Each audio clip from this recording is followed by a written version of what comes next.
So, before we move on to the next collections, something we haven't tried out yet.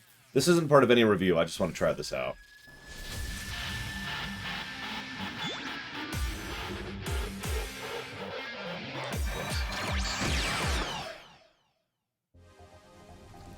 Kolaches. Is that... There are countless Mavericks who suffered defeat at your hands. Nah, somehow they've reappeared. That's the boss refights in a nutshell. Hello, Kate Dakota. Hey, I already said hi to Estes. You don't get a second hi. Hello, Mr. Red. Hello, Von Falkenstein. Hello, Chaotic Danny. Hello, Zach Taft. Welcome, Mr. Red. I hope you liked it. So we get to take 3 weapons with us. And that's an interesting spread of weapons. Well, let's grab that. And then, I don't know. That. Why would I take that? And that. Sure. What we got? Chill Pain. Frostborn. It kind of is Von Falkenstein. I guess we could go up here. I didn't realize this. Okay, so now it's right-ish. This is weird. Let's just go up to 16 by 9 for this one. Just leave it up here.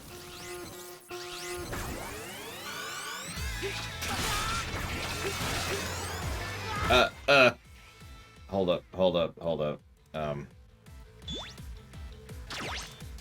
Dash. That off, turn that off. Okay. There we go.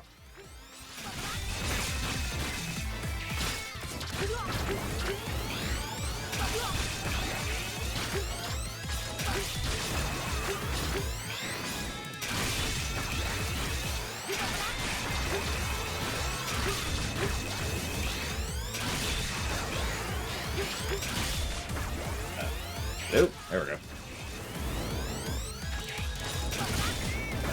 Again. This is interesting.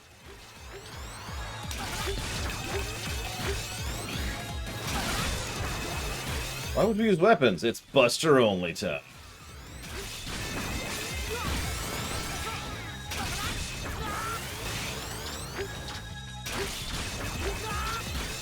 Oh my god, his AI is a little bit on the different side.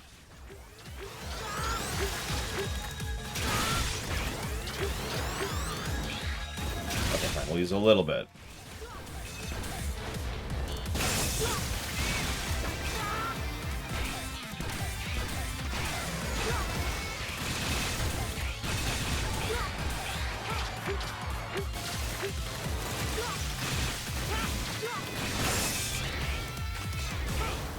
Oh, wow. Their AI is wild.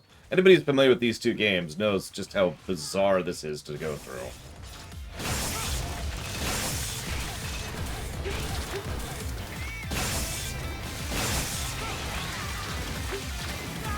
Okay. And we're dead. Asian Kamiya. We have fire weapons, it's just, you know, we're having issues using them.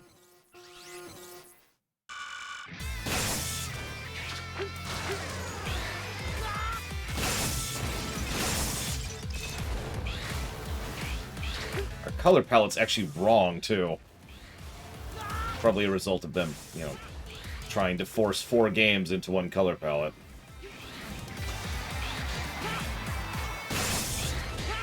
Nor the timer, Dakota. I don't know if you caught that.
Interesting.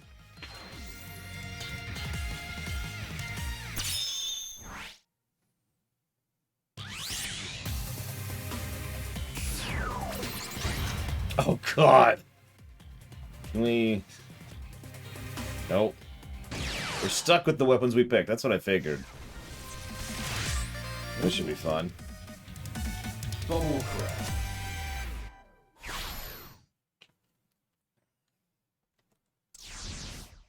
Oh, jeez.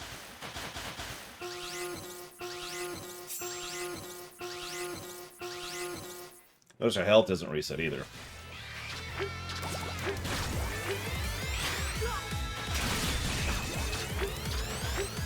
This is actually a mean combo if you know anything about these two fights.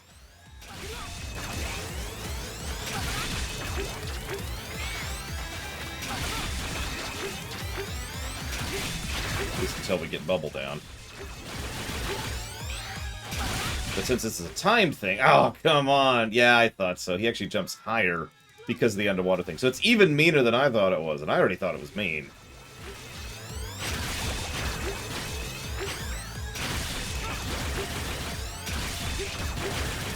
Damn it. Too slow.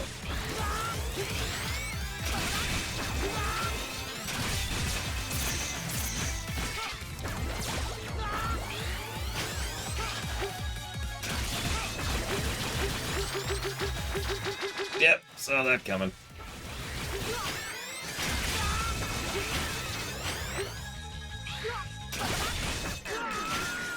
And we're dead.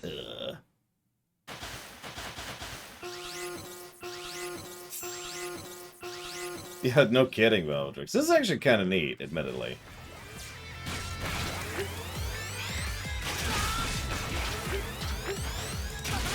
I wouldn't mind if one of the main games did something like this.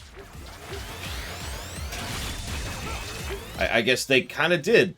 We do fight Pandora and Prometheus at the same time, but usually only one of them's out at a given point in time, so... Something more like this. Let me go! Jesus Christ. I'm gonna actually do more with this later off camera, though, so let's go ahead and bow out here. So I promised you Mega Man X5, and I'm gonna give you Mega Man X5. Over here. There it is. If you've been paying attention, I've been telling you a little bit of a story of my history with the Mega Man franchise. About how I unintentionally ended up only having Mega Man 7 and Mega Man X3 for a long period of time. About the fact that Low Reloaded sucks and tries to interrupt my premieres. Mega Man X. Legacy Collection. You may have even heard me talk about how there was a period of time where all I had to play was my PC and my PS1. And I bought a bunch of games, including Mega Man X4. You may also have noticed that I had so much frustration with X4 that I didn't replay it that much.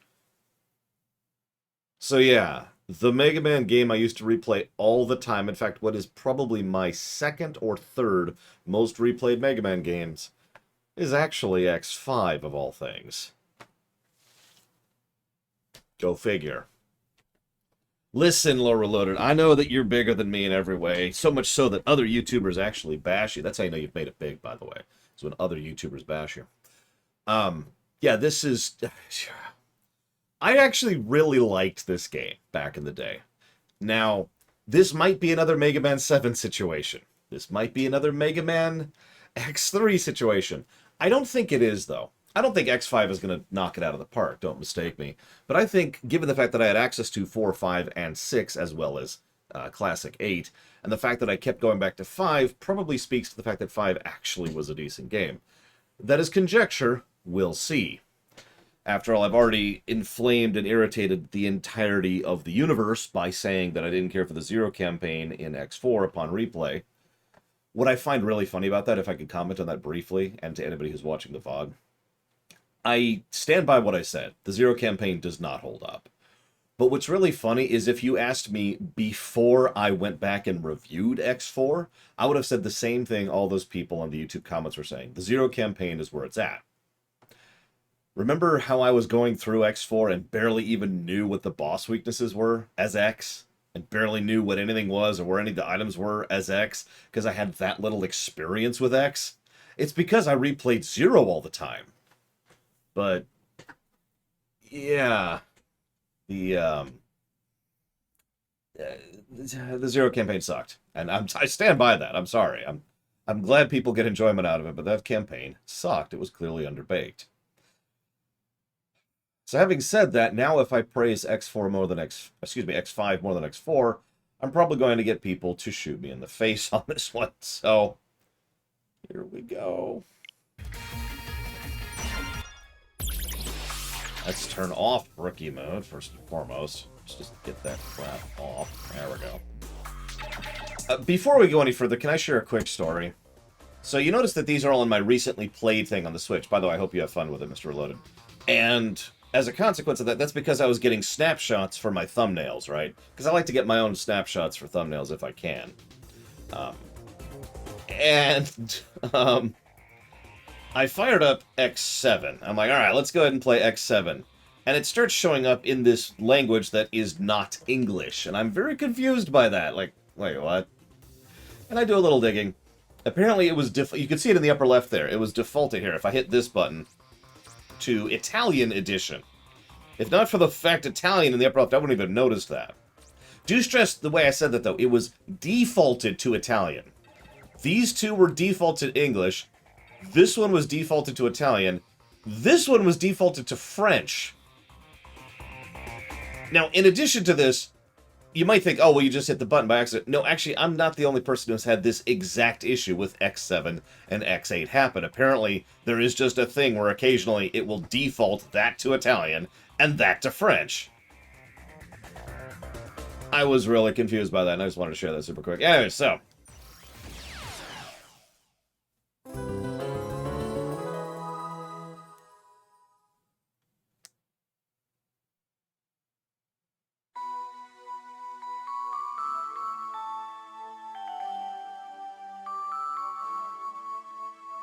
Best intro in the series, by the way.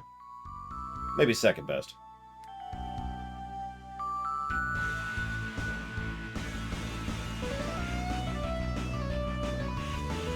Shots from X1, 2, 3, and 4.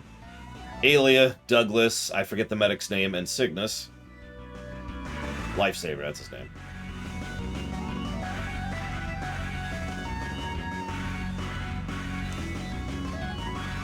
Duff McQuailin! And Dynamo, who was stupid. Sigma given away right at the intro, because of course it's Sigma.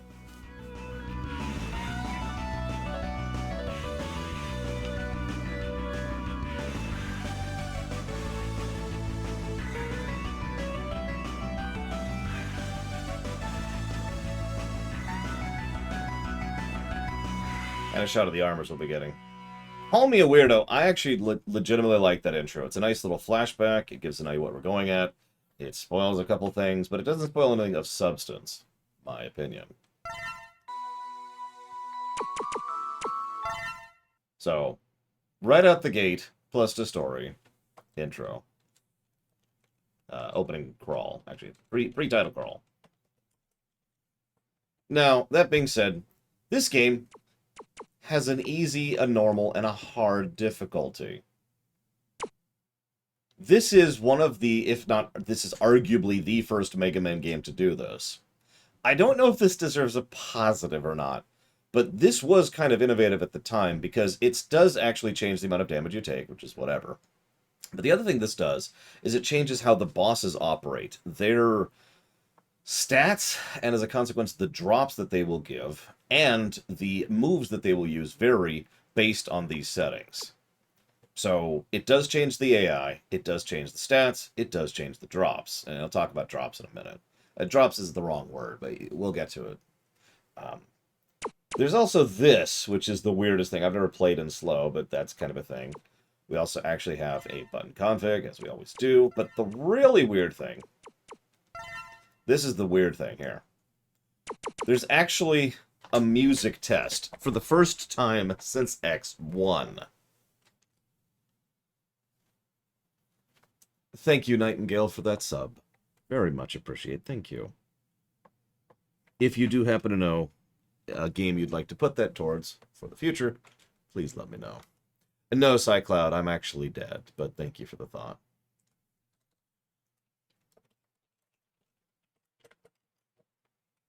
Actually, I'd want to show off something else really quick. Sorry. Auto charge, which we're going to be turning on. There's also a rapid fire option if you want to not mash your thumb down. Just pointing it out. Now we're going to play normal for our playthrough here. There's also a training mode.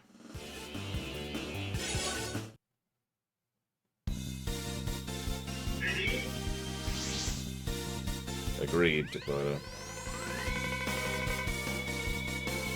I keep telling you, comma, we need to figure out what kind of phone you have so we can figure out what kind of SIM chip it has, period.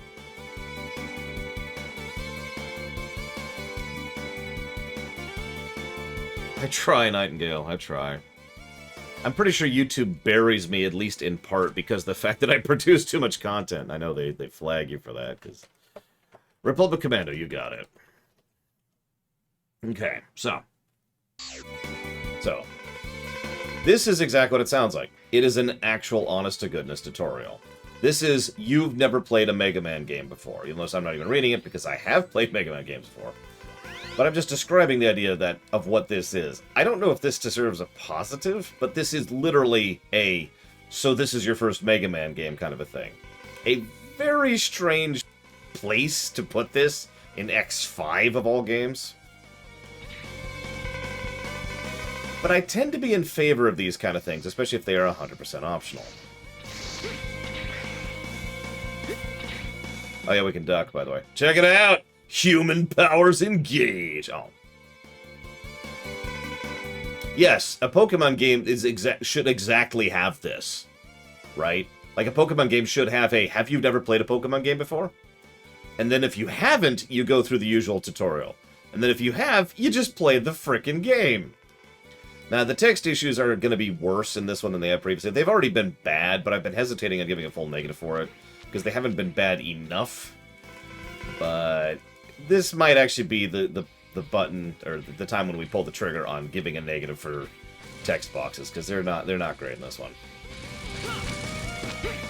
Now, you might think, why, Lore? Well, at least part of the reason is because we're going to be seeing so many of them. Really? Wolf Alex, wow. No wonder you like it. I'm kidding, I'm kidding. I like this game, as I said before, although I'm really curious how the review is going to end up.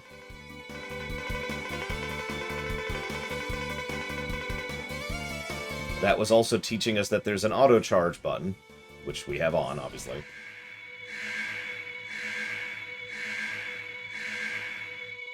I appreciate it, Nightingale. And I'm glad you like my stuff, really. So, of course, the tutorial boss is Magma Dragoon. So, I mentioned that the difficulty changes things. So, you'll notice that it actually lists the level of the boss over there. And that level changes a few things.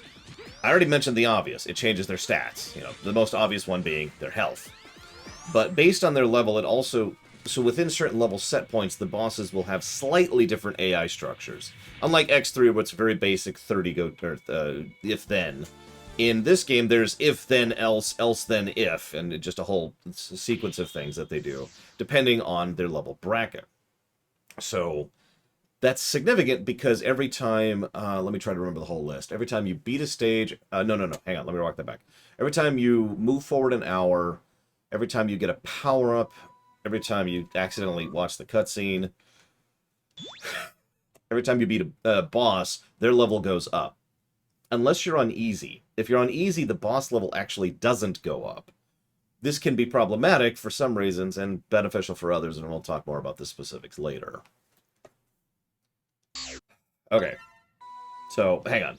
So, having an optional, you've never played a Mega Man before tutorial thing, I think that's positive worthy, my opinion. Does it ever go down? No. This is a similar. So they use this same type of system in actually every X game from this point onwards. But the thing is, they execute it differently in every single game. So we have to bring up every single time how they implement the leveling up system differently because it's going to be really important, especially when we get to X8. My goodness. But I digress. So, jot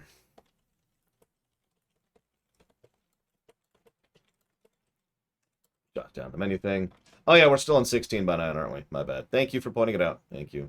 Back down here. There we go. Now, it flat out tells you Mega Man X is a good choice for beginner players. 0 is for more advanced players, right? Now, I point that out because we're going to go through the intro stage, which we have some thoughts on. And once we finish the intro boss, the person we don't pick gets damaged by Sigma. Oh yeah, spoilers, Sigma's in this game. So if we are playing as X... Hey, Darkrai, what's going on? If we're playing as X, then 0 gets damaged and he doesn't get the use of his Buster Cannon. Oh no. Even though he'll later use it in camp. Let's not talk about that. If you play as 0, X loses the use of his freaking armor, his 4th armor. The one we start the game with. And this is based on the 4th armor from X4. So, you know, that's kind of cool, but also terrible. It's a dumb thing that doesn't even need to be in the game, in my opinion. Especially since, you know, there's... So first of all, nothing tells you that. The only way to know that is to go through and then finish the intro stage, find out you just lost the 4th armor, and then restart, which, by the way, is exactly what I did the first time I played this. Because I played as 0, of course I did! Of course I picked 0 first. I was like, alright, let's play through as 0. And then I lost the 4th armor, and I said, well, I'm out, and restarted and played through the intro stage as X. The other problem is there's nothing to make up for that. It's a detriment for no reason. There's no benefit for it. It's just choose which one you want to have crippled for no reason. And as I've already kind of hinted at, the level of crippling is completely different because 0 gets a extremely minor loss in utility and X gets a huge loss in overall function. There's other things to this too, but we'll get to that in just a moment because I want to say thank you to Penka98, or Ponka if you prefer.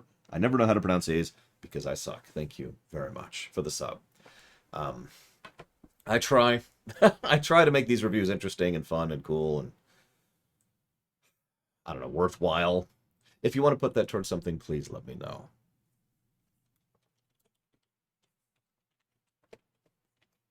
Oh, I know, right, Valvedrix? It's like they looked at that and were like, oh, we should fix that. Don't worry, Sigma is super villainy. Hades, you got it. That's getting pretty close, I think. Let's check. Oh, yeah, because I've been sharing this as we go. I should have been sharing this from the beginning, but I'm a moron, as we've already established. X1 sold 1.16 million copies worldwide. It's the best-selling X game ever. X2 sold 560,000. X3 sold 350,000. Now, it's worth noting X3 was actually still... X3 sold well. The rate of sales was pretty high, but remember, limited print run. So it's actually very likely that the reason X3's numbers are so low is because they only made that many. X4 sold 1.04 million. Of course it did. It was the first PS1. X5 sold 750,000, which is still very respectable, and I believe, double checking, yep, that makes the X5 actually the 3rd best-selling X game of all time. However, part of the arc that we're going to be going through as we go from X5 through X8 is an arc of budget, because X4 had a very big budget, and sold very well, but less than they wanted it to. So they slashed the budget for X5. You'll notice, you've already seen it in the tutorial stage, they reuse art assets from X4, and they reuse several things from X4, and they had a smaller team and yada yada. But, you know, they still pulled out X5, and X5 sold 215,000 copies initially in Japan. Now that's way down. And if you're paying attention, that's less than half the sales figures for that game, total. If you don't understand the significance of that, usually games like this, Japanese games, sell better in Japan than elsewhere. That's not always true, but that is a fairly common trend. Most of these X games actually sold substantially better outside of Japan. Go figure. Anyways, so X5 didn't sell well initially in Japan. Obviously, it's the third best-selling game overall, but they didn't know that at the time. So they slashed the budget again for X6 and gave it to the C team. And yeah, by the way, these sales don't include, like, the copy I'm playing right now, for example, the digital sales or the collection sales or any of that crap. But anyways, so X6 was slashed even more, and it shows, and was given to the C team. And then X7 was built, and we'll talk about X7 when we get there. And X8 was finally given to an actual A team and given an actual budget. But X8, by the time X8 came out, the damage was done. I kind of skipped over a few of those numbers because I'm going to give you those as you go. But X8 sold 35,000 copies initially in Japan. Ouch. And then the plug was pulled. Anyways, so we'll be playing as X. X8 is actually still the worst selling X game of all time, which is a damn shame, but we'll talk about that in a minute. So that is Eurasia. If you've already watched this series, if you've been watching as we go, you know what Eurasia is. We talked about it constantly. Little side note here. Eurasia is huge, but also one of the only ones left after the damages were already repaired from the Repliforce War. Now, I mentioned this briefly during X4, but in X5, they go into they do a lot of retconning in X5, but I'm actually in favor of it because it's not necessarily retconning so much as this is what was happening back then. We just weren't showing it, which is just like a side variant of retconning. So there were all sorts of these arcologies in space. I kind of referenced that when we were going through X4. Quite a few of them were damaged by the Repliforce War. This is probably one of the reasons why they were so insistent on destroying Repliforces, because Repliforce was actually attacking these things on their way out to space, because stupid writing and idiot ball. So Eurasia is one of the only ones remaining. Now, the actual reason it's named Eurasia is because it's gargantuan. It's actually one of the largest arcologies up there. That's important because anybody who knows anything about physics knows what an extinction level event means, and that's a huge, big deal when it comes to this game, and of course sets the stage for the entire Zero series and the ZX series. So, huge freaking space station. They're all dead. Everybody on the station is dead, and there's this guy named Dynamo. That's him. Sorry, who. I don't know what's up with this guy. They just, for some reason, X5 introduced a bunch of new characters. For once, they actually stick.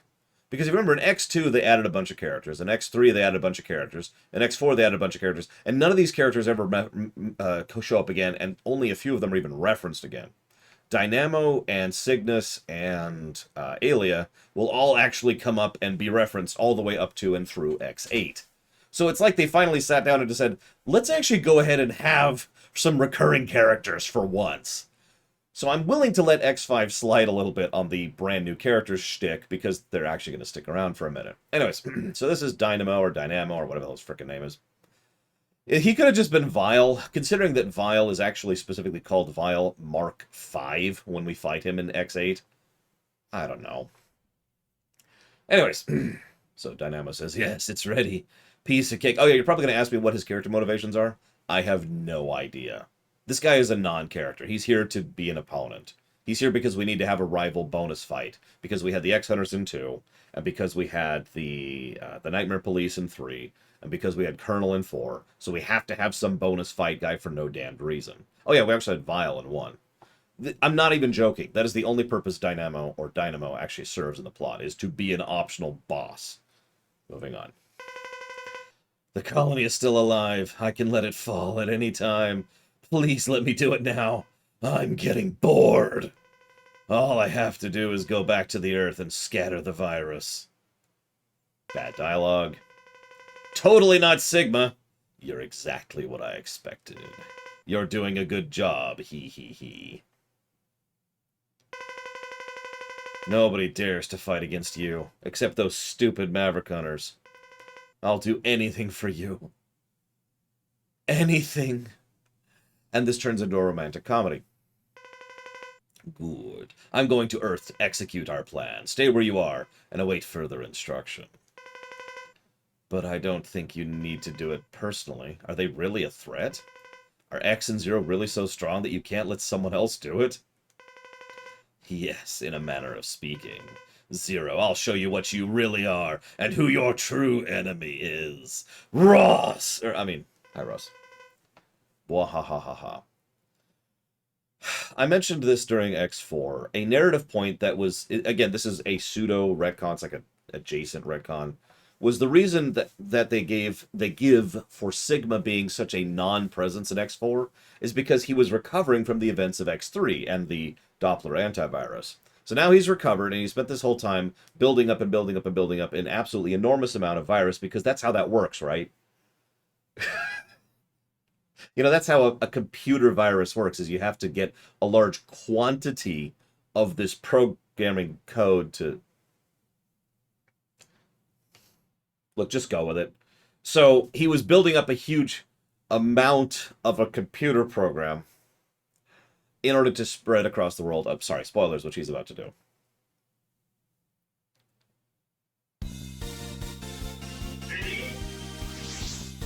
Fourth armor. This is Hunter Base. Can you hear me, X? Sigma appeared suddenly and moved towards the statue, which is under construction. We lost his trail and haven't picked up any readings since. I've lost contact with Zero, too. Where would he go? You can reach the statue by going straight in that direction. Stay alert. Several machines, some even deserted taxis, have become Mavericks in the area. Be careful. Okay, so hold up. I like this game.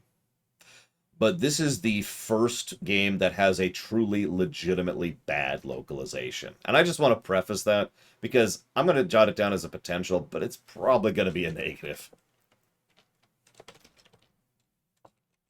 It's one of those localizations where it's not English. Like, what they're talking, you can kind of infer what they're saying, but the more you read the letters, or indeed if you speak them out loud, you understand just how not English that is. It's pretty bad.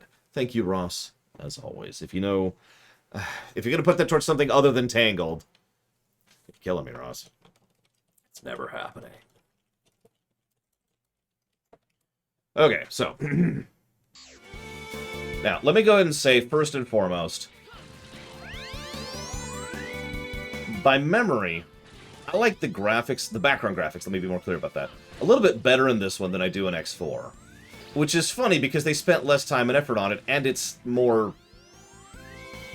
bad. So, just look at that background for a second. Just take it in for a second. Hang on. Hey, give me a second. I need to go bow. Let's turn off auto charge for a second. There we go. So... Thank you, Jesse Ward. As always. Very much. And I'll put those towards Suikoden.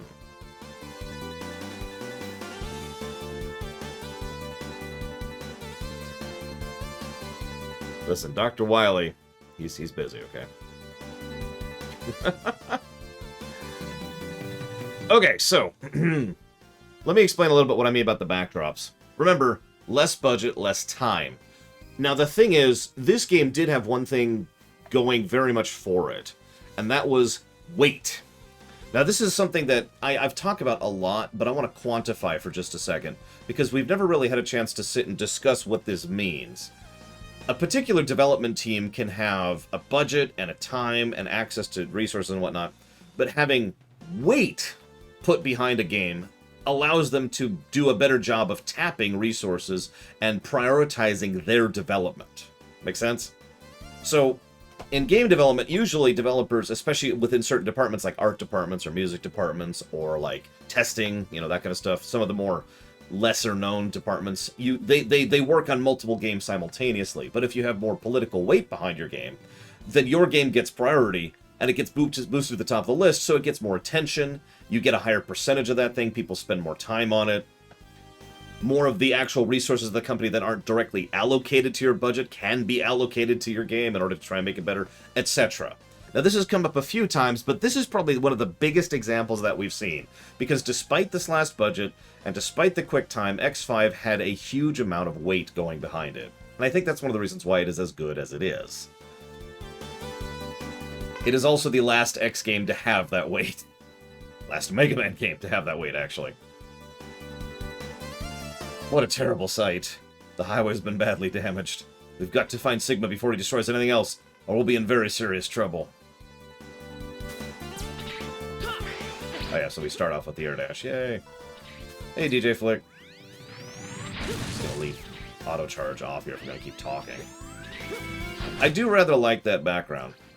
But what I like more is the layers to the highway we're going through. But yes, let's be real. Everyone memes about Navi in Ocarina of Time being irritating. I've never believed that personally, and I think I showed that during the run. But that's because that's a meme. Nevertheless, as gamers, we tend to not like it when there's just this thing where the game constantly interrupts us to talk. I mean, can you imagine playing a video game and having to stop every 5 feet to talk?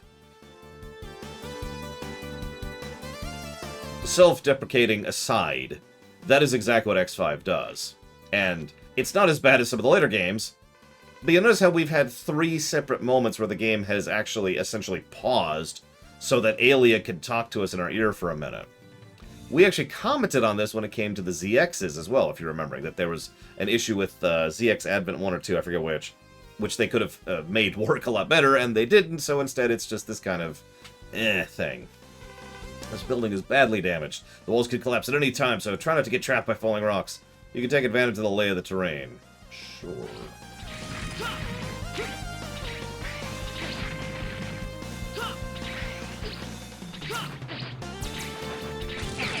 Oh, bullcrap, I was dodging. Or, I mean, by dodging, I mean ducking. I was using my human powers.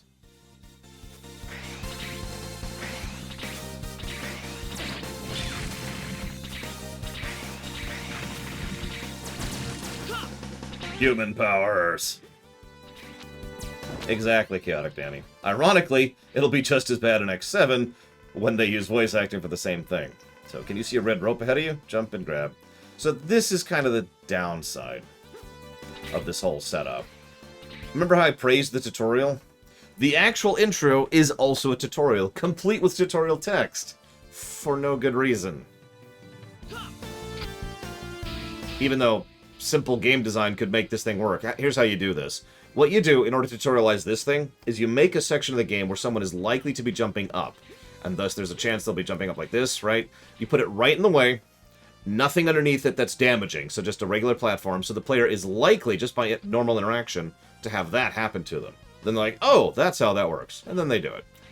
There's another way to do this too, actually. The other way you do this is it X6? I think it's X6. It's X6 or X8. Makes it so that those little text boxes are optional. So instead of them mandating showing up and interrupting your gameplay, what happens is this little exclamation mark shows up at the bottom and says, do you want to hear Aelia talk to you? That tiny little change improves the whole thing. I think it's X6. Yeah, I'm pretty sure it's X6. Improves this whole process dramatically. Now here's the question. Where do we put the interruption problem? I'm thinking gameplay. This is a hypothetical. We're not giving it a full negative yet. But if it does continue to be an issue, we need to decide if that's gameplay or story. And we will absolutely need to decide that for when we get to X7. I was leaning towards gameplay, yeah.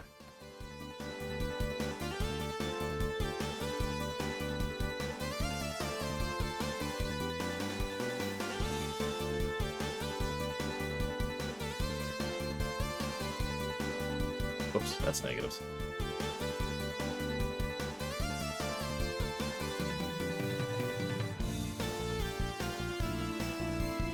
That's kind of what I was thinking, yeah. I just wanted to ask. I like to ask. I'm weird. I'm stupid. So, do I play games when I'm not streaming? Not really, DJ Flick. I mean, I technically do, but not really, no. I generally don't play games off camera at this point.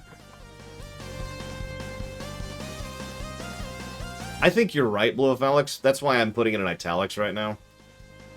X7 is going to be terrible. Odd.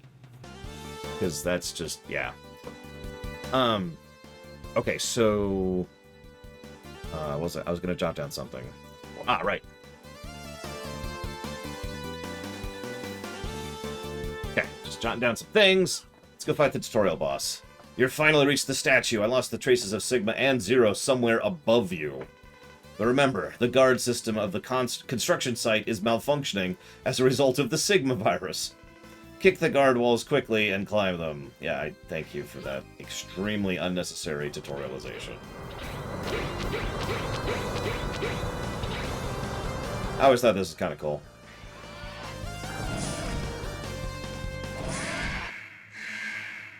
Because even the statues are cybernetic in the future. Which is stupid because of what's about to happen. Zero? You alright? I'm okay. Just a bit of a bruised ego, and I lost the Z-Buster. Anyway, where's Sigma? He took off. Ailey is looking for him, but can't pick up any readings. He is a virus. He can't be seen or analyzed correctly like other data. What? You have to feel his evil energy! As I've already mentioned, X4 is officially when the series started going back into robot souls, and X5 is when we embrace the concept wholeheartedly, and we will for every game henceforth. Up to and including the Zero games, which we've already covered. That's the only way to find him. You can't find a program with analysis. Oh my god. Okay, whatever. I see. Well, you should go back to the base, Zero. You can't fight him in this condition. I feel him. Sigma is close by. I'll leave here so as not to disturb you, but I'll check the surrounding area before I go.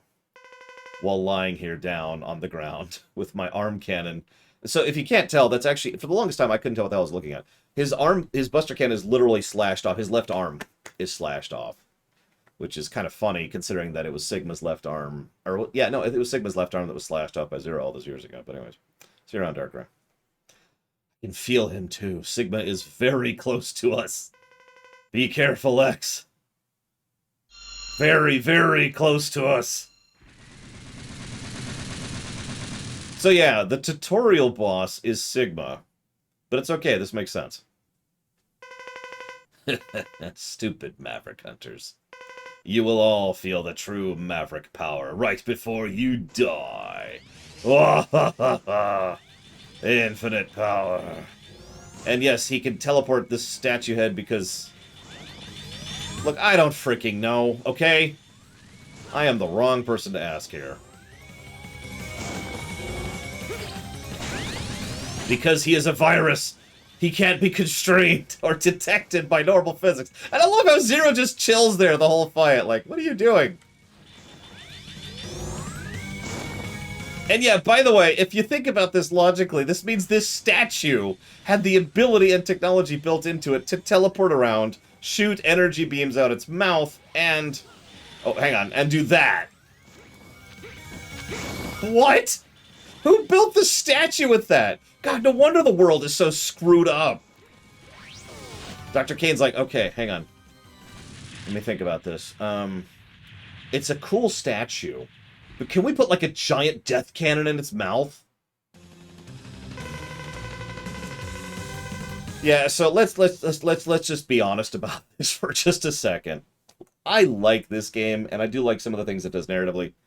Logic has left the window. Logic has left the building, it's thrown out the window, and we're done with it. This is officially a fantasy story. Now, it's important to establish that, as weird as that may sound, because I'm actually not going to give that a negative. Normally, I would think about it extensively, and I'm still could probably be argued into it. But the truth is, the game makes it extremely clear, right out the gate, this is now a fantasy story full tilt, and that's why I'm just like, okay, sure. You know, we didn't give the negative for the same concept in the Zeros, so we're not giving it here. That being said, there is some serious empty text issue.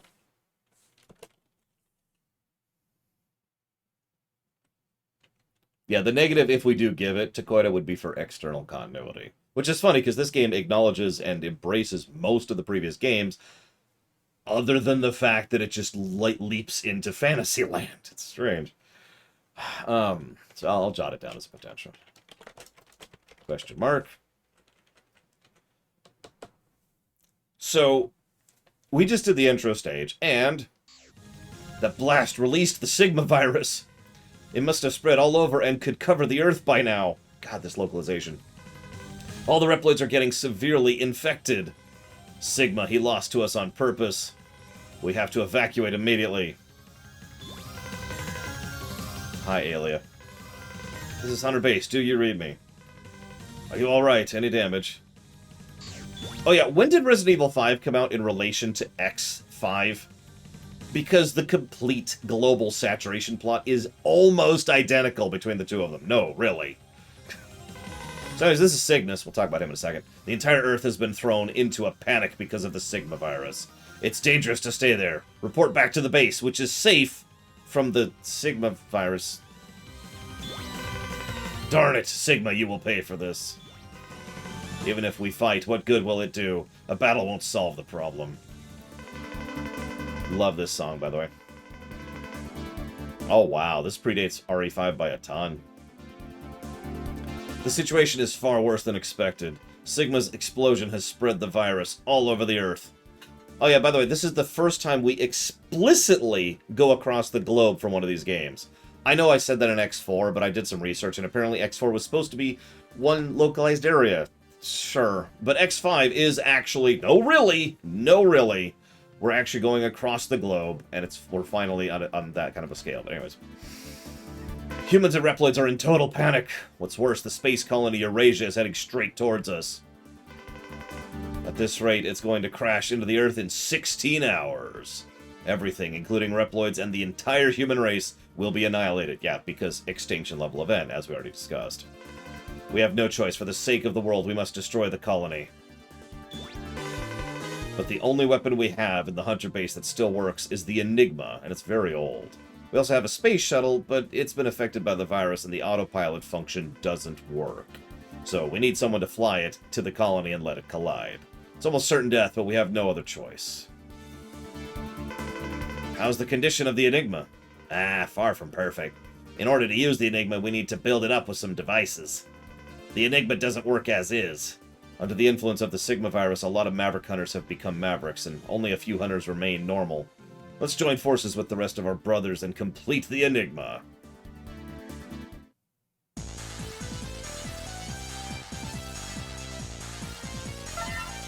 Now, go ahead and make fun of me for this if you want. I can accept that.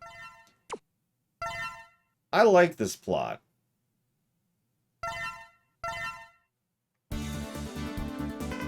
We only have 16 hours left before the collision. We have to upgrade the Enigma before then. There are 4 Mavericks that have the devices required to enhance the Enigma. Grizzly, a weapons broker. He has the crystal ball. Tidal Whale, a.k.a. Duff McWhelan. He lives in the ocean. We will have access to hydrogen if we secure the ocean. I'm sorry, we have to secure the ocean. An ex-Volt Kraken, an ex-Maverick Hunter. He has the energy cart. And Shining Firefly, a doctor of engineering. He has the laser device. There are 4 other Mavericks, but these 4 Mavericks are the only ones we have the devices to upgrade the thing. You are the only Maverick Hunters that can match these Mavericks. Split up so you can gather devices. To check the devices,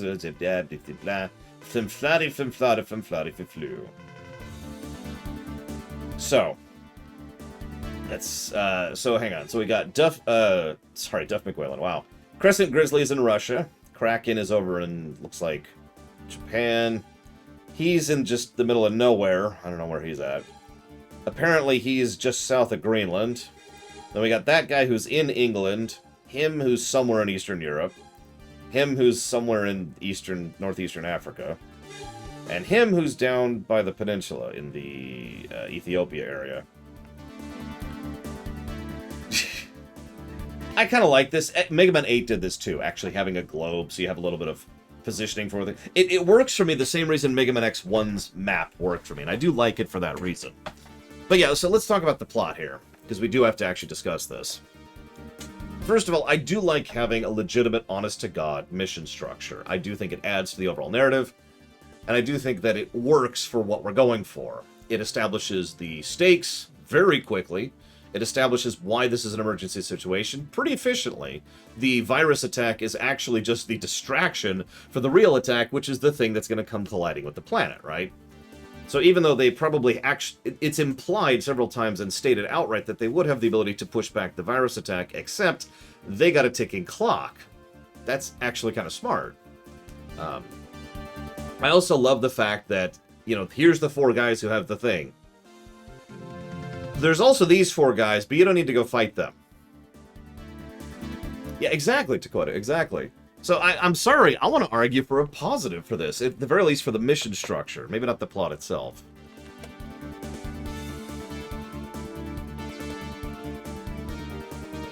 It makes it more enjoyable for me. I don't know what else to say.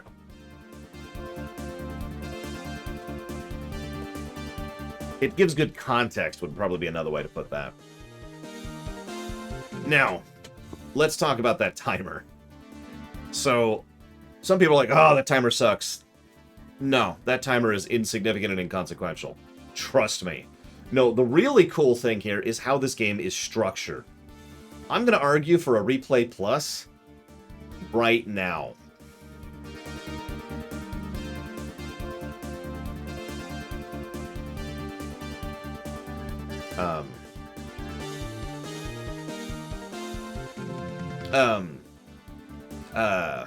No, I know, because the hour ticking causes the level to go up, like I mentioned earlier, which also changes their drops because blah blah blah blah blah. Damn it, Jesse Ward. I hope you beat the odds. You wouldn't be the first. So we've got a mission to go kill those 4 guys on the left and get their items. We don't have to. We can ignore them. We could go fight the other 4 guys for no reason. We could go do whatever we want. And call me a weirdo, I absolutely love this. Hang on, I'm gonna be talking for a minute, so let's just pause that music, sorry. I absolutely love the fact that they allow us to choose our mission order, even though we have a defined reason to want to do those 4 first. Don't mistake me. I like context, and I like narrative stuff, and I, generally speaking, tend to fight the 4, but I will always be in favor of the choice being in the player's hands, not the game forcing you to. I like that fact that you can just do whatever the hell you want and still progress. In fact, what you can also do is just launch the cannon now, with no parts and having done no stages. No, I have not tried Exit. This is actually extremely cool, because this is basically I just want to go to the final stages button. And it offers another category for speedrunning in addition to challenge running and all sorts of other fun stuff. So if you go to shoot the gun right now, check this out. You have a 1 in 20, a 5% chance to win, to actually successfully blow up the Eurasia. Now, so let's talk about this a little bit. All of the stuff we're going to be doing with all these stages increases or changes the percentage chance we have to destroy the Eurasia colony, okay? Everything we do raises it for the most part. There's an asterisk there we're not going to get to for a while, but it's never at 100%, and it's never at 0%. It is always a random dice roll. If you successfully destroy the Eurasia, it changes the narrative, obviously, and changes a little bit of the final stage. If you fail to destroy it, it changes the narrative substantially and changes the final stage. So it has a surprisingly small gameplay impact, but a significant narrative one, depending on whether you succeed or not. That's cool. I love the fact that you can just say, let's just go fire the gun and roll the dice and see if we win or not. I love the fact that if you get everything, you don't necessarily win, and I love the fact that even if everything fails, you still can progress through the game. All of that is awesome, in my opinion, and I'm going to give a gameplay positive for it. I don't know what to put that under. I guess that would just be choices. Mission branching, mission structure, I don't know what to call that. What's weird is I was trying to think of another game. I was talking to Pax about this just last night.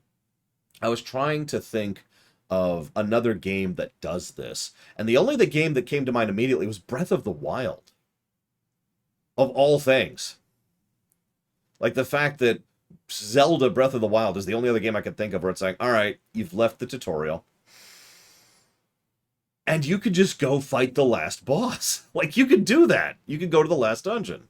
It's insanity. I love it.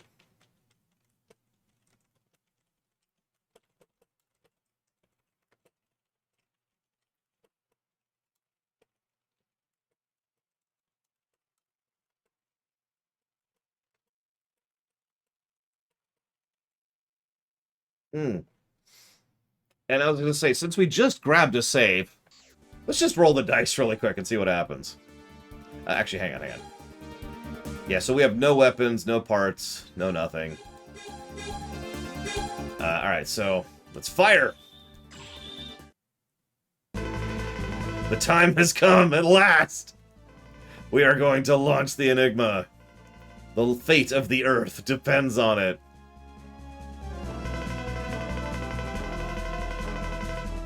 The energy, the power, the angle, everything is clear.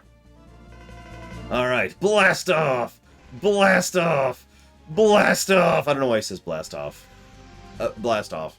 Yeah! So, we have a 5% chance here. Negative. We only destroyed 62%. We have merely made it change orbit. And delayed the time of impact. So, now we have more time on the clock, too. Curses. The Enigma was not successful? No, but we have a backup plan. Let's concentrate on our next move. Alright, we'll execute the shuttle operation. Don't give up hope. The future of the Earth depends on us. This is our last hope. The space shuttle operation. The shuttle will approach and fly into the colony. The pilots will eject at the last minute. It's very dangerous because they could get sucked into the blast. In the end, I fear that this will fail just like the Enigma. We need to gather as many devices as we can to strengthen the shuttle's power. But the autopilot function doesn't work. I'm not even going to talk about how insane it is that sentient AIs can't figure out autopilot, but whatever. Okay, gather as many devices as you can. We'll try to upgrade it from here. This is the last chance for us. I know this mission is hard for you all, but the important thing is for us to stay optimistic. Now, let's get to work. Our only hope is the space shuttle. We can't waste any time. Let me describe the 4 Mavericks that have the device that upgrade the shuttle. Spike Rosered. Details unknown. He carries a concealed orbiter engine. Burn Dynarex, a weapons storage guard. He's from Repliforce, by the way. He owns a booster for rockets. Spiral Pegasus, another ex-Repliforce. An orbiter wing is at his base. And Dark Necrobat. My personal favorite name here, other than Duff McWhalen. A mysterious maverick. He has a fuel tank. We have little time, but we have to gather as many devices as possible. We have to get as many things to increase our chance as we can! Alright, the space shuttle, stand by! I trust you, Zero. Sorry I couldn't do more for you. Don't mention it, this is my mission. I'm the only pilot left, you know. Zero, I'll do it instead of you. X, you should stay here. I'm already strapped in and everything, X, come on. Who else will protect the Earth? Don't talk as if you won't be back. I'm sure. Don't worry, Cygnus has nothing to do with Sigmas. Sigma, oh my god. Despite the fact that Cygnus is literally based off of Sigma, looks similar to him, has the exact same role he had in the Maverick Hunters, and has a name that is only 2 letters different, Cygnus is actually legit, believe it or not. It's weird. Anyways, I won't die on such an easy mission. When I become a Maverick, I think that's when I'll have died. Okay, Zero, I'll be waiting for you. You better come back alive. It's about time, Zero. Okay. Blast off! Blast off! The shuttle crashed into the colony. Zero. Did we make it? Did it crash? We did everything we could to strengthen the shuttle. We did. The destruction rate is 54%. The colony won't be destroyed. Our mission has failed. No! Do you read me? Zero? Zero! Zero? He'll be sucked into the colony. Get away, hurry! Okay, call me a weirdo. I like this approach to the cutscenes. It's cheap, and that's why they did it. But I also think it works quite well. You've got the screen, so you see where everyone is in, like, the scene. You know, they're all watching the screen.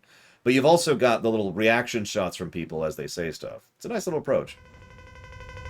Now, other games would do this better, but I do still like the overall style of it. Anyways, so the speed of the colony is increasing. It's too dangerous to stay here any longer. We gotta wait. No, no!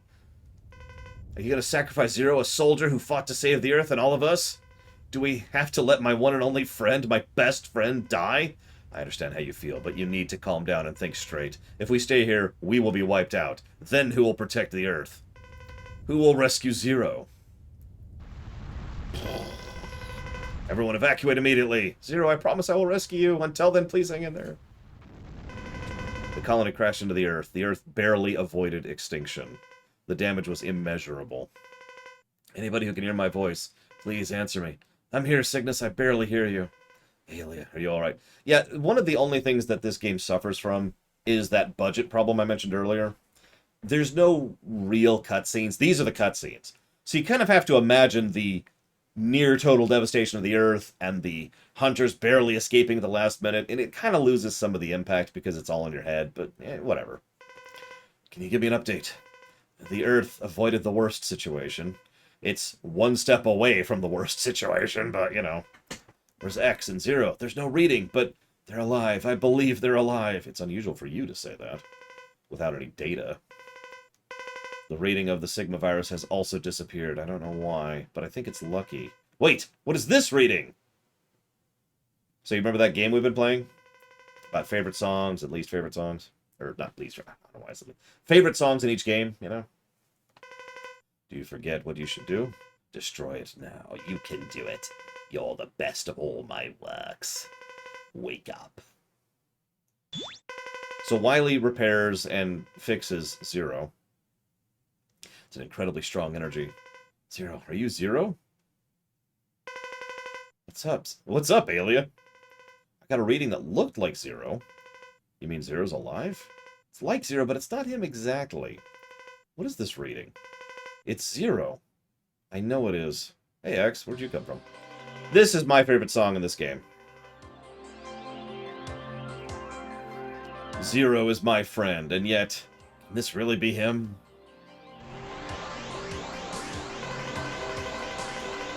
If it is him, I guess I never really knew him at all.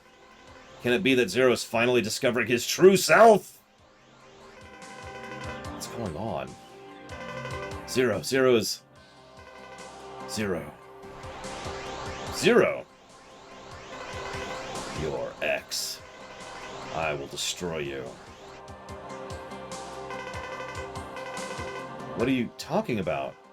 Why do you... Wait. I don't know exactly why, but I know what you're thinking. You told me once before, right? There are things that cannot be seen or analyzed correctly as data. We have to feel. There are things we can only feel.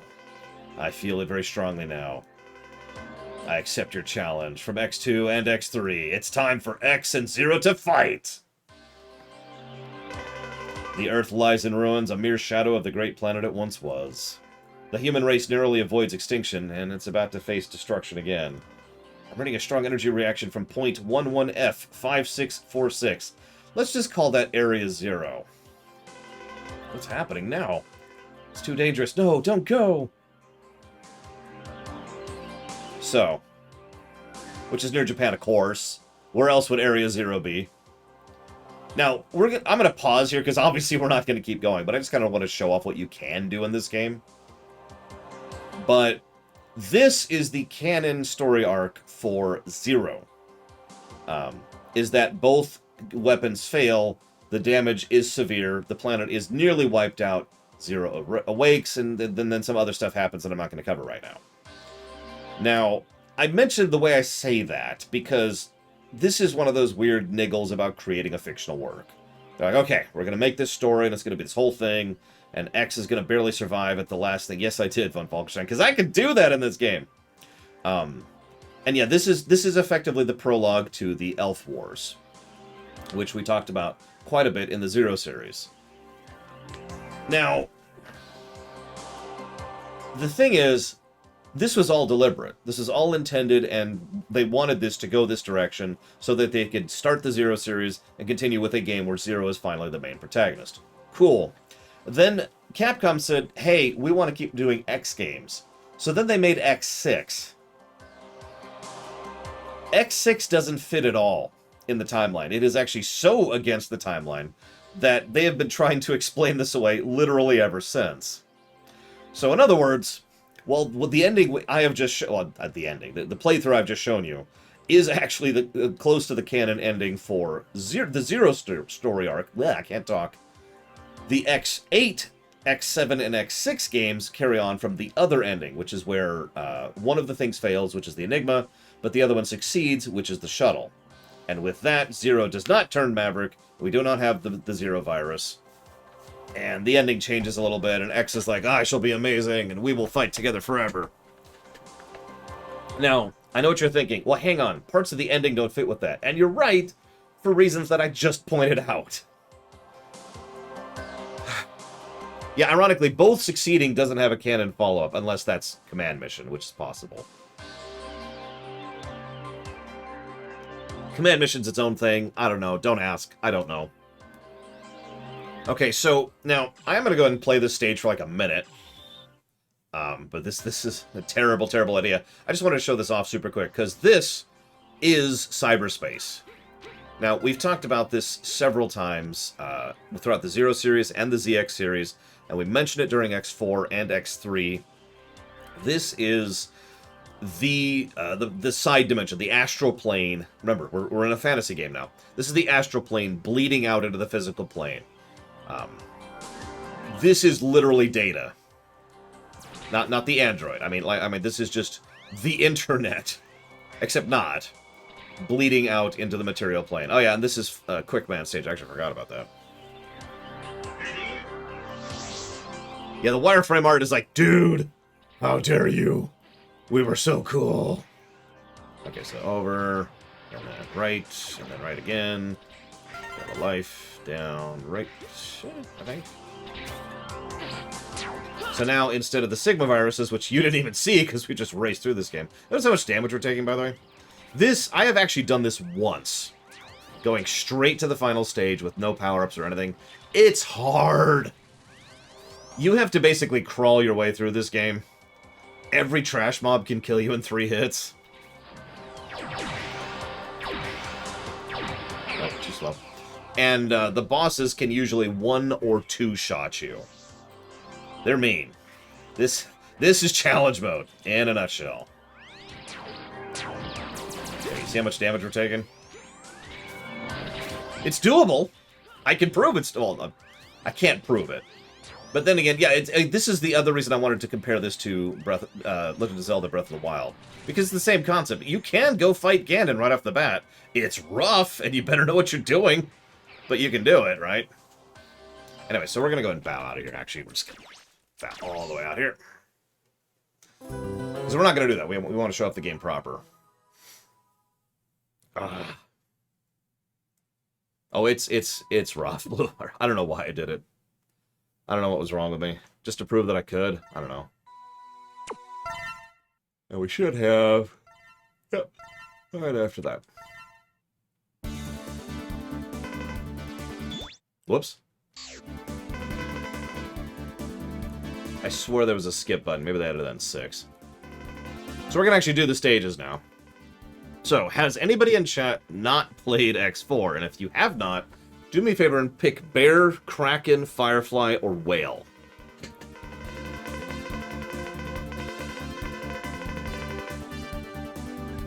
Okay, so we're doing Duff. Oh, okay. So we're doing Duff first. Then Cyrix here for Firefly. Tough, Von Falkenstein. If you wanted to do that, then it sucks to be you.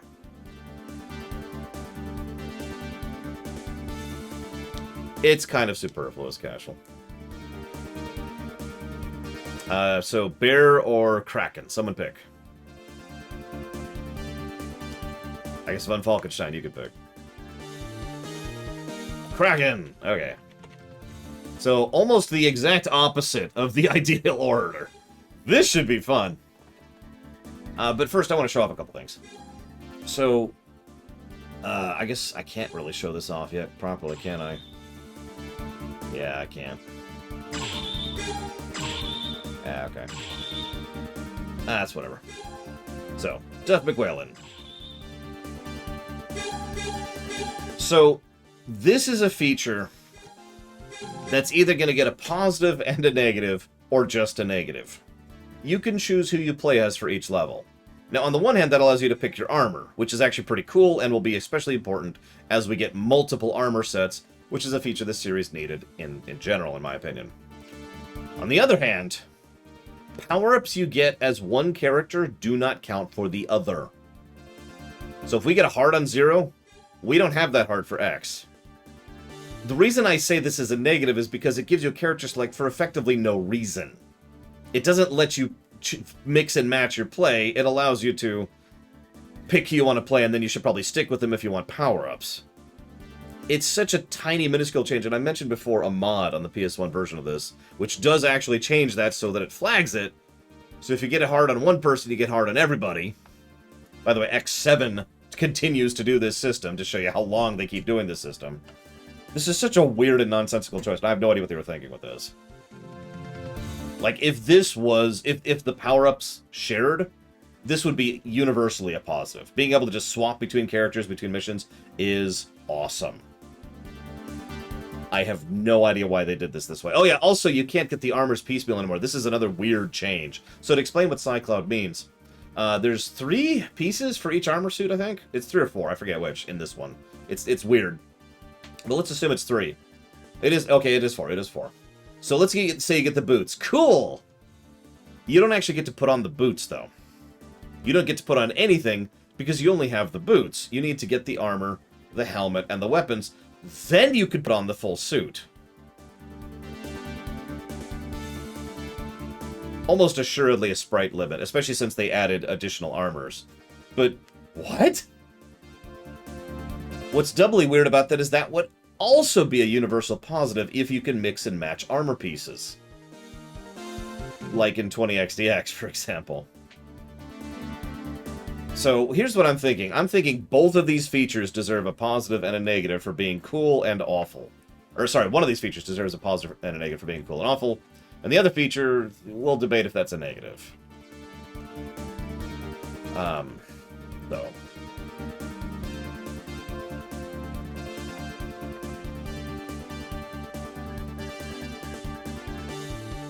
The Falcon armor does absolutely break platforming challenge, but who cares?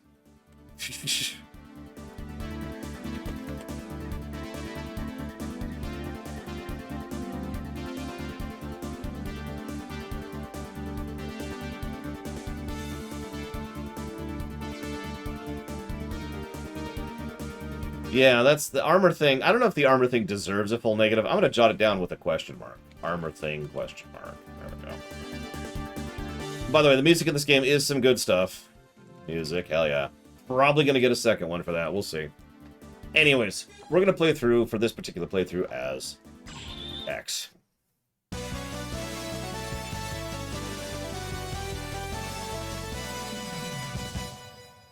Hold up. Hang on. A memory is clicking, and I don't remember specifics, so I gotta look it up.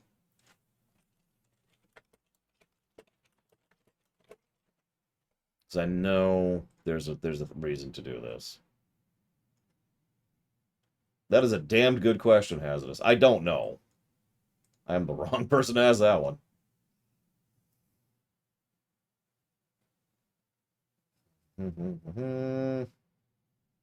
Yeah, by the way, if you're wondering why the names are different from the version you probably remember if you played this in the PS1, it's because they were getting a little bit worried about legality, as legality has been slowly entrenching itself into the video game industry for the last 20 years. So they just walked away from that and said, yeah, and we're not even to deal with that.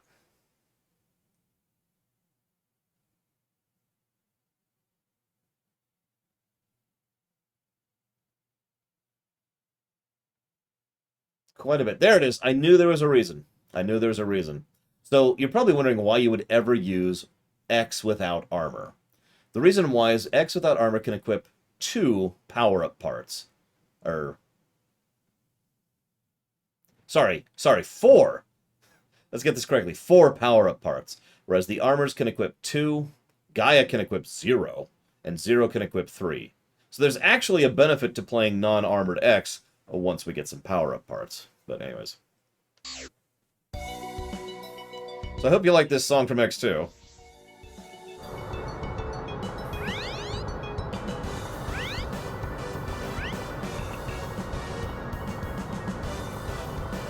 So you're wondering what that is in the lower left? That's our virus meter. Apparently the Sigma virus is so completely globally saturated that we're in threat always of being infested with the virus. Now, as zero. As X, if we get hit by the virus, it does damage, and it sucks, and it debuffs you. If you're 0, it actually buffs you because you're 0. I thought that was kind of neat. Looks like the giant ship U-555 is coming right at you. Ha ha ha. I don't believe it. It belonged to a marine museum. What an incredible influence the Sigma virus has. But so be it. To secure the sea, we have no choice but to fight against the U-555. Be careful not to get stuck in the complicated terrain.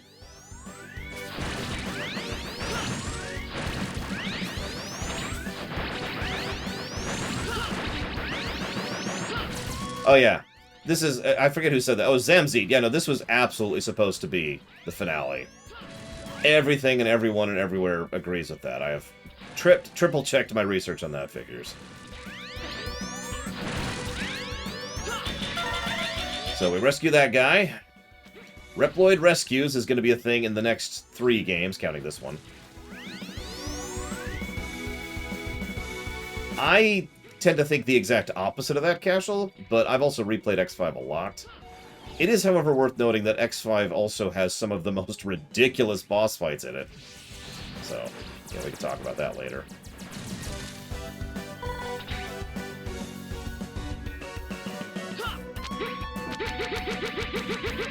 By the way, this is a ship that was in a museum. Sure.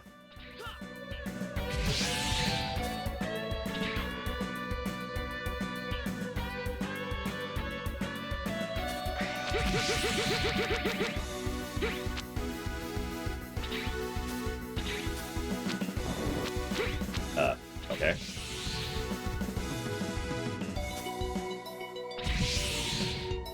No, that's just the walk animation. I mean, it's slower than usual, but...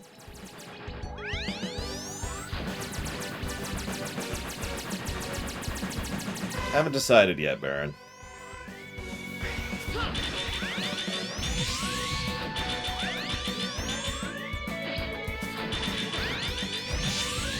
I mean, I like a lot of the music in X5, so the hell do I know?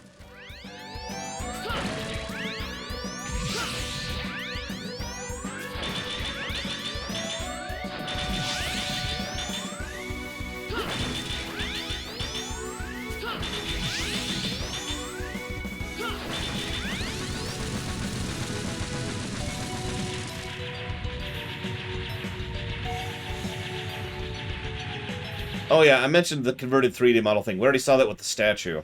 We see it with this thing. We will see much, much, much more of that in X6. X6 is just absolutely riddled with CGI that has been converted into a sprite model. And in my opinion, it works okay in X5, and it looks awful in X6. My opinion. Like, I enjoy X6 well enough, but it looks terrible at times.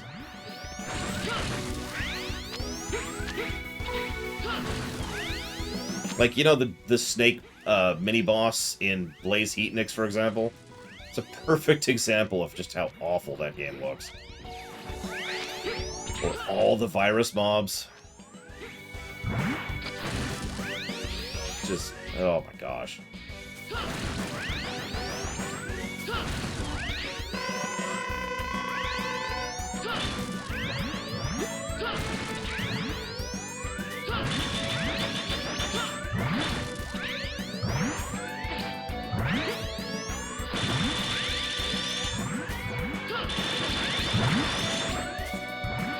Yeah, if you like donuts, you will start to like them a lot less after Blaze Heatnix.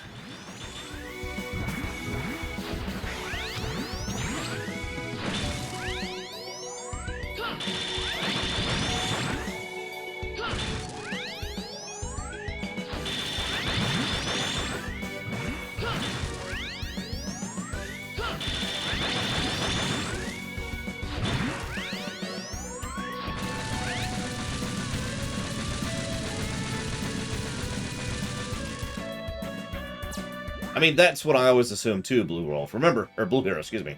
Remember, we are officially in Fantasyland here, so... What is this place? Are you in an old sunken ship? The U-55 is trying to escape. It went deep in this direction. Follow it! Yeah, something that fiction, just in general, regardless of genre, tends to assume, is that if you have power over computers, you automatically have, like, the ability to manipulate the mass and matter of the computer, too. Even though that's not even remotely how that works, because if I take over my computer, I can't suddenly turn it into a mech suit, right? This is an old trope, too. I think the first time I ever saw this personally was all the way back in the Death of Superman thing. If you remember the Death of Superman thing, there's this bit where there's this guy whose special power is taking over computers remotely. That's all I'm going to say to avoid spoilers. But he uses that to do things like he would reach out and his monitor that's in front of him would start warping in on itself and turning itself into this giant claw thing to attack you. And it's like, what's making that move? Anyways, so that's what Sigma can do.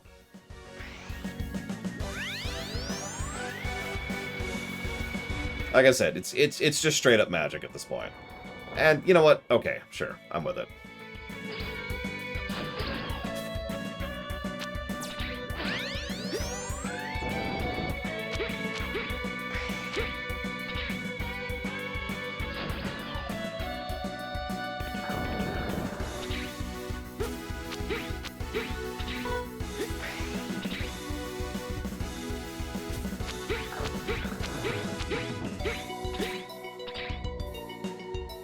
You're out, Dakota.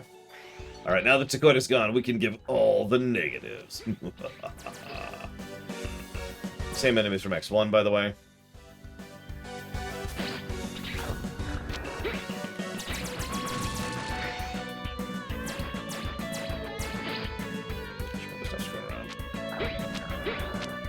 Dying on an auto-scroller sucks, so I should probably not do that.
How many of you have died after killing that thing?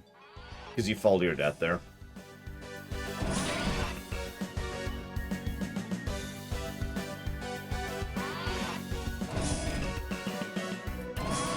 Nice little devastation of the submarine in the background there, by the way.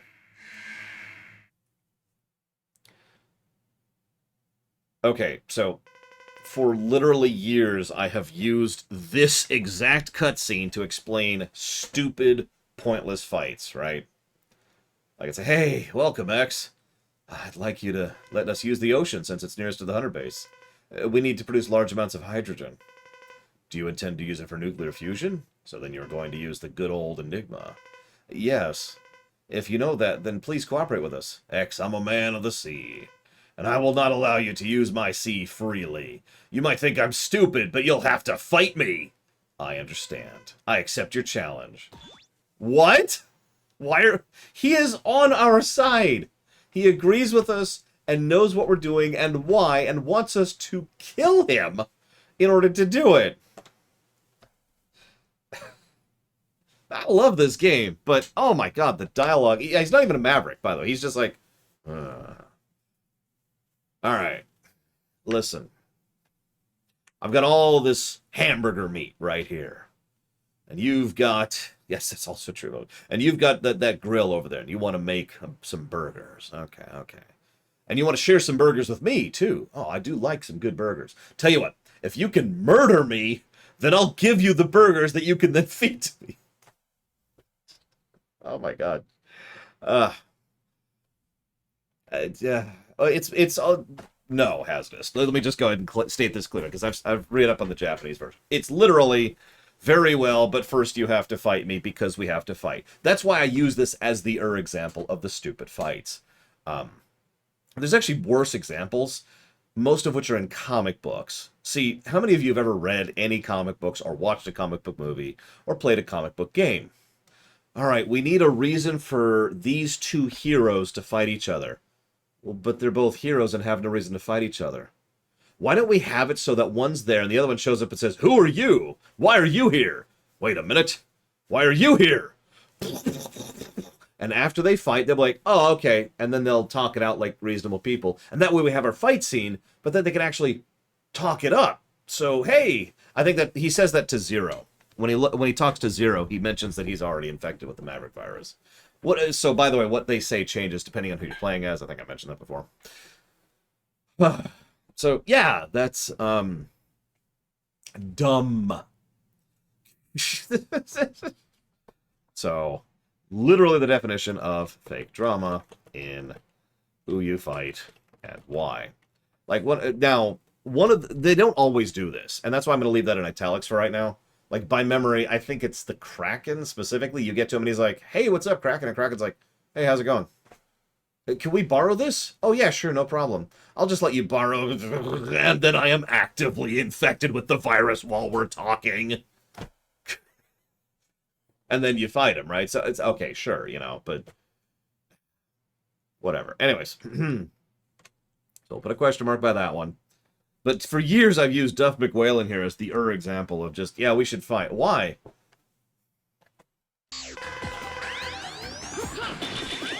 So this guy actually kind of sucks to fight. He has such a non-move set, and yet he's so hard for it.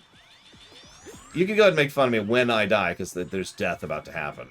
That's where this is going. Now you're probably wondering, wait, Lord, this doesn't look hard at all. And you're absolutely right. So I don't know if you were paying attention, but the right side of the room is instant kill spikes.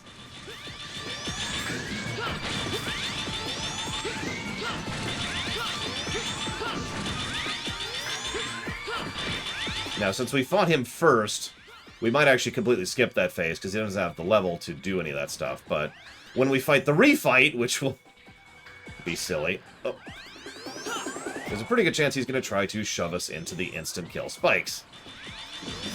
Because that's what he does. Because he's a dick. Oh, hang on, here we go. Yeah, he does that attack. And we're dead.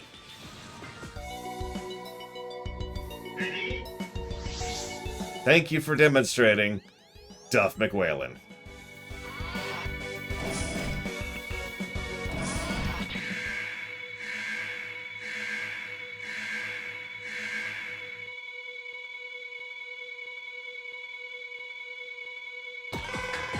Whoops.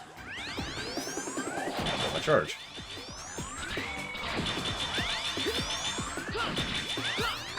Apparently, just you could say the Maverick Hunter's just got a spike in human resources. God, I don't know. Reploid resources? I don't know. Yeah, as much as I like the songs of this game, and I absolutely do, as usual, the boss music's just kind of whatever. Yeah, the real problem is actually the moon gravity. It's so hard to react quickly to that stuff. We just started it, Ventures. So what I tend to do is what you're saying here, and just accept taking hits, because taking hits is better than instantly dying!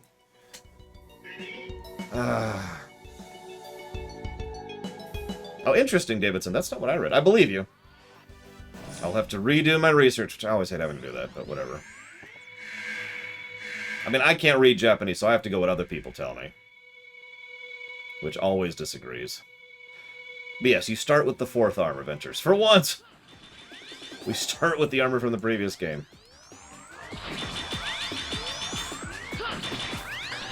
I say for once, we're actually going to do that in the next game, too.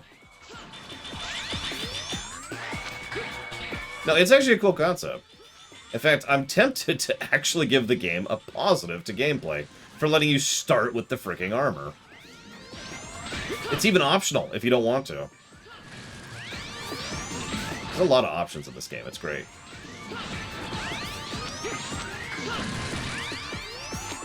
Do you mind? Oh my god. Apparently I can't aim. I keep seeing spikes for some reason. Yeah, I don't know what's wrong with me, Casual. I apparently just am really too stupid to learn Al Bhed.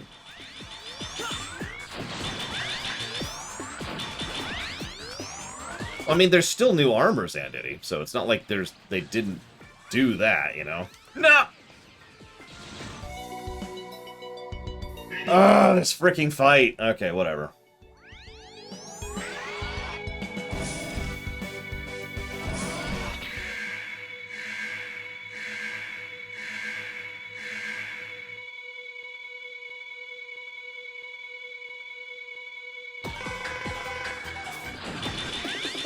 Giant whale guy, ice powers, throws you into the spikes.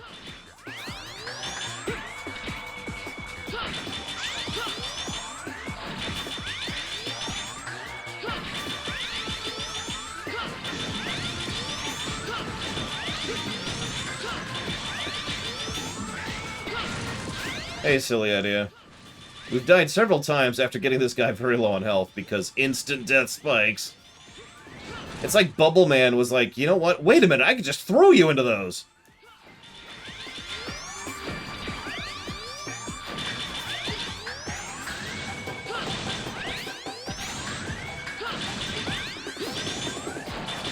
Oh, crap. Oh, thank God.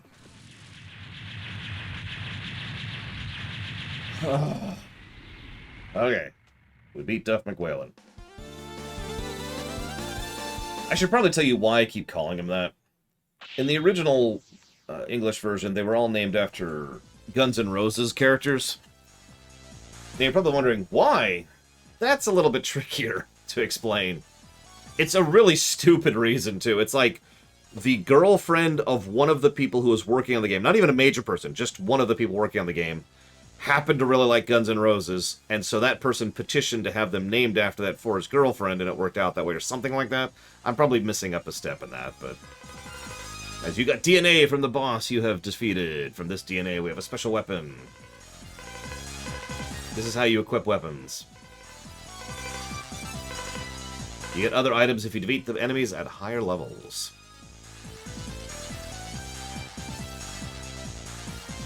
We got hydrogen! Yeah, we already talked about robot DNA. Don't make me repeat it. I'll repeat it. I'll repeat it just for you, Adventures. Give me a minute. We can produce hydrogen. It's the Hunter base. If only the Hunter base worked, then we wouldn't have to take water from the ocean. Now, please return to Hunter base. Okay.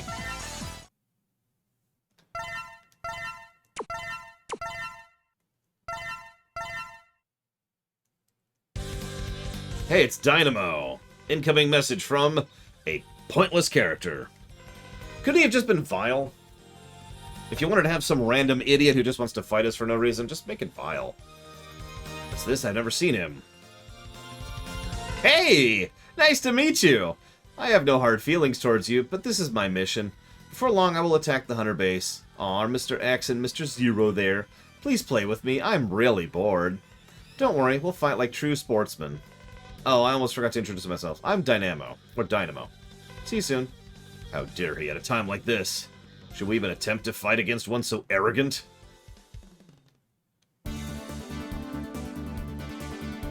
Yeah, I don't know why Dynamo is an X6. I really don't. He has a good song. I'm here to fight you because we need a second act. I'm telling you, they realized that it was a thing that all the X games have to have a pointless mini-boss. Right? Because X2, X3, and X4 all had it. X6 does too, by the way.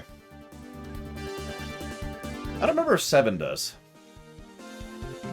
We're doing Firefly next. But really quick, excuse me. Ugh. Do I not have... Yeah, I guess found. Okay, whatever. We're doing Firefly next. No! I didn't mean to pick 0. Hang on. I just give me a minute. Literal misclick.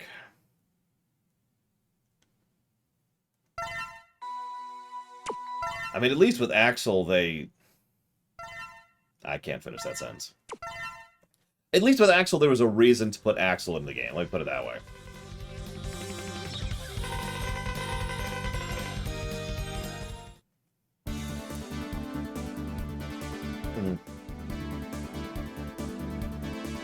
A dumb reason, but, you know, it's a reason.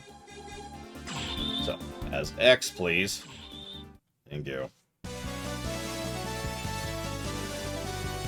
I haven't decided fully on Falkenstein, but I'm leaning against the idea, yeah. And that's why, because of that donation right there.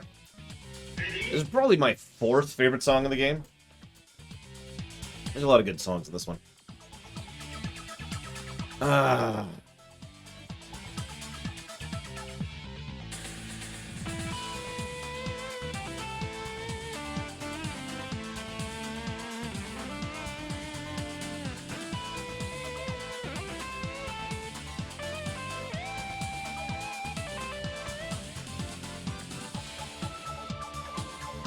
Yeah, X8 actually made Axel a machine gunner. Let's just call it what it is, which works.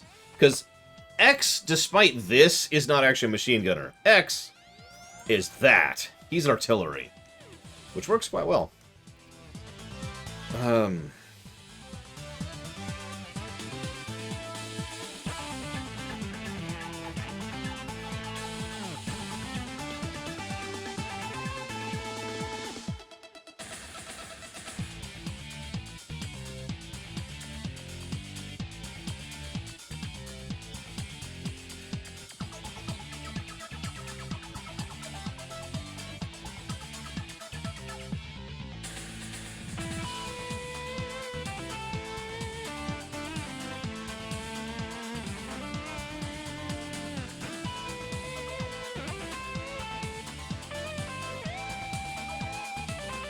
Aw. Yeah, I told you, I love the music in this series, I really do. Or this game, excuse me. Thank you, Jaxie, very, very, very much.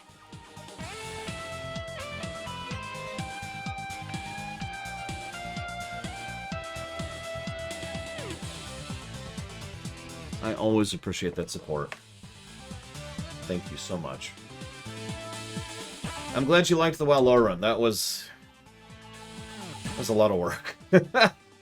Oh, oof, yeah, almost as much work as the WoW Lorecraft series, which I hope you're enjoying. If you would like to put that towards a game, please let me know. Here, I'll try to move on with the stage as quickly as possible here, Jesse Ward. As soon as I actually start playing the stage. We can learn lots about Dr. Firefly just from looking at his laboratory. He is the world-leading authority on laser technology. Therefore, the laser he created will be great use to the Enigma. I hope he'll be willing to give one to us, but I heard he's a very stubborn person, so this might not be easy.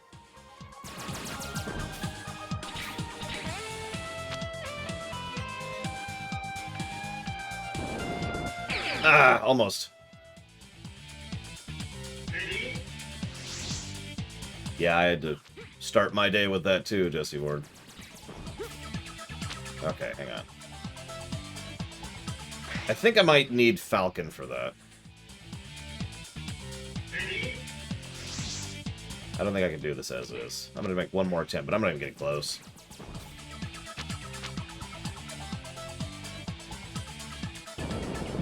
Nope. Yep, okay. Moving on.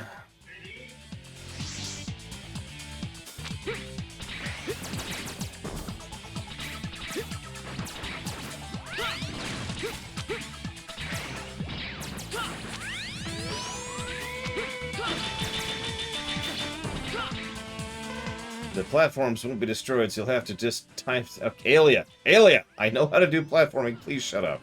This is not Mega Man X7. Stop thinking it is. What's my power-up so far? Oh, so this game did something that X4 didn't do, and I don't know why. Because Mega Man 8 did this. I'm guessing Mega Man 8 was made after Mega Man X4. So here's the deal. This is me with my power-up equipped, right? What happens if you use your shoot button with the power-up equipped? You shoot the power-up, right? No. There's actually 2 separate buttons for it, and that's awesome. That is, I can't even underestimate how much of a quality of life change that is.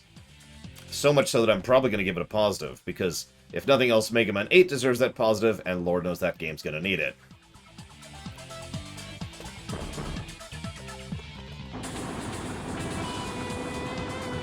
Let's jot that down over here. Okay. Unfortunately, we don't have the thing to break that, so moving on. What does this thing even do? Oh, okay. It's the Sir Snake again. Hey, Damashi. So far, I haven't wanted to kill Aelia.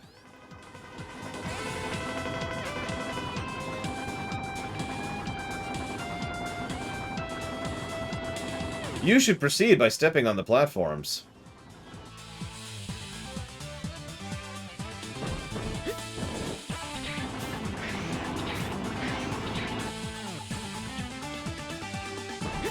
I swear I didn't time that on purpose.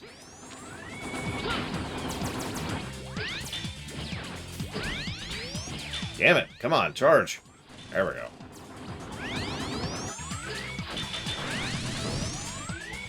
Why does Harry have to be involved? Can we play someone other than Harry, Blue Hero? Anybody, really?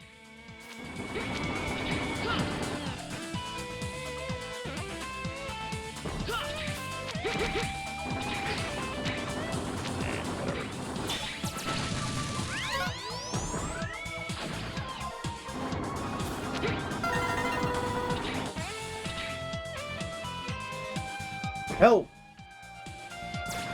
it's okay. It's not like X6 where there's a nightmare 6 inches from them waiting to take them and consume their souls the moment that you jump on the screen.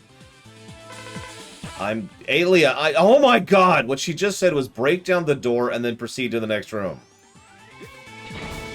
I wasn't going to give a negative to Aelia in this game, but she is working for it.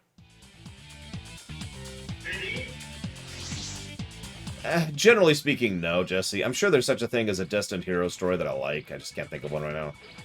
Damn it, screwed that up. That's okay.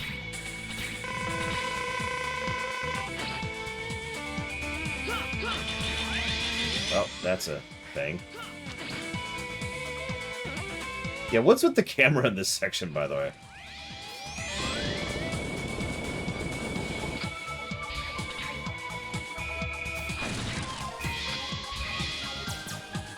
I barely remember Buffy, to be honest with you.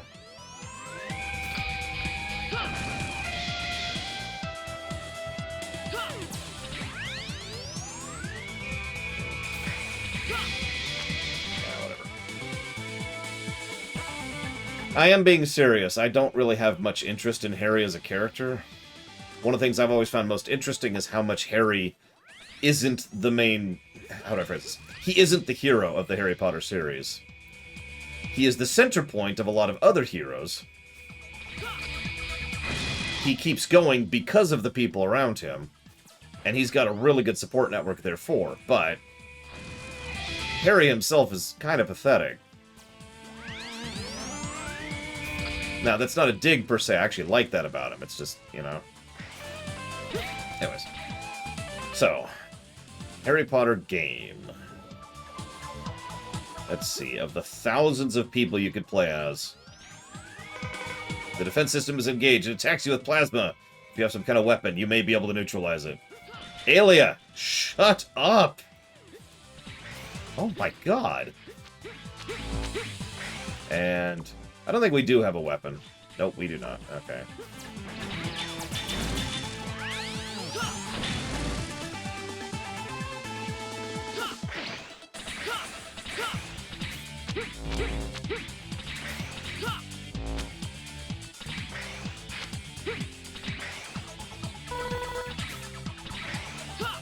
I mean, Hermione's the obvious choice. But... I feel like being able to play as Nymphadora would probably be one of the more interesting ones. Dr. Firefly's room above you. There are several plasma defense devices installed on the way to the room. Use a weapon that can attack upward. Aelia! Christ!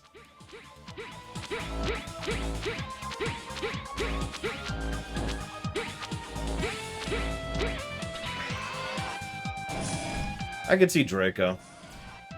Depending on when the game's set. Cool. Backdrop? CGI backdrop, but cool.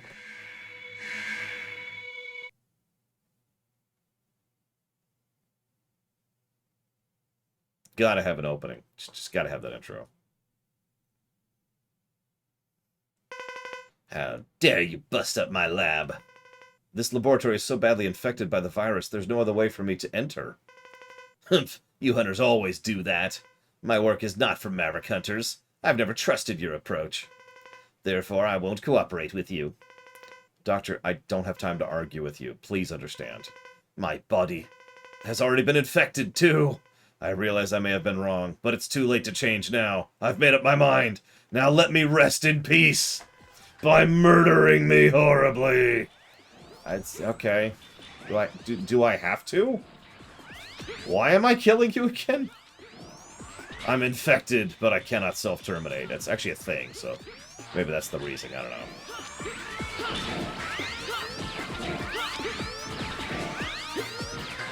Yeah, okay. I missed the post-movie thing. I apologize. So, yeah, sure. Draco it is. All of these Reploids... Well, actually, not all of them, because some of them are actually Mavericks. Yeah, I've always been kind of irritated by that trope. I guess it's a Japanese trope, because I've seen it in quite a few Japanese works. It's the, I want to die, and I want you to specifically kill me, but I'm going to do everything in my power to kill you at the same time. I don't understand why that's a thing, but I'm the weirdo here. I don't know, I figure if I wanted to die, I'd be like, alright, just right under here, just right across the neck. Just make it quick. You know, if you want to die.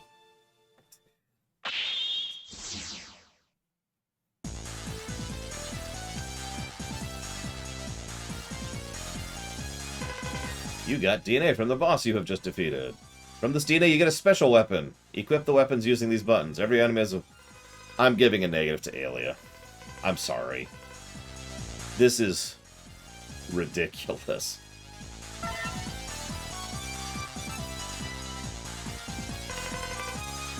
Looked like quite a laboratory, but the inside was in complete ruins. The Sigma virus has caused total disorder everywhere. In order to fix this situation, we need to make good use of Dr. Firefly's laser device.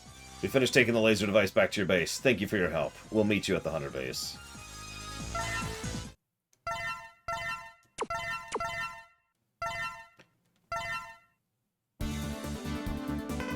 Emergency! Dynamo is attacking us!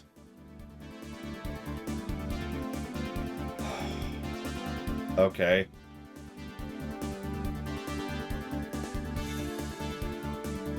Sure.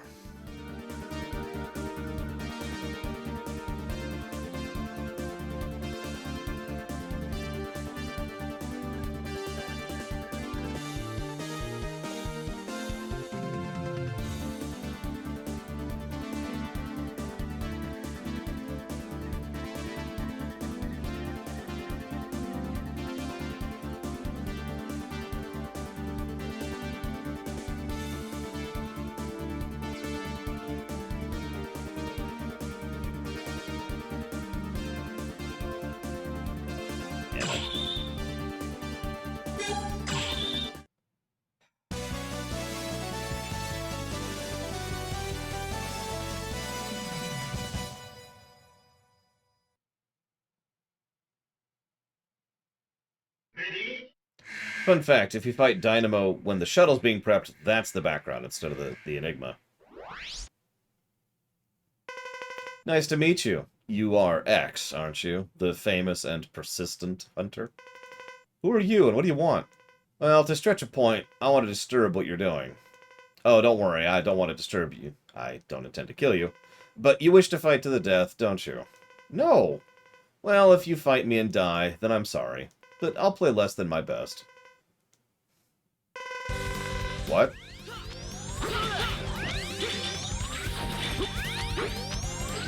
Also, as with all cool, optional people, he uses a sword just like Agile, and Bit, and, Colonel.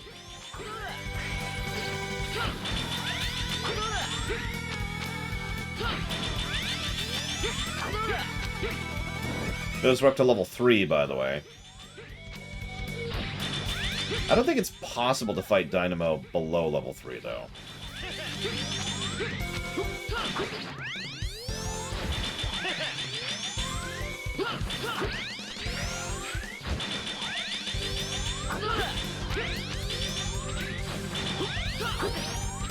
I don't even know Asbus.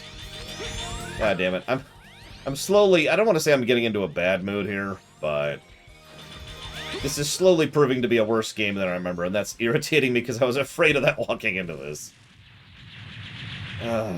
Whatever.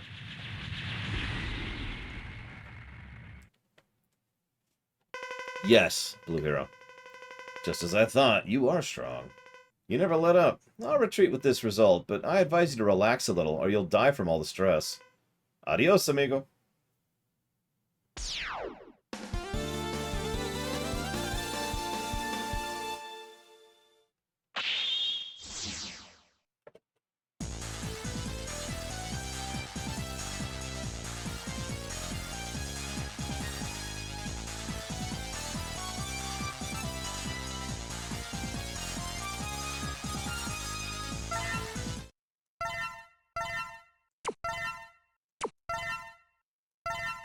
Well, we have our first part.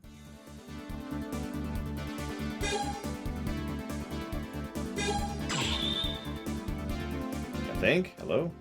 I swear we had a part. Maybe I'm wrong.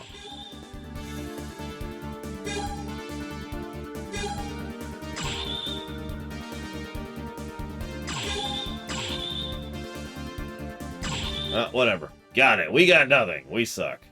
Moving on. What are we doing next? Actually, let's go back real quick. Get that thing. Just super quick. Oh, yeah, that's right. That's right. The drop rate thing that I myself have talked about.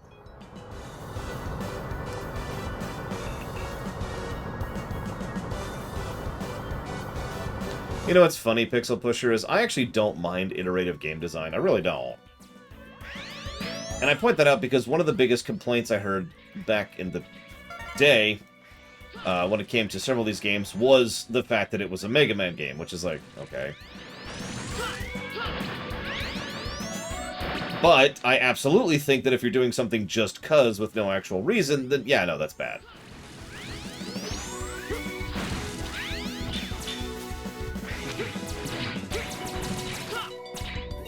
If the only reason you have X in your game is because there's a checklist somewhere which says you need to have X in your game, then we probably have a problem. And I shouldn't say X, because obviously that's a character in this series, but you get my point, right? Yeah, like the boss rush.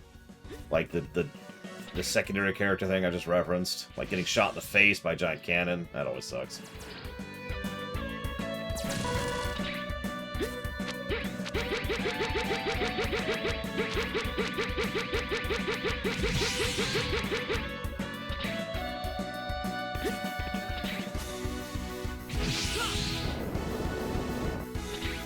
I mean, I'd be okay with having X not actually be playable in some of these. If you did something good in exchange, right? Like if you did something awesome with that, or varied that up, or made it cool. And of course, that's what the Zero series was trying for.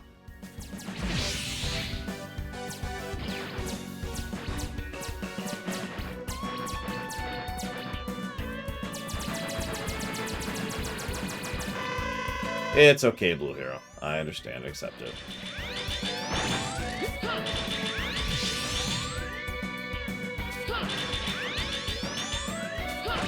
I mean, I guess that's true, Jesse War. That's kind of where I'm at with this.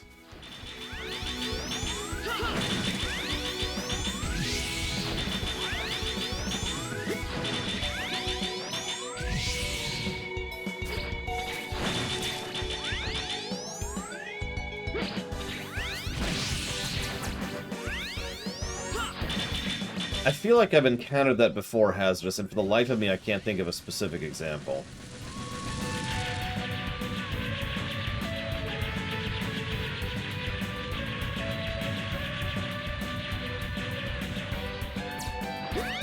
Because, yeah, as a hypothetical, you know, conceptual thing, yeah, no, that's way better than just... Oh, yeah, and then there's the boss refights. To use an example.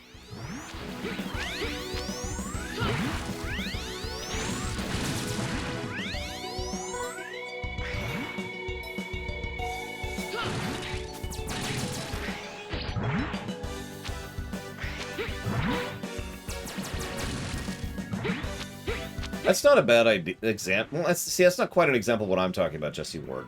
That's more of a using the limitations of you know budget and time in your favor, which honestly this game did. Hello? It could grab the thing there. Like, we have limited time and budget. Let's make use of what we got.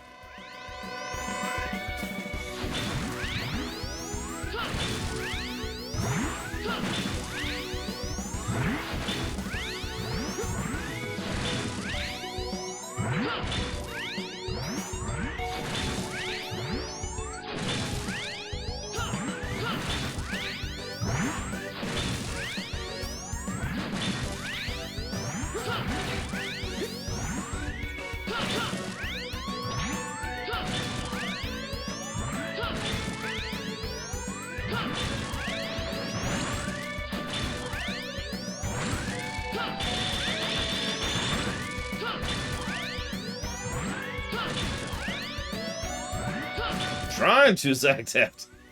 It is proving resistant to blasters. That's not true, it's just taking a minute.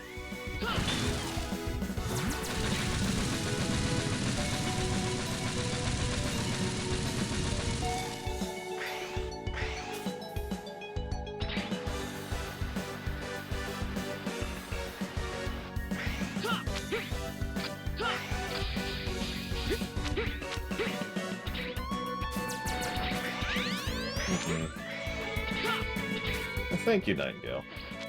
Yeah, we're getting a power-up we literally couldn't get last time, Von Falkenstein.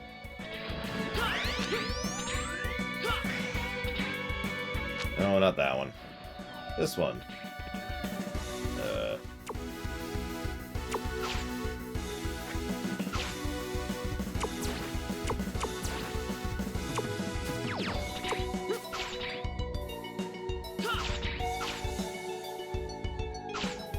For God's sakes. There we go. Give me my armor. This is the program for the body part of the Falcon armor. Analyze and upload the data.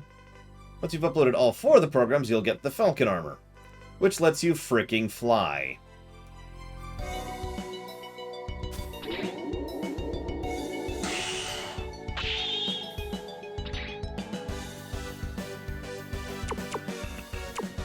Goo Shaver?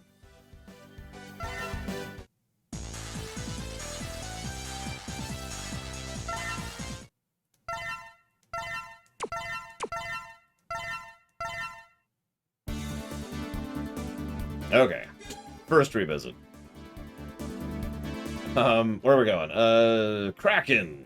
Oh, yeah. So, I don't want to give more negatives. I don't want to give more negatives to this game.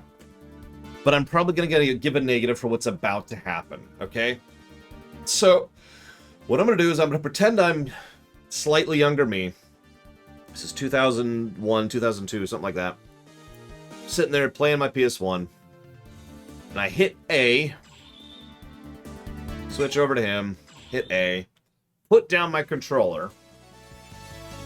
Like I just did. Grab a drink. And get ready to play the game. Okay, so let's put this away and... maybe if I...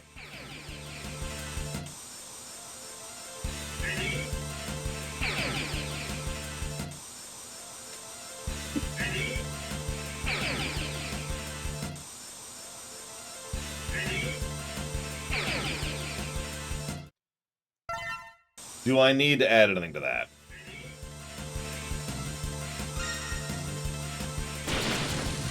2. Oh, I already missed one.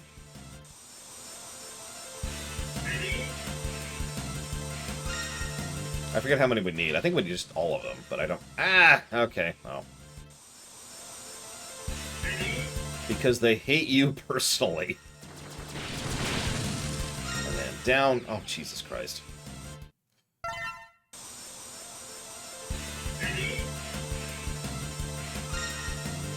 Are you ready? Well, sucks to be you. Oh, nope, I missed it. Damn it! I can't even get that third one. Oh, I remember doing this so many times back in the day to get whatever this... I don't even remember what this gives, but it's something, and I'm dead. Yeah, you think Bloodborne kills you a lot. Let me show you what Mega Man does, son. Ah, damn it. Ah, armor perk. There you go. Is this Gaia armor, then? Which is funny, because I'm never going to use Gaia armor, but I'll make a few attempts here. That... Well, we got 3! Yeah, exactly. We have embraced our chasm future. It's...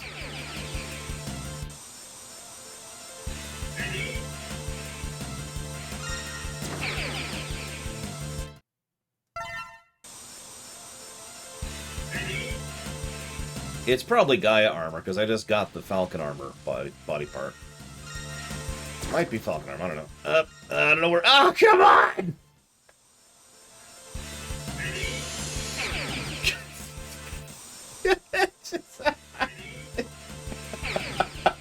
Someone should do a music remix of this. Ready? Ready? And that provides the underlying bass to the song, you know? It's a shame. I like this song. It's just you wouldn't know it. Here, let's get a little practice in. Let's hit the wrong button. That's critical importance. RNG manipulation. Oh man. Okay. Nope. Well, we missed it again. That's okay because we're gonna do this and die. Yeah, that's the hard one. Yeah, the lyrics are just ugh, or yeah. I can't even do it. I can't do it as enthusiastically as that freaking Stingray. He was just so into it. Oh, I missed! How did I miss that?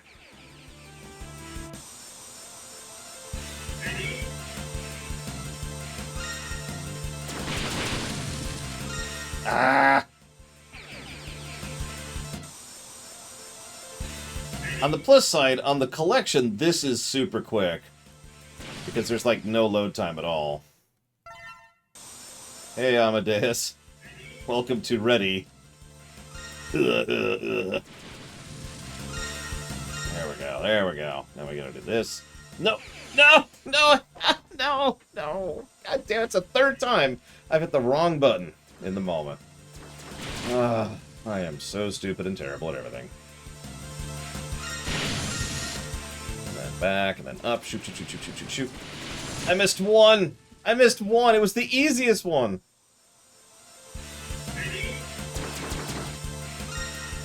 I didn't remember it was there.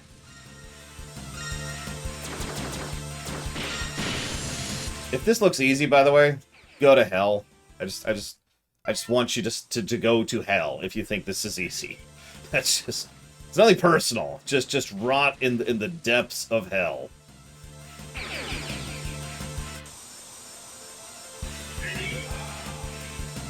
No, I think you're right, Hazardous, because, yeah, I have to really do some funny finagling with some of these.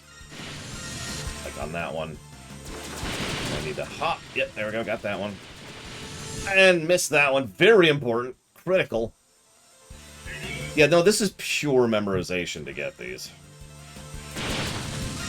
What's funny is the stage itself isn't actually all that bad. It's just getting these freaking things that's hard. This is for Falcon armor. Well, damn it. That sucks. I actually want that. I might be willing to go without, though.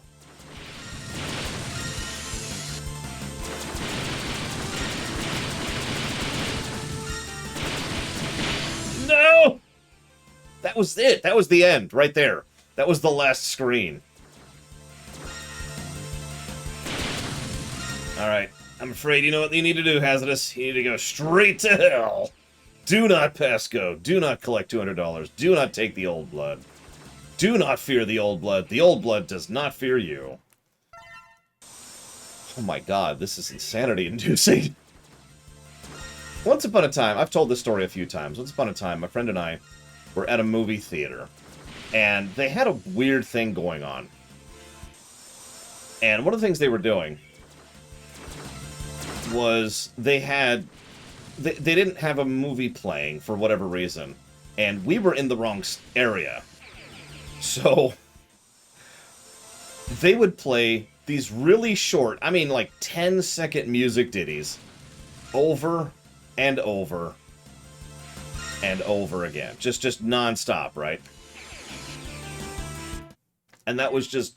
And we were just sitting there waiting for the film to start. Now, because we're stupid and dumb, it didn't occur to us that we were in the wrong theater. We just kind of were waiting and waiting and waiting until we realized the movie should have started, because we usually show up early. And we finally figured out that we were in the wrong, auditorium. The thing is, we both still look on that rather fondly, because having those 10-second thing loops over and over and over was actually hysterical. And the longer it went on, the funnier it got, until we were just descending into a cacophony of insane laughter. As we're like, alright, which one's gonna be next? Which one's gonna be next? I can still remember several of the themes in my head to this very day. This was a while ago, obviously. Oh my god. Anyways, I don't know why I'm reminded of that right now. It's just something that was coming to my head for some reason.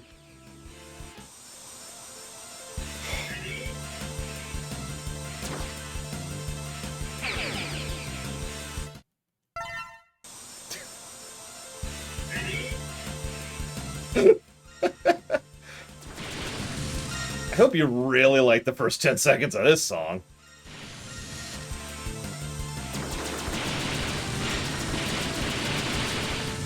Nope. Too low. Too late. Jump. Jump. Jump. Slide. Slide. Once we get to Mega Man 8, I'm gonna hate those sections. I'm just gonna preface that right now. Make sure everyone's aware of what we're getting into with that. Oh, bull crap. I mean, the bike controls pretty precisely. That's not really the issue here. God damn. The issue is you have to do this near perfectly. You have to do it in one try. And any failure is punished by instantaneous death. Oh my god. Like, twice now I've gotten to the end, but it made one very small mistake, and that has killed me. Sometimes I jump just a little bit too late, like I just did there. Several frames too late.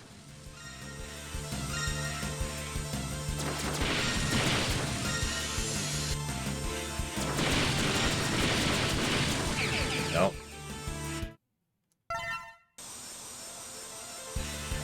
Is it that bad, Hazardous? Is it what?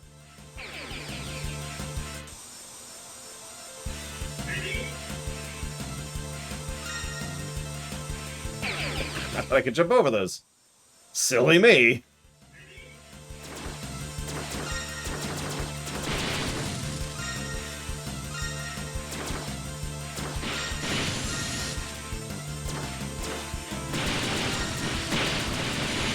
Nope. Just a little bit too high. Hi, Loner.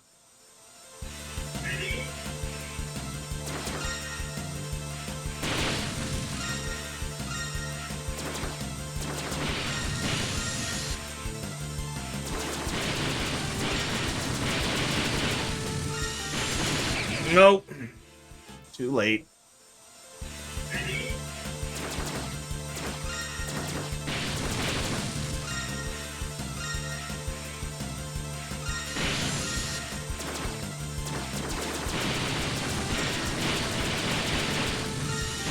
Too late again. No!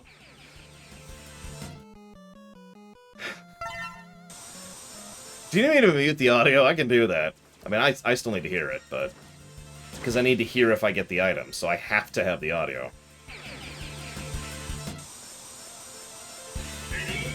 Oh my god.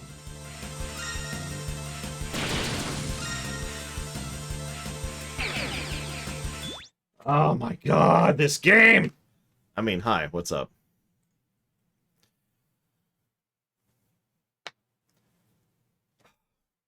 Thank you, Andity. Very, very much.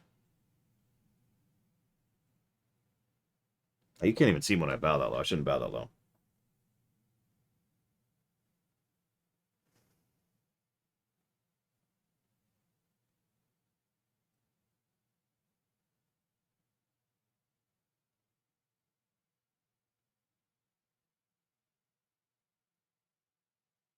Always appreciate.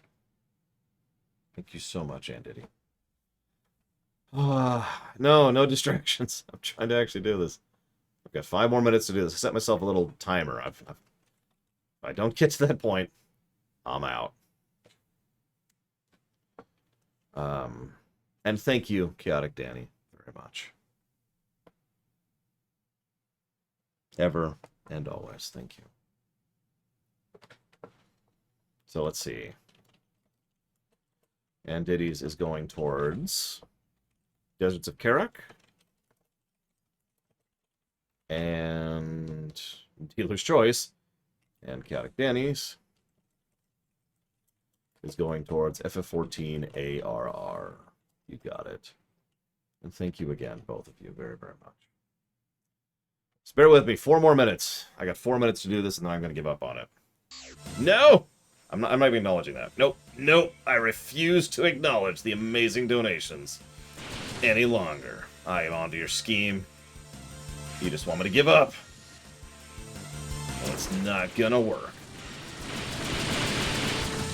Nope. See, that one's the hardest one right there. That jump is by far the hard one of this whole thing. There are, to my knowledge, 2 ways to do it. I've failed at both so far. So I'm just kind of deciding which one I do based on my mood by the time I reach it. Imagine if we had the input lag and or the input dropping from X3 in this nonsense.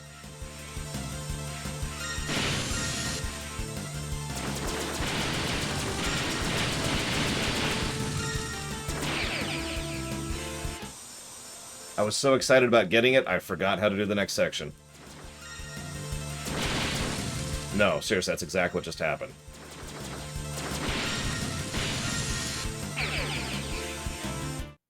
Thank you, Croatia. Very much. You didn't put it towards anything, though. But I still appreciate it. Thank you.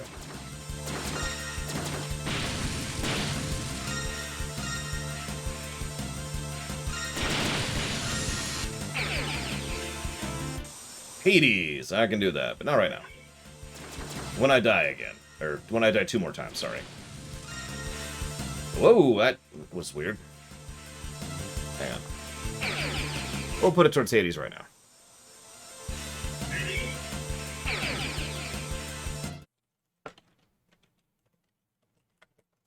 There. Towards Hades. And thank you again. Well, I haven't updated the HUD yet, have I? Well, it's because I haven't codified a lot of things. I'm still debating.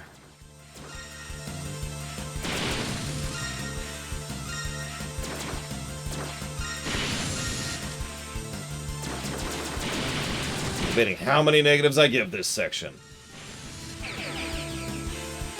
I see it, Hazardous. You're giving it to me! It's great, I love it. I could probably use it better than your current world leaders. I shouldn't joke about that. Anyways.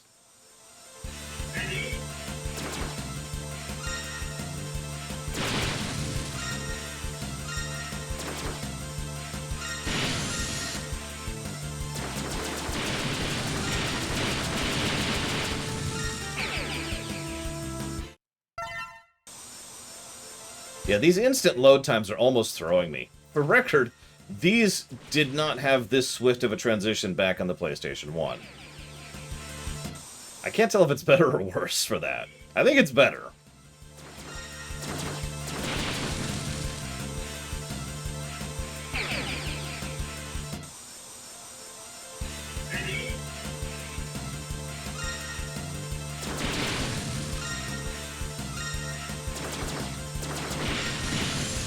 I disbelieve that. Alright, looks like we're running out of time here. This is going to be our last attempt right here. These lives are going to be our last attempt right here. This is our last lives.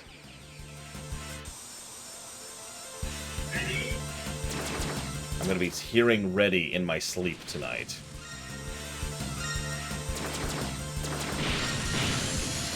Bullcrap!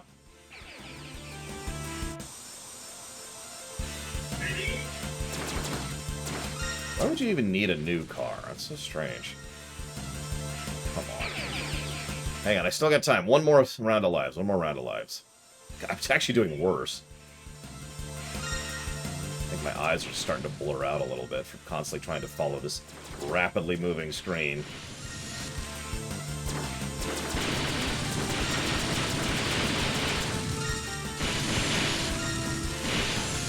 Oh my god, we made it.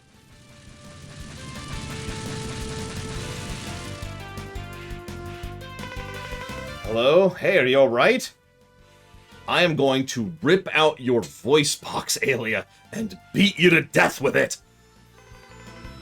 You couldn't walk here because the terrain is too badly damaged. That's not how that works! Even the Ride Chaser nearly didn't make it. By the way, did you notice that there are energy items along the way? Those energy items and the door in front of you seem to be corresponding. If you have the items, shoot them at the door, then the door may be opened.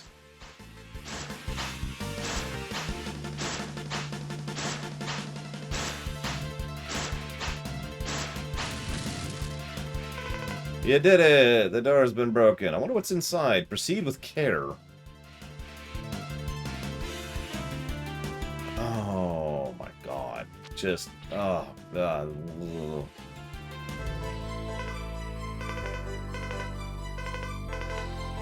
Yep.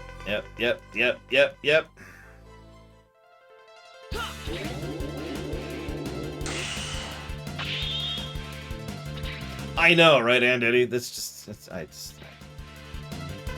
A lab scientist is in custody. Save them and let them escape. There might be some cartridges in this laboratory that still work. We want to obtain one, don't we? What is this dialogue? Shut up, Aelia! The lock system of the shutter is broken. This is how you do it. I refuse to read this. I refuse to read this.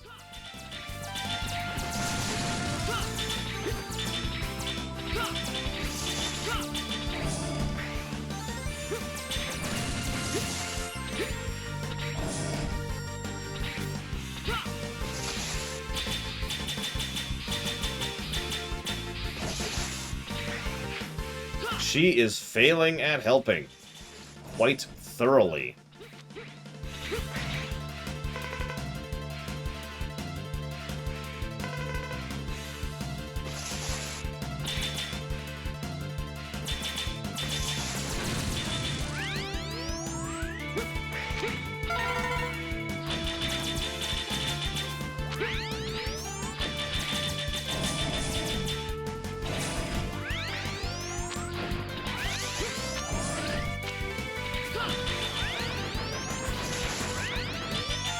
I love enemies that are just armored.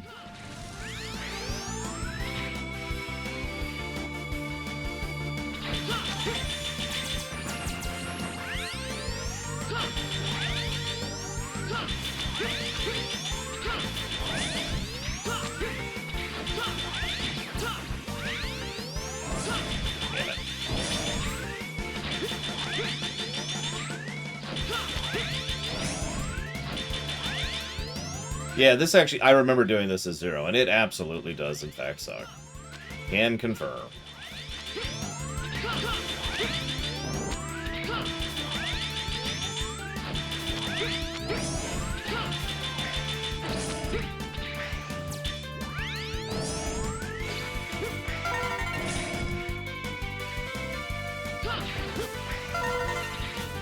Gotta rescue all the peoples.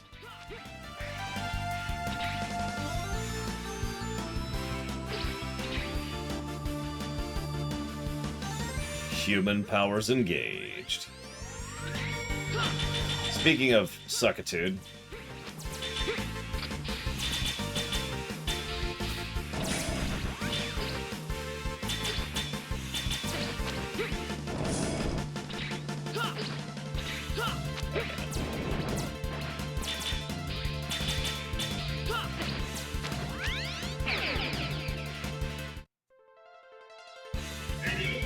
The only thing I don't like about the 4th armor is the hover boots.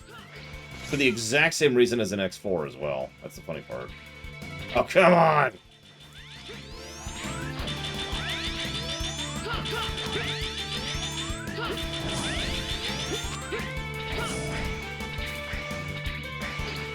Didn't I just rescue you?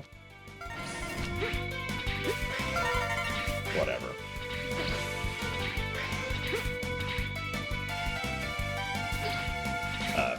What?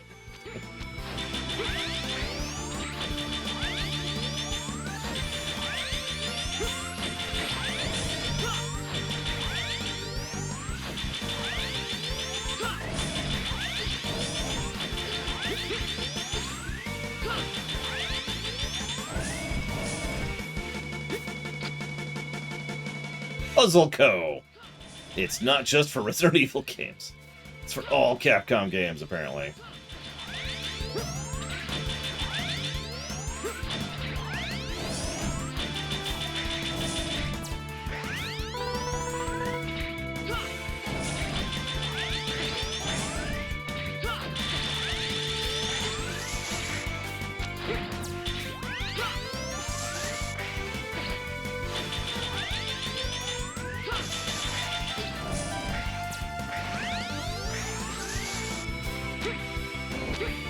I need Gaia for that or something, don't I? Oh, whatever.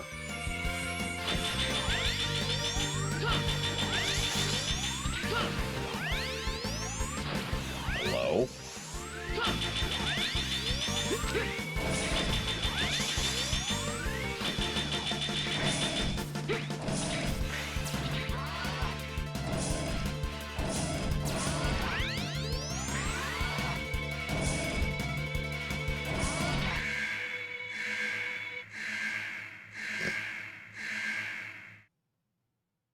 Level 7 now.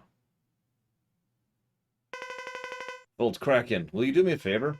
This is how you greet me after so long? No, nice to meet you again. Or, I'm sorry. Not even a hello. How rude. You haven't changed at all. Look, I'm sorry about Launch Octopus. I wasn't referring to such an old story. You destroyed him because you were a Maverick Hunter. It's your duty and your mission. Well, I got fed up with the hunter jobs. That's why I quit. Not because of Octopus Baka. Please, we have little time left. Give me the energy cartridge. You are free to take such a worthless thing. But what a simpleton you are. Even if you get it, you can't change the fate of the Earth. Every Reploid has been infected by the virus and become Maverick Hunter, you'll be terminated just like you did to Octopus. Because he's Maverick now, see. Right in front of us. It's just actually pretty impressive if you think about it.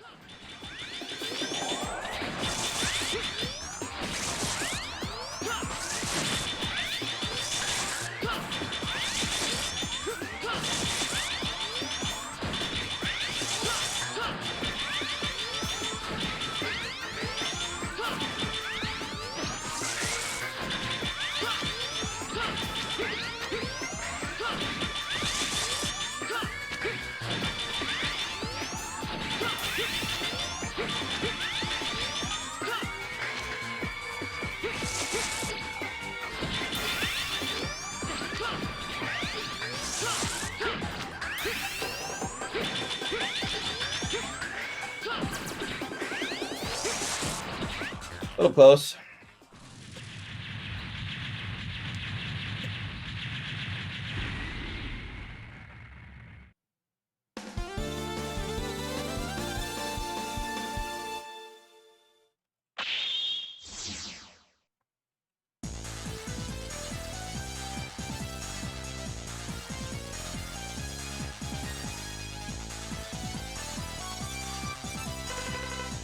You got the exact same dialogues that every single boss gives.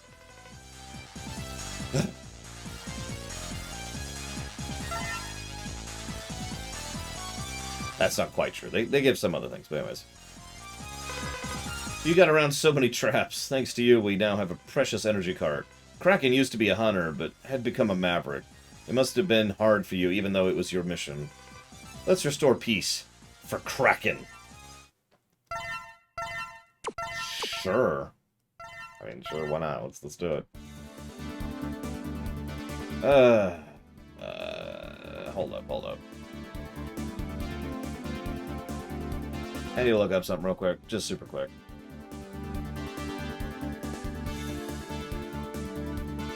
I always assumed they were made from the same models, stock, or whatever Jesse worked, because that's usually how that works, right? Like Gravity Beetle and Boomer Kuwanger were related, you know?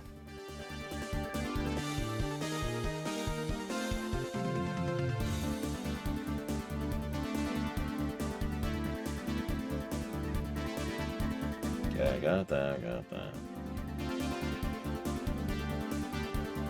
Do I have that?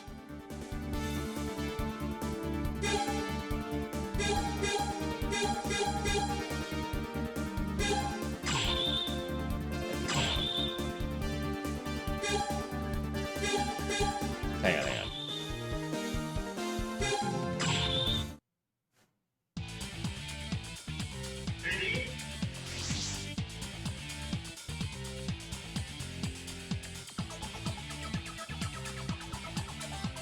What is this?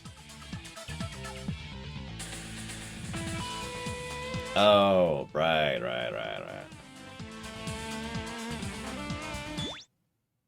Okay. Whoop, wrong thing.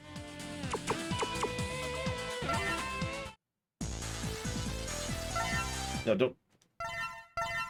Just. Okay, fine. Go. Yes. Yes. Congrats, Mez. Lord knows that's a thing. And no small feat.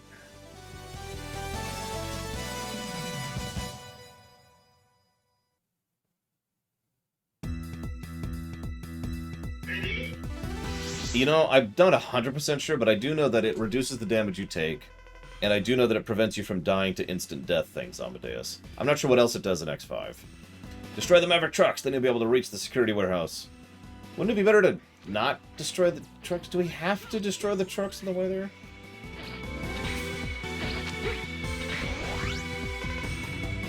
Oh my god, Aelia. You introduced a good tutorial game. Why do you keep doing this to me?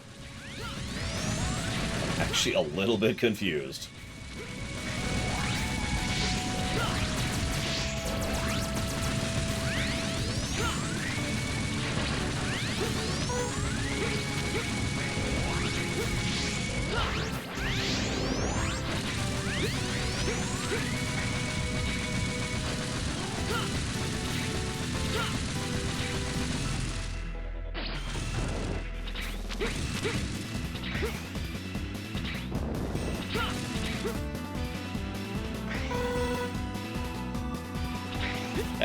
Okay, sure.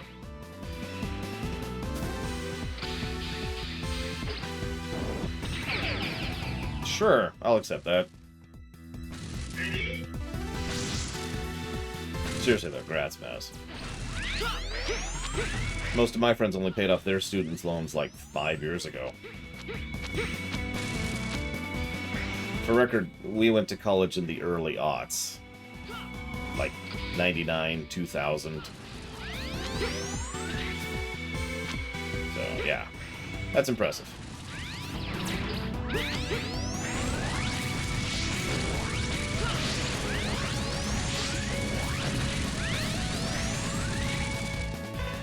Oh my god, Alias. I understand that the truck that I'm on that is currently exploding is currently exploding. Thank you for telling me.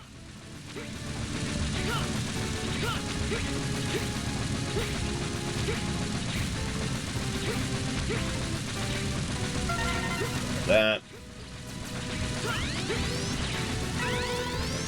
Don't do it, Night Forager. Don't do it. No, look what you've done, Night Forager! No! Oh, okay, we're okay. We survived Night Forager's donation. Is this a secret warehouse? I can't tell, but there are strong energy readings. We're getting even stronger energy readings from deep inside. Okay. Well, I'm gonna go get this really quick. Thank you, Night Forager. Very much.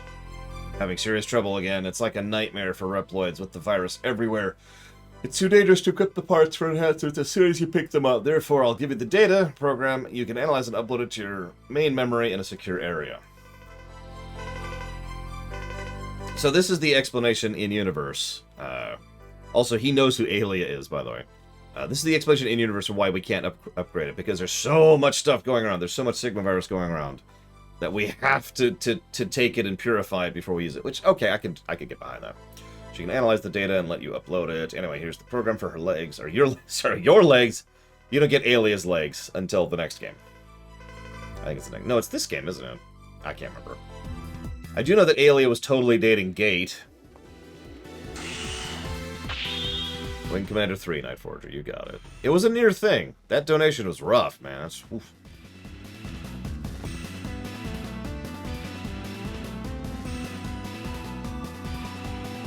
Dr. Light knew that someday they would have to have a bikini version of Aelia in order to sell Gacha. The other form of Gacha. So, Dr. Light... So, originally the idea was that Dr. Light was just a recording, and he's been dead for years. They then changed their idea and decided to make him the first cyber elf, which we've discussed already in the Zero series. But essentially, he's an AI. He's an AI. He's still running around as programming data, just like Sigma and just like Wily. I always thought this guy was cool looking. So you are the famous Maverick Hunter. I never expected to see you. What an honor.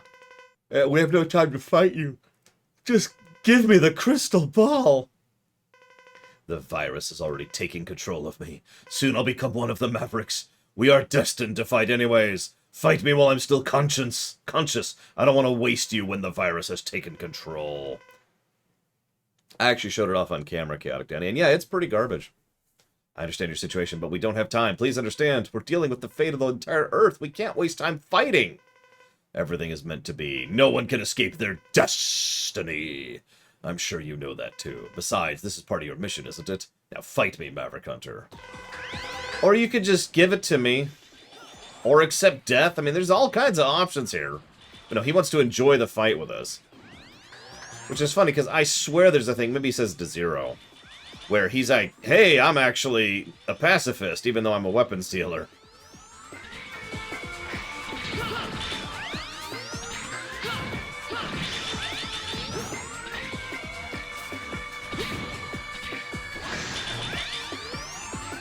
He's actually one of the cooler bosses, too.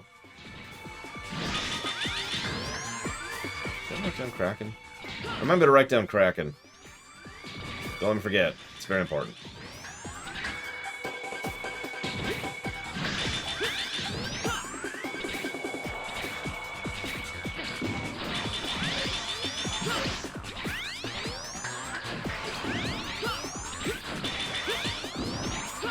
Listen, the only way to make sure everyone isn't killing each other is to sell weapons to everyone. There's just a logic here.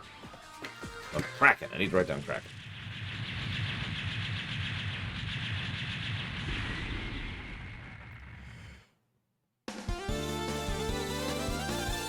And the mixer weapons, I cannot fire them.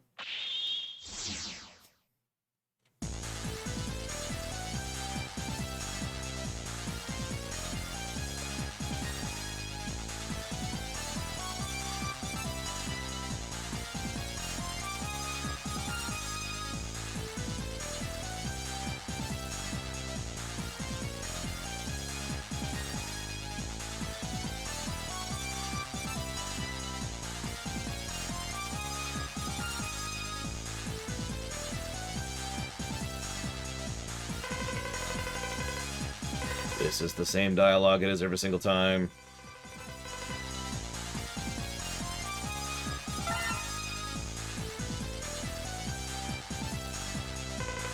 Crescent Grizzly had the crystal ball. This should greatly increase the striking capability of the Enigma.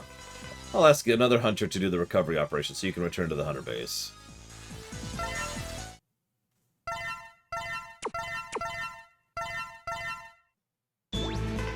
At last, the Enigma's been completed! I feel like a bit of deja vu here.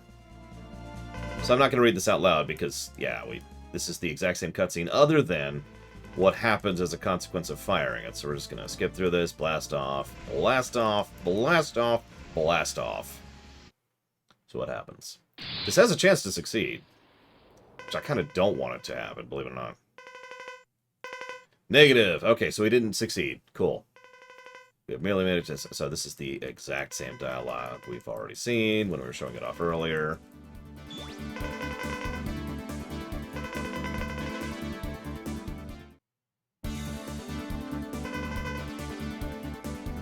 I like how the background has actual people in it. Like implying this is actually a command center rather than just some random thing like it is in the other games. Okay, so hang on.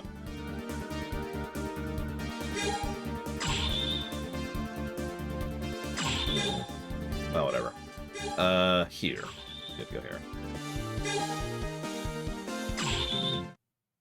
I mean, crystal balls, you know, it's legit. We should try out some weapons while we're here.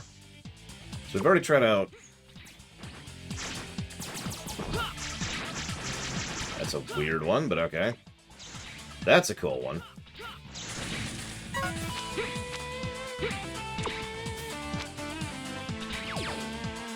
So I actually like this one. This is one of my favorites on this one. Hang on.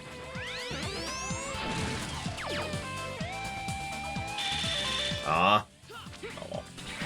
It's like that controlled missile in Metal Gear Solid 1, if you remember that. The only downside is you're completely immobile while it's happening, but, you know, whatever.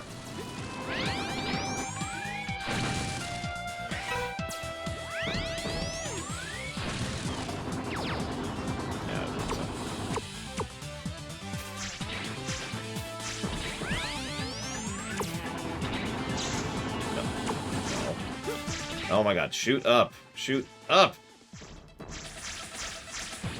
Is that not the thing that does it? Eh, okay, whatever.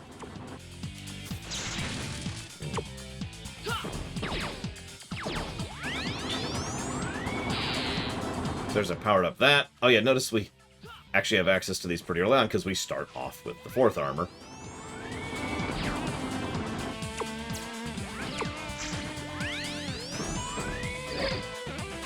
Gotta have a shield. Very important. The Ninja Gaiden respawns return. Hasn't been a bad thing yet, though, so we'll decide that. So this is one of the more cool ones. It just randomly strikes enemies for the next several minutes, which is actually pretty useful in some of the later stages. To just be like, you know what, I don't feel like dealing with you.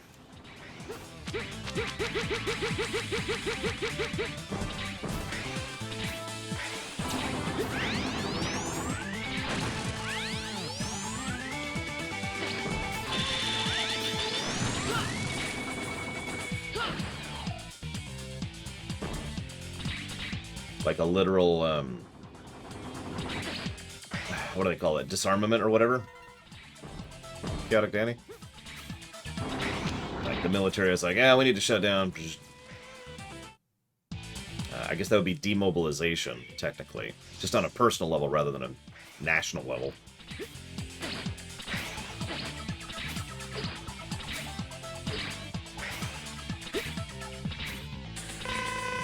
Oh yeah, very short, Jesse Ward. Although most of them are only a month or so. A few months. Like, it's 6 months between 1 and 2. It's, I think, like a year? No, it's 2 years between 2 and 3. And then it's, I want to say 2 or 3 months between 3 and 4. I don't remember what it is between 4 and 5. And then from 5 onwards, your guess is as good as mine, since the timeline starts going wonky at that point.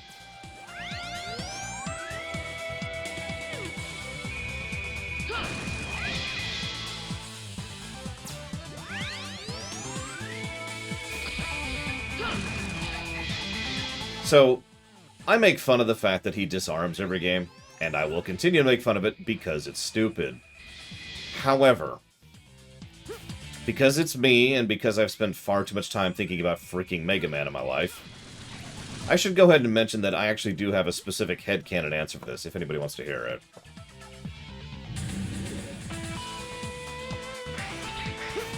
Alright, so it should be just up ahead here, I think. Yeah. It's gonna be up on the left. I remember this one. I remember this. Yep, it's that one right there. Miss with half my shots here, don't mind me. You're Donwu? Hello. Let me through. I swear this is it. Is it this one?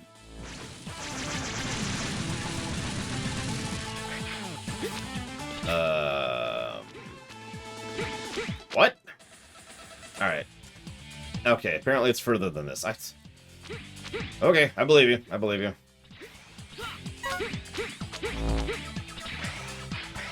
Hang on. It's this one, isn't it? There we go, okay. Jeez Louise. Falcon armor get.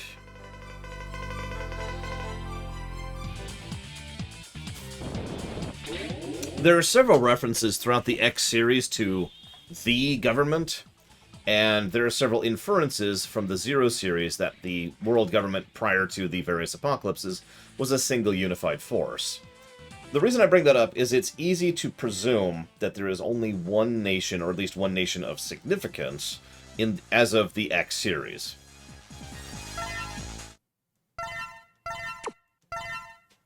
So the idea here, and this is important to start from here, is that there is one world government, or at the very least, one super nation, right? You with me so far? So, my idea is that this super government is, I don't want to say stupid, but they're stupid.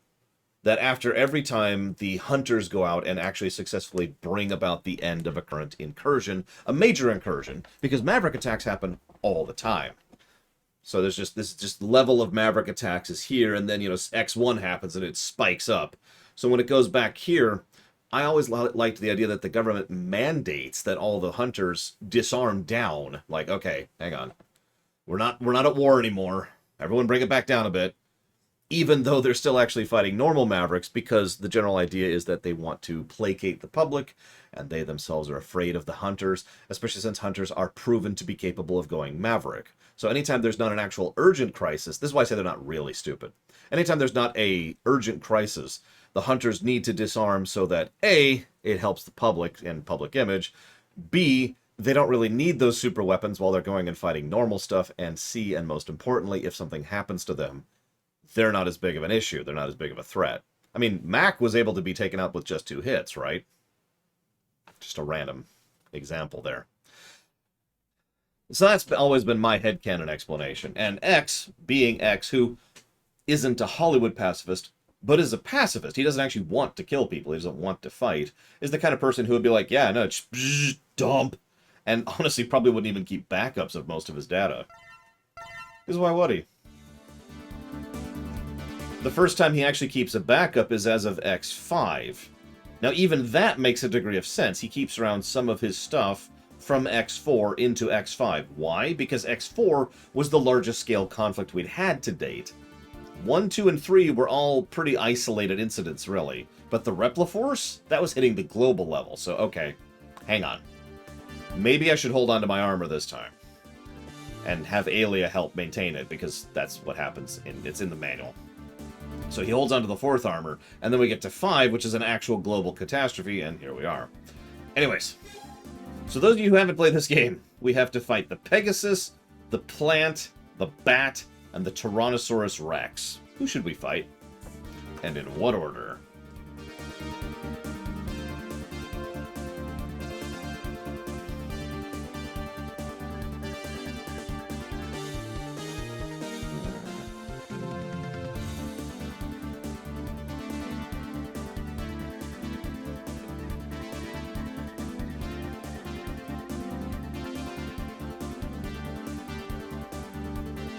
Okay, so T-Rex first. Cool. Hang on. Let me get this down. So we're gonna do T-Rex first, then Pegasus, and then either Plant or Bat. Yeah, the Skibber stage is... It's okay, we have the Falcon armor, so that shouldn't be too bad. Speaking of the Skibber stage, I'm gonna take my headache medicine now. I pulled something while exercising, and it's giving me a tension headache. You know what? You know the kind. Muscle headache. Plant Lash. Okay. If Jinkamio and Chaotic Danny agree, then I shall do so. Bat, plant. That's a hell of an order. So first up, the Tyrannosaurus Rex in the Red Hot World. So here's the Falcon armor.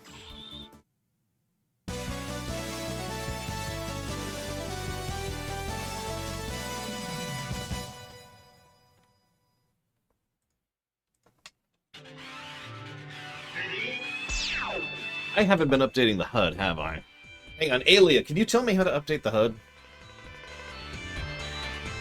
One moment. Let's do this. Let's codify a few things. We've effectively played half the game at this point.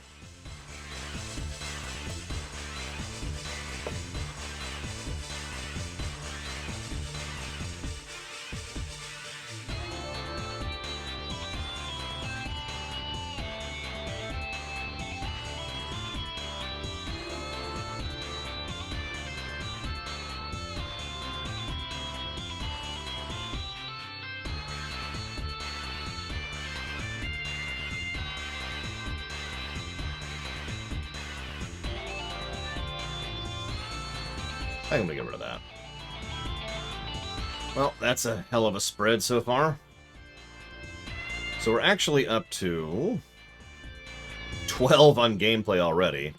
For some bosses, some stages, some sprite work, the choices, the replay value, the replay... I gave 2 pluses for replay value. This game is incredibly replayable. Proper tutorial in the intro, Blue Hero leaving us, that's always a positive to gameplay. See you around, Blue Hero. And, the choice option thing, the music, because the music's legit.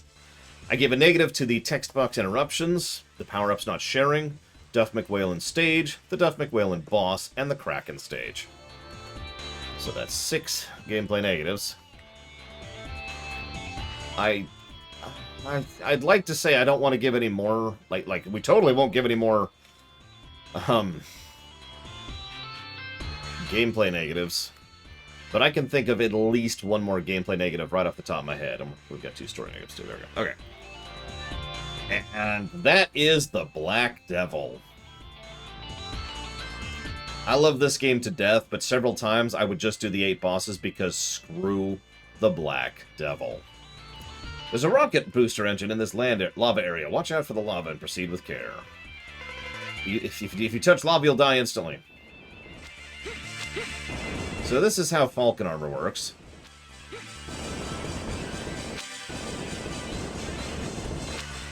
Now, if you're not catching this, this is straight up flight.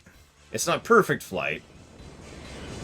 And in fact, there's a thing we have to do in, I think, the plant stage. But, yeah, flight. Woo! Now, the thing is, it's not infinite. But if you touch the ground at all, even the wall, you renew the flight. That's the Falcon armor in a nutshell right there. The downside of the Falcon armor, its shot kinda sucks. Even the fully charged thing is this tiny little laser, which is a little hard to aim, like that.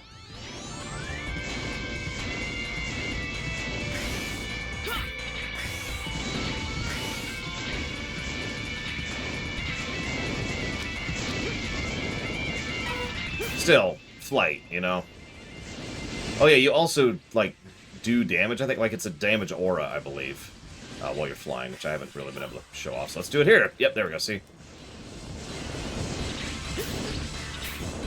It doesn't prevent environmental damage, but it does prevent some enemy damage, and it hurts enemies, so... Oh, Lord, Damashi. Yeah, when we get to X6, I will be slightly more okay with the cavalcade of negatives we're going to give that game. We should also give a plus to sub-tanks for the usual reasons. Honestly, I would like to give a plus to armor, so I'm going to. The question is, do we give 2 pluses to armor?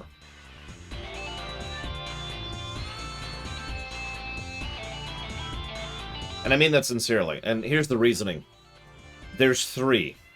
There's technically 4, actually, armors. Because Zero actually has an armor set in this one, which actually boosts his stats. But yeah, we have the 4th armor. It's your basic, but it has all the basic abilities from the 4th armor in 4. We've got the Falcon armor, which I've just shown off, and we're going to have the Gaia armor, which I'm going to try to get and show off a little bit too. Having multiple suits of armor, I think, is a great idea. As I mentioned that earlier. It's going to be kind of a regular thing in this game and the next one. I think we'll have to debate if that's a good thing or not. Like, if it's a separate good thing or not. Yeah, I know how to blue this, thank you. Oh my god, you literally just said that. Go away.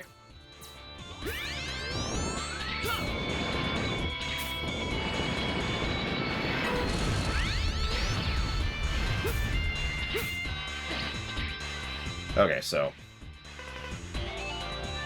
this section's interesting. Oh my god, I get it, Alien! You're gonna get me killed here.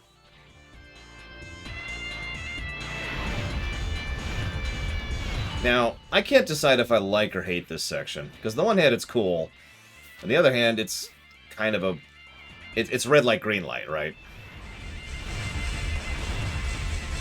What do we think? What are we thinking about this?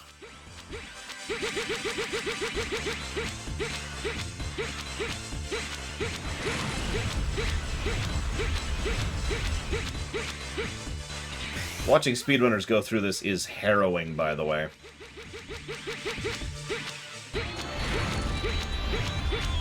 Damn it, Jesse Ward. Listen.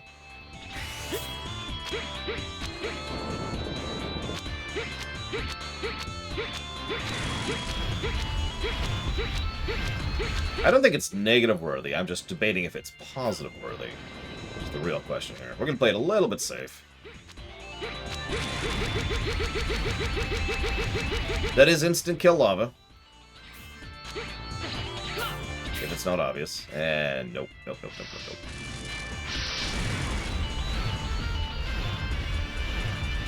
Let's ignore the, convention and physics and all the things that make absolutely no sense here.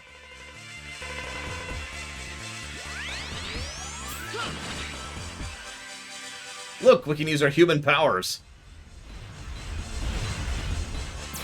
They really do start to lean into the gimmicks, and I do think that was a good move for the series, so I'll give it that. It also depends on how this section plays.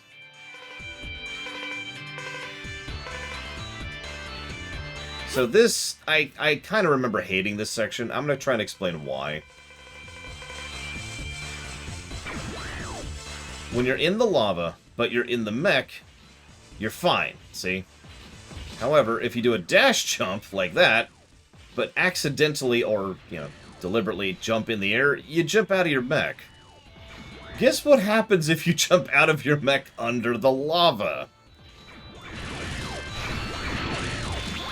I'm being very particular about my jump movement here to try and make sure that I have none of that happening this time.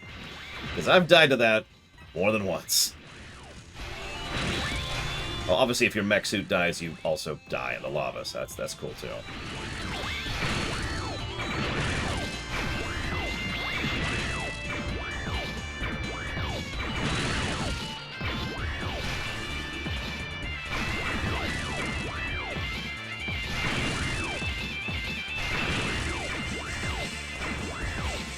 This is when it starts to get hard, because we have to start doing these kind of jumps. But we think we made it? Yep, we made it. Okay. Okay. Now I can't jump out even when I'm trying to.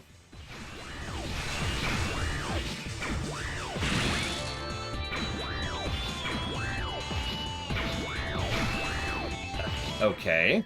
This is weird.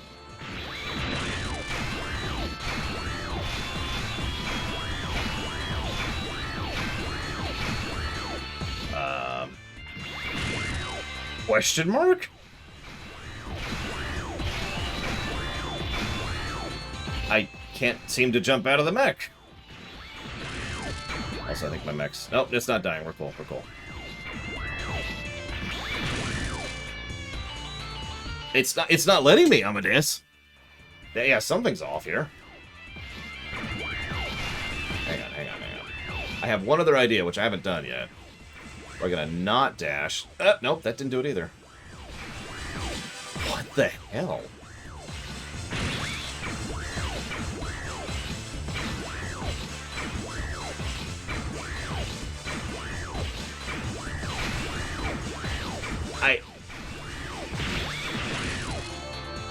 Mech's about to die. Oh, wait, no. Never mind. It stopped flashing. Nope, the mech died. What? Okay, I'm extremely confused about what happened there. They changed the input. There we go. Hang on. What did I do there? What did I do?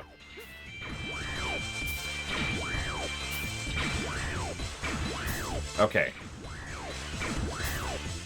I was doing that. That's holding up and jumping. That's exactly what I was doing.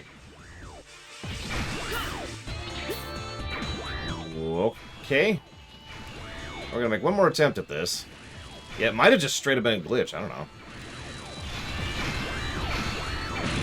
We'll be a lot more reckless this time. Because screw it.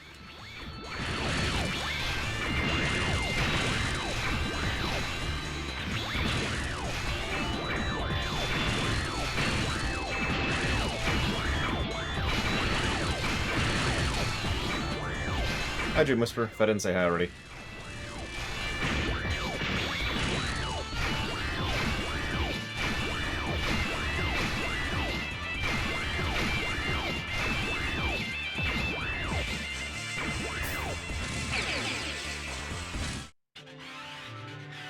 Okay. Hang on. Hey, it says something. Yep. So I can't activate the fly after hopping out. Which is what I was trying to do.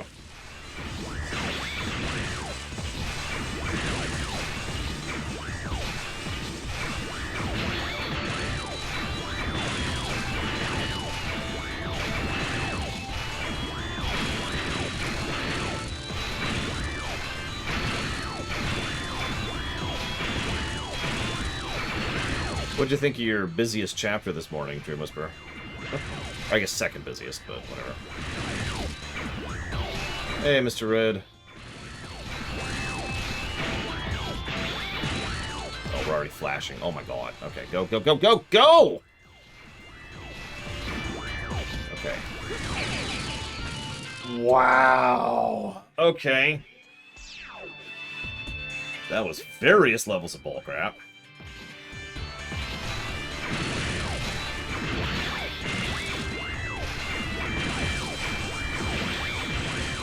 I'm gonna give up on this after this attempt, by the way. One way or the other.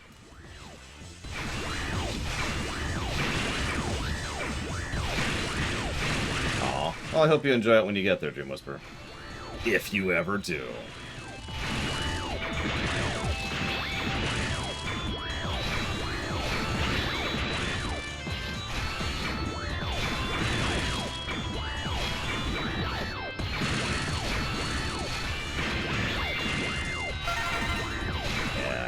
We're already dying.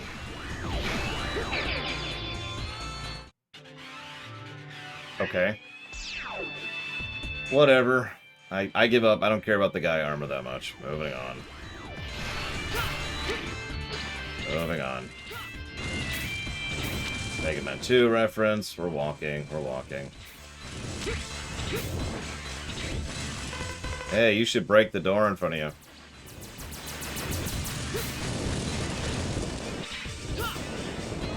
Substantially less harrowing than Mega Man 2, consequently.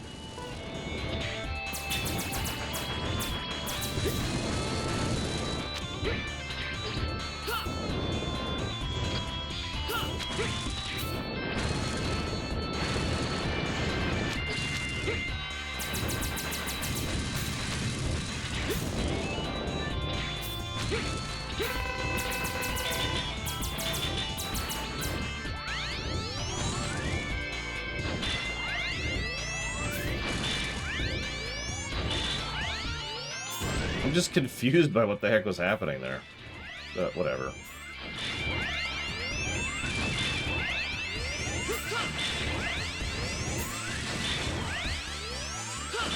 As I mentioned, this is the downside of the Falcon armor right here.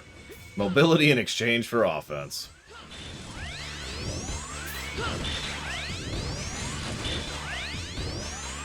And no, we're not actually at the Donut Bringers yet. That's in Mega Man X6.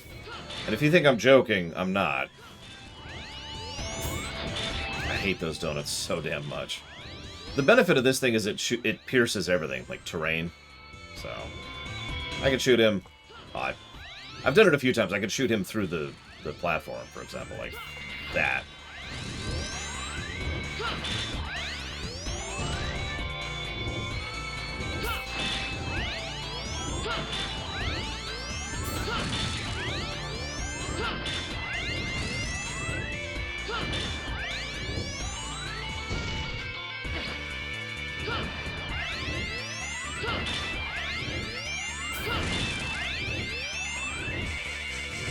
Oh, good lord, Damashi. I'm so sorry.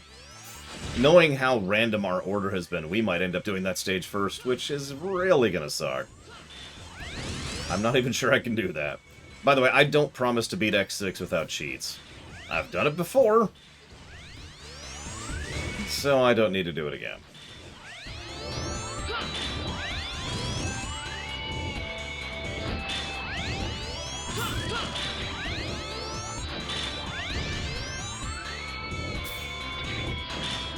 I don't actually remember what it is. Yes.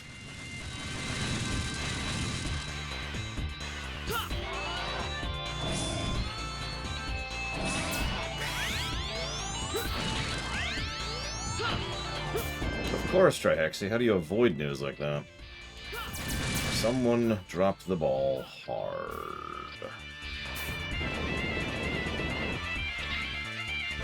Hey! Gaia things! Gaia armor!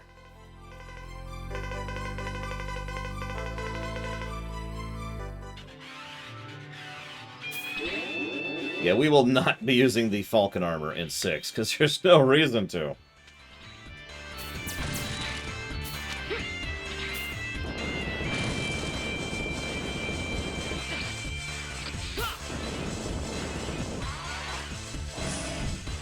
Now to fight this guy with a weakened weapon. Actually, we might... something we can use against him? We'll find out. I don't know anybody's weaknesses in this one, despite having played it so much.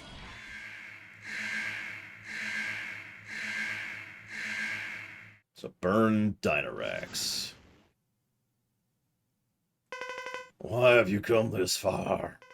I want your booster engine. I have evidence that this is a secret warehouse for weapons. You know what's happening to the Earth. Now give it to me. Yes, whatever you say. That's what you expect to hear from me, right? You know nobody will obey like that, don't you? So why don't you fight as always and force me to give it to you? That's if you have the guts to. Why do Reploids always have to fight each other? Do I have to fight again? Come, it's time to do what we do best. Let's fight and enjoy ourselves, just like always. Because I'm a moron.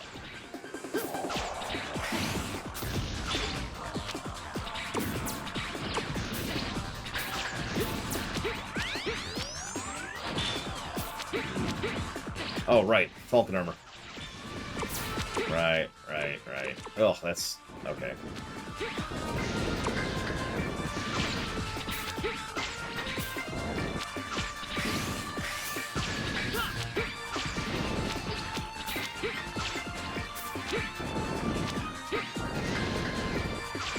What are we fighting for? Fun! Oh, okay.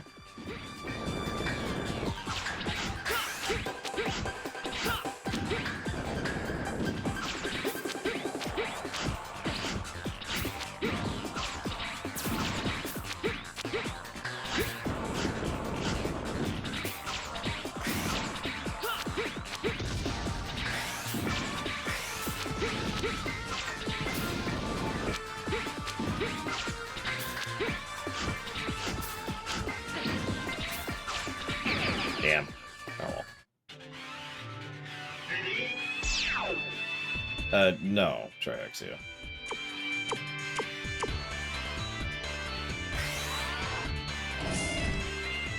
Well, I don't think he does, Chaotic Danny. I think he's just stupid.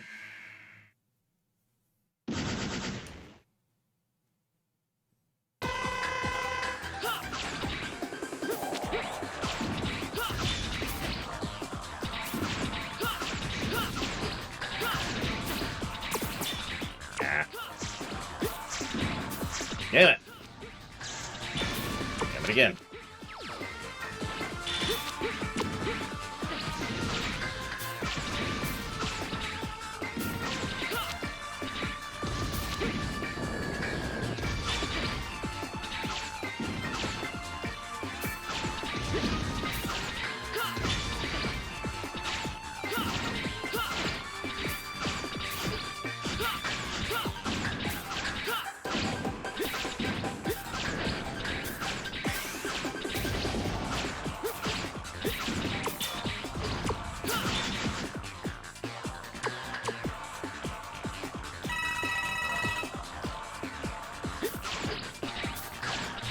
Making sure.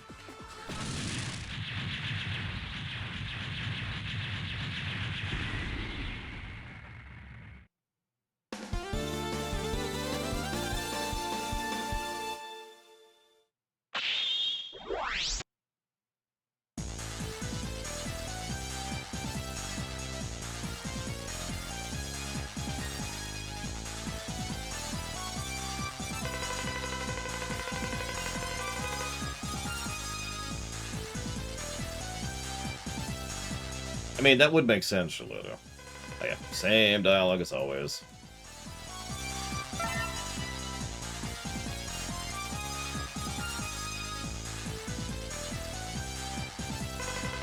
We found the booster engine. Now the striking power of the shuttle will be increased. There seems to be more useful weapons lying here, but I don't think we have time to investigate. Evacuate before you get sucked into the lava. I have to? It's lava.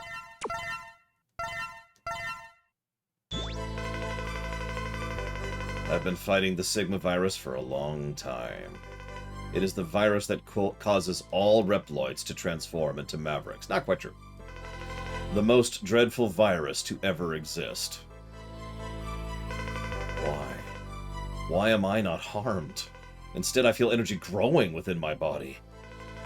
What on earth is happening to me? I have a bad feeling about this. It's called puberty, Zero. Don't worry about it. That's all the report on Zero. Zero has fought Sigma several times. I believe he has the virus antibodies, because that's how that works. It's possible he doesn't react negatively to the virus. His power output is actually growing. For the most part, the body systems of X and Zero remain mysteries. I can't predict what'll happen. I suggest you take measures. Keep this a secret. I'll think it over. His power's growing with the virus. It's too dangerous to keep him loose. Please, at least do something about Zero before it's too late. Dun dun dun. Dun dun dun dun.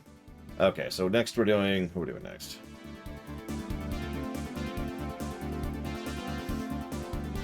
Okay. Hang on. Before we do that... we actually have a part! Check it out! One part!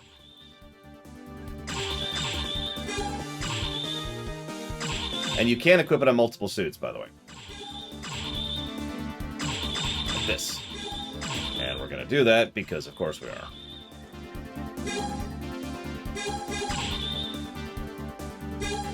Now, I know what you're thinking. You should use the Falcon armor for this. No, we're going to use 4th armor. I know, right, Amadeus? I always wanted to think Spiral Pegasus looks cool. But his wings ruin it, you know? You get the Orbital Wing from the Repl Force's air wing, but I can't believe the Sigma virus could have gotten to the Repl Force's air units. Yeah, that would be unheard of. Darn, someone set the bombs. They're small, but do not underestimate their firepower. Destroy them before they detonate. Okay.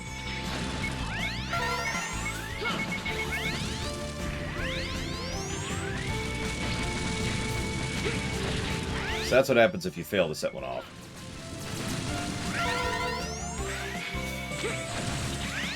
Notice this is more of a smart reuse of assets here. Actually having Repliforce troops here, because this is literally a Repliforce base. Or what's left of one.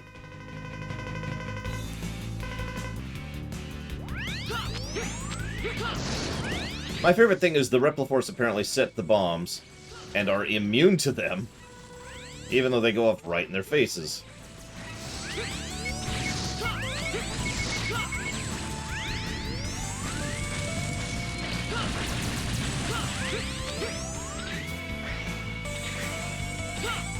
Oh, is this... The only one I remember needing the Falcon Part 4 is in the plant stage, but we'll get there. Ahem. I said we! Jeez, rude much.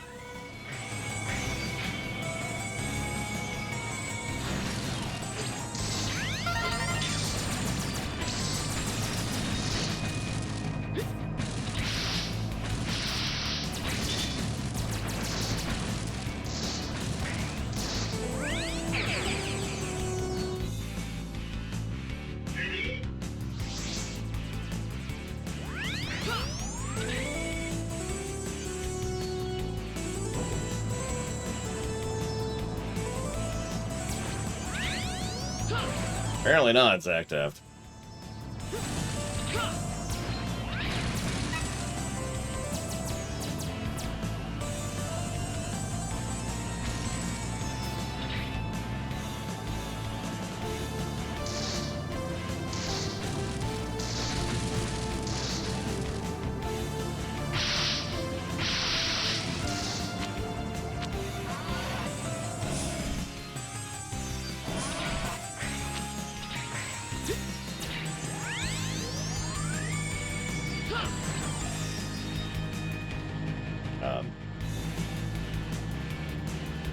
Hello.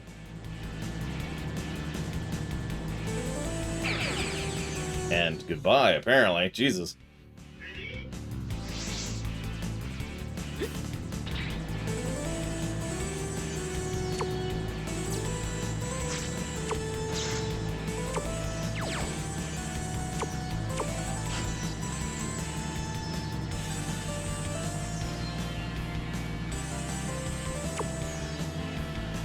Yeah, I was trying to remember, because I know I've shot these things before, but whatever.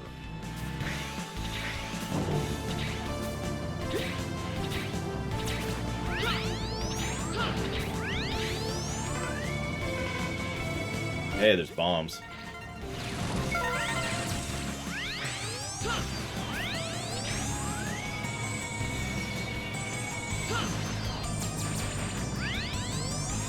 No, Sigma's gonna get me. No.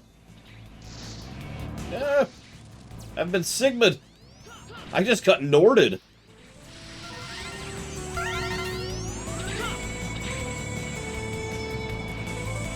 I think you're right, Jesse Ward. One of the weird things about this game is this is probably the first Mega Man game I've ever played where I felt the need, felt the desire to actually look up a walkthrough.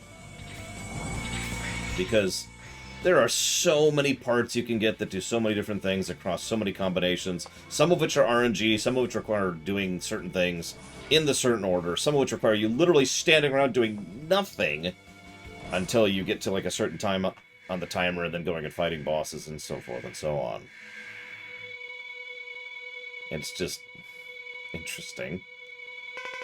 X, I've wanted to meet you, but considering the situation, we don't have time for small talk. Soon the Repliforce's air wing will fall. You may be our only hope. So, wait, we're on the same side? But you'll have to convince me first. Through battle! Oh my god.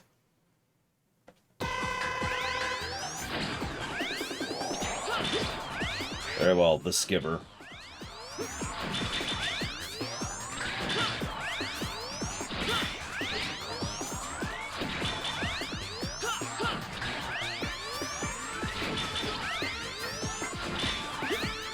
Do we have to be doing this on this? Okay, whatever. You know what? Not even gonna question it.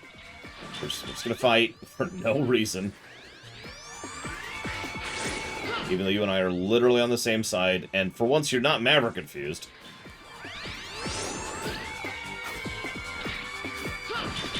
have any? Sure.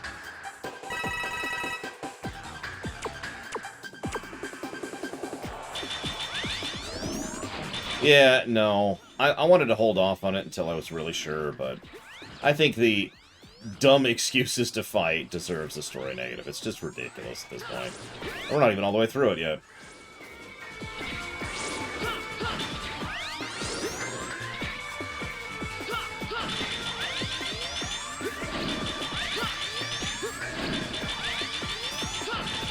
I mean, honestly, half the people in this setting are thirsty for X, and that's only because the other half are thirsty for Zero, so, you know...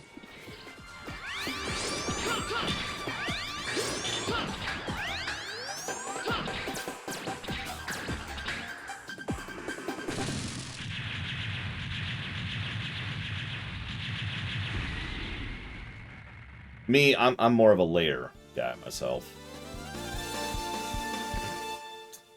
Which is funny, because Layer actually is lusting after Zero.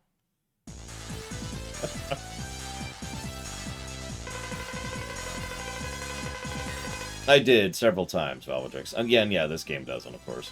What's funny is half the viewers pointed it out, too, and it's like, yes, I know. Okay. I didn't expect to have to fight against Repliforce again. But since most of the Repliforce members have become Mavericks, I guess that was inevitable. Fortunately, the devices for the shuttle were not damaged, but the Repliforce's air wing was destroyed. It won't be safe there anymore. Come back to the Hunter base.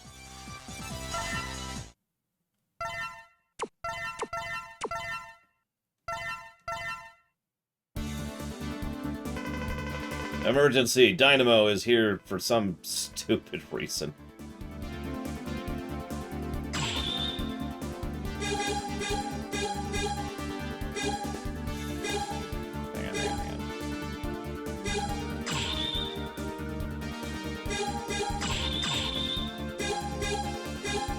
I don't even remember what the shock buffer does. What's the shock buffer do?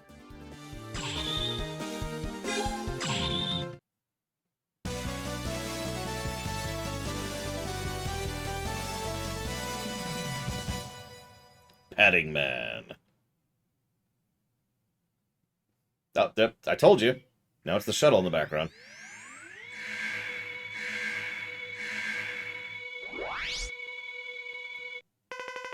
Nice to see you again. Did you miss me? Stop pestering me, Dynamo. What do you want? I told you, I want to disturb you. That's my mission. May not seem like it, but this is my job. And since you guys are always so serious, I'm a little serious too. This time, okay? Ready to die? Okay.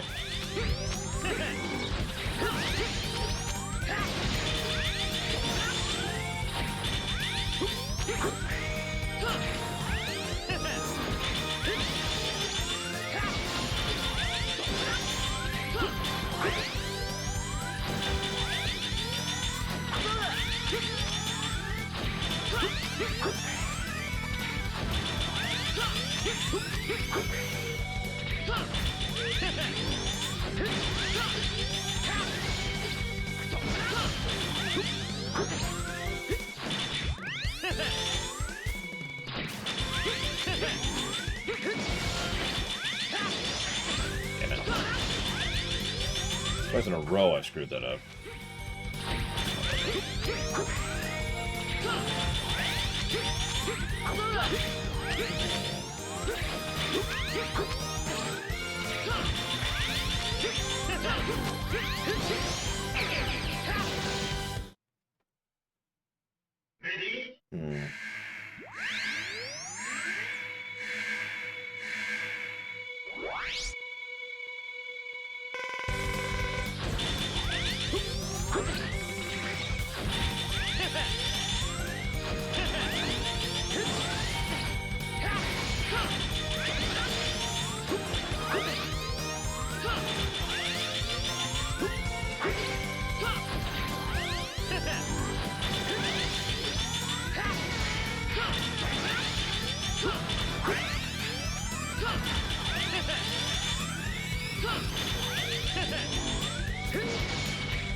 God dang it.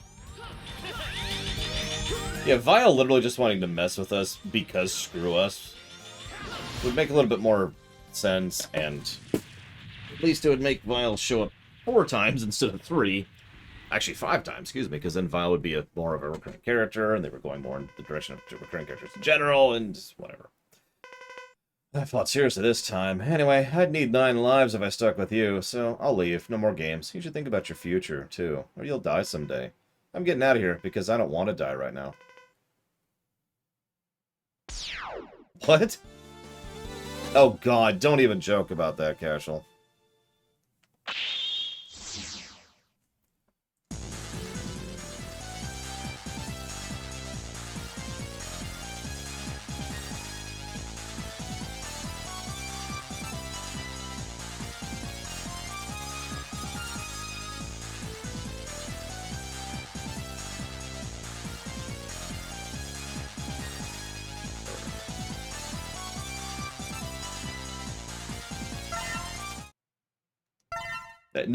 Nothing of it is. Duo is the most perfect character ever made, ever. Please don't kill me.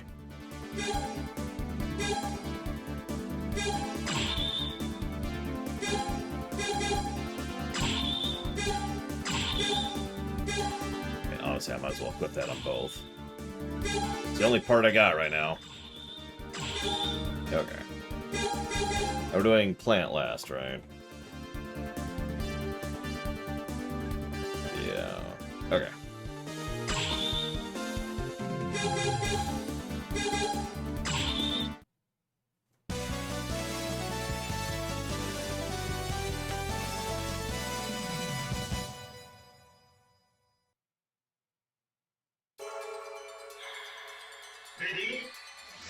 I don't know. I'll debate that.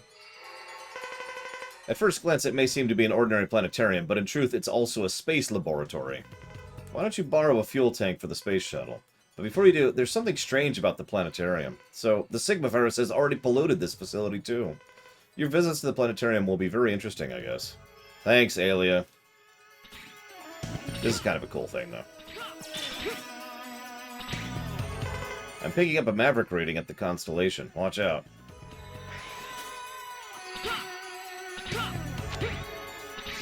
Thanks, Aelia.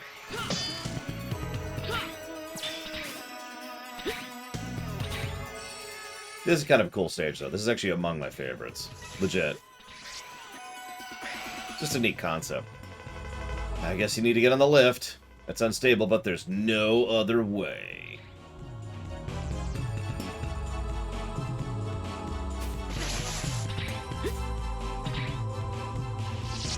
And hi, Cubic Skull. Yes, this was originally a PS1 game.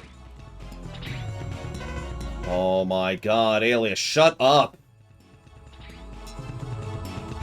I've already given the Aelia negative, but Jesus Christ.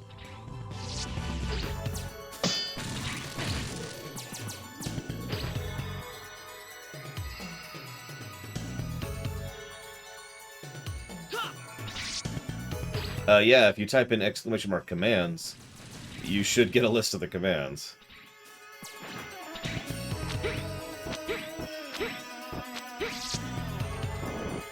Pretty sure. No, Croatia, don't do it. No.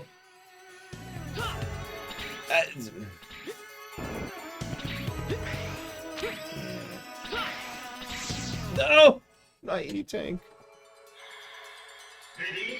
It's actually not a Twitch thing. It's a bot I set up specifically so you can see him. But thank you for the sub. Very much. As always. Yeah, no, the funny thing is if you type in ! command, you don't get anything. Do you know what you want that to go towards, Croatia, or is that just Hades as well? These are the questions I have for you. My choice. You got it. What? Excuse me? Rude much.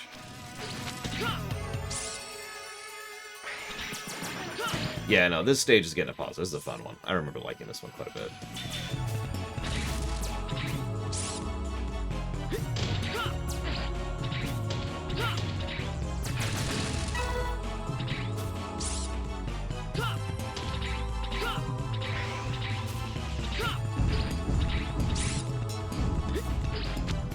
Come back here if I want those power-ups. I'm not even sure if I do or not. I'll have to think about it.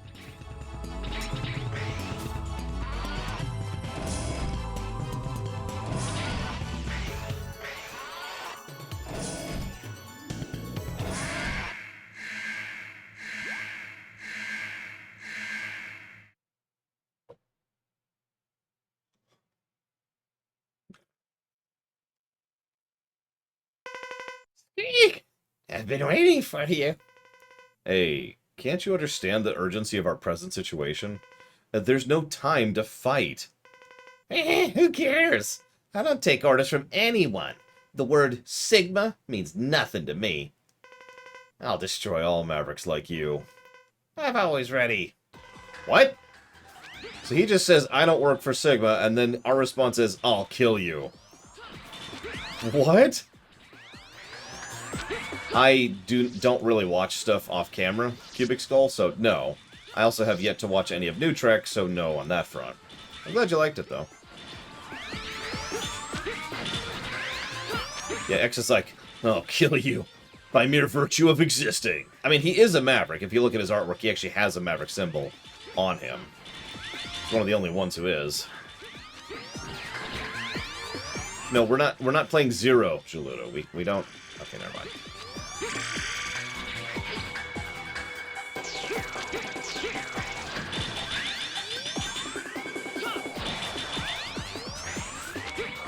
How dare you not work for my mortal nemesis? Die!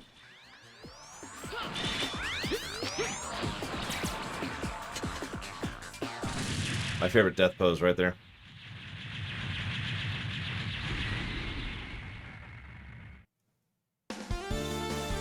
That is a damned good question, Belvedrix.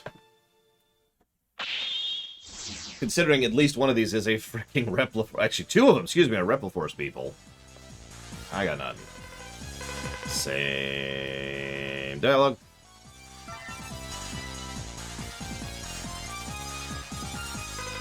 Dark Necrobat had an unusual past. He was a Maverick created 3 years ago by Sigma, but you have destroyed him. Since Sigma scattered a large amount of the virus, he doesn't have any energy left to reproduce himself. But by the way, we found a fuel tank. What? Okay. I mean, considering that Wily is literally in this game, that might be what they were going for. Pink Wily. Okay. Do I care? I probably should. Yeah, I should. I know exactly how hard some of the upcoming bosses are. So, let's go ahead and get these real quick. That would be hysterical, Casual. Listen, if you're going to waste my time by making me come all the way out here, you'd better be working for my arch nemesis. At least.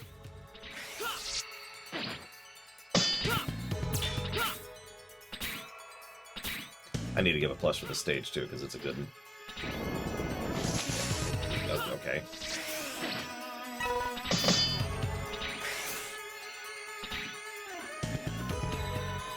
Sigma needs help reproducing. It's okay, nobody likes bald guys, so... Everyone's too busy thirsting for X and Zero to go after Sigma.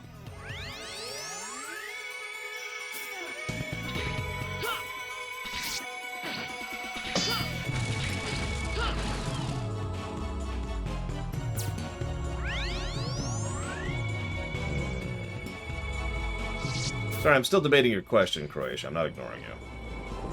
Like, RPG is an extremely huge genre, and I'm trying to think, like, what would be best to go into? I mean, if you like Dragon Age Origins, you might like,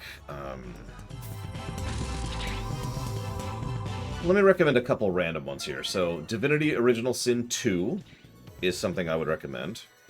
See if you like that kind of a genre. If you do like that, I would also recommend Pillars of Eternity 2 and Tyranny. If you don't like it, then, let's see. You could try out Neverwinter Nights 2 or KOTOR 2, both by the same developer. No, Cubic Skull. Pillars 1 can go to hell. To put it as nicely as I can.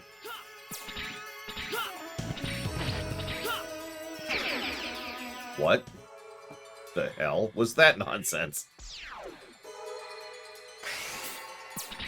Oh, yes. Sorry. So if you happen... Thank you, Dream Whisperer. Good recommendation. If you happen to like what I call BRPGs, Fallout 3, Oblivion, Skyrim, or, of course, Outer Worlds, then I can... And if, you know, those are all games you can get into. If you're not sure if you like BRPGs, trying out Outer Worlds is probably one of the best bets you have for seeing if you like the genre.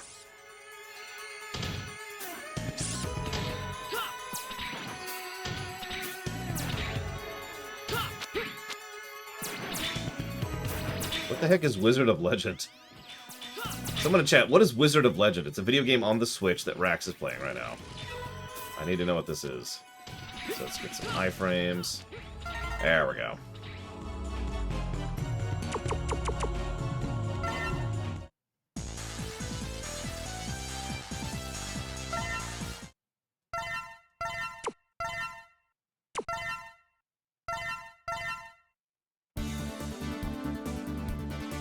Yeah, Dragon Age Origins rates pretty highly for me.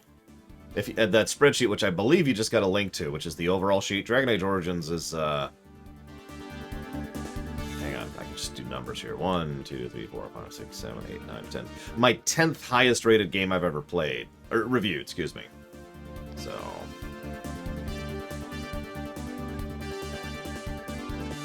Okay, so we got that. Don't need that. So let's go ahead and do the last stage. Right after we get a part upgrade.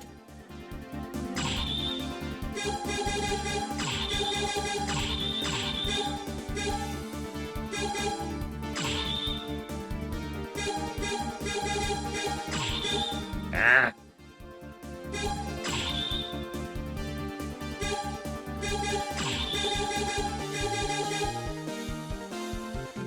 Aha! Thank you, Cubic Skull. Much appreciated. Okay.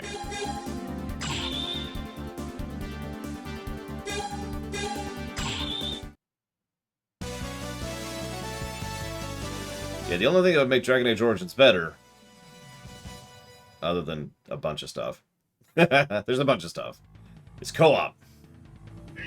By the way, literally Guns N' Roses in the background in case they were too subtle about it for you. The secret reservoir space that is hidden deep in the jungle has become infested with Mavericks. I bet that if you go a little deeper into the jungle from there, you'll find the Orbiter engine. And some Guns N' Roses.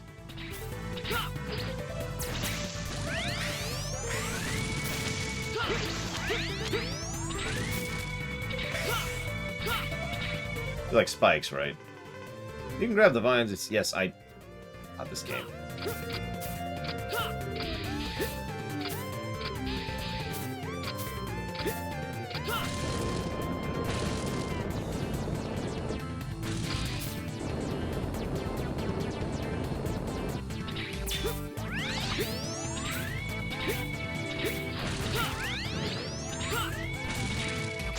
Is this it?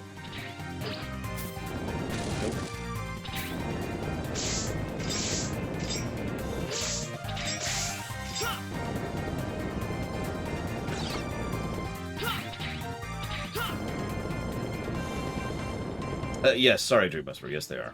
I mean, again, it's just a reference to Guns N' Roses, but that is what they are in universe.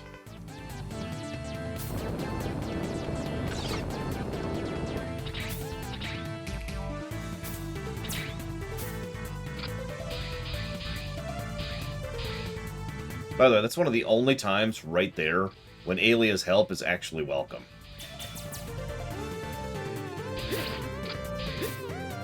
There's a bottomless pit below you. Careful. Thank you, Alia. Wasn't ready.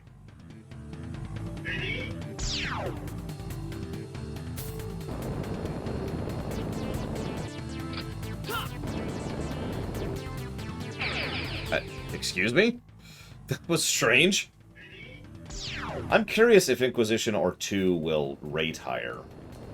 Because 2 has the 2 problems, but Inquisition has the Inquisition problems, you know? I would say that the good... Bull crap! I will say that the good of Dragon Age Inquisition is probably better than the good of Dragon Age 2.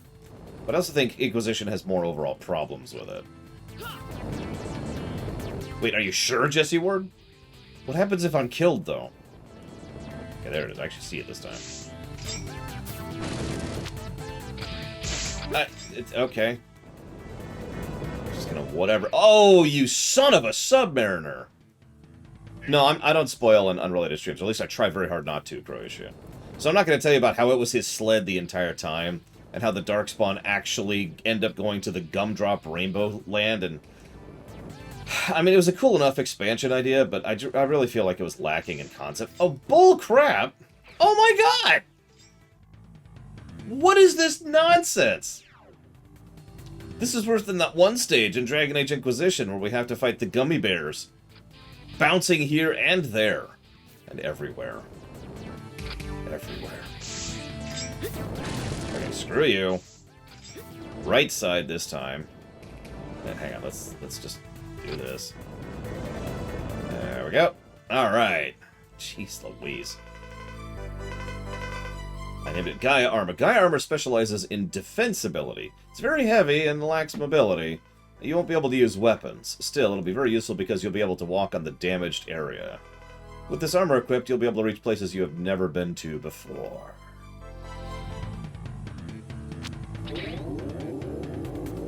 I mean, I don't blame you, Kara White Eyes. Dragon Age 2's issues are aggravating. I talked about this during the lore run. Playing Dragon Age 2 on super easy made that game so much more enjoyable to me, and that's kind of sad, really. Like, that was an eye-opener, you know?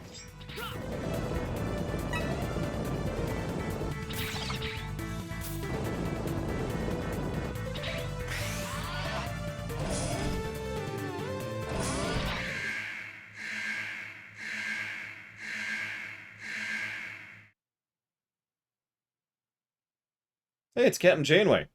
Points if you get it. What do you want with me? Nothing. I just want the Orbiter engine. Are you a thief or something? You can't just take what you want that easily. Go home, kid, otherwise I'll call the Maverick Hunters. Do as you wish.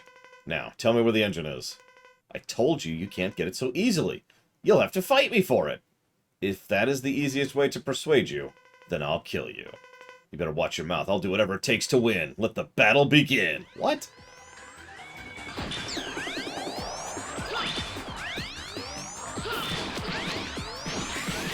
Well, I have your weakness.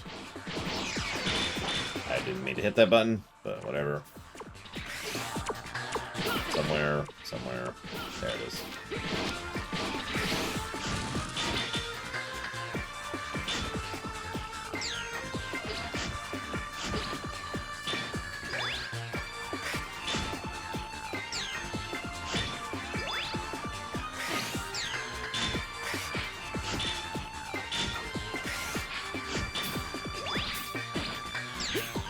Yeah, sometimes I wonder if some of this dialogue between X and Zero was literally mistranslated as one or the other, you know?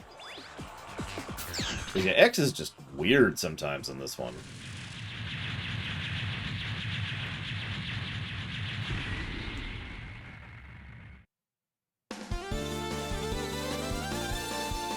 It'll probably be a bit of a gap, Carwillos. Just saying. Yeah, Origins certainly is a flawed game, but good God, it does so much right. Hey, we got an A rank for once. Here's the same dialogue.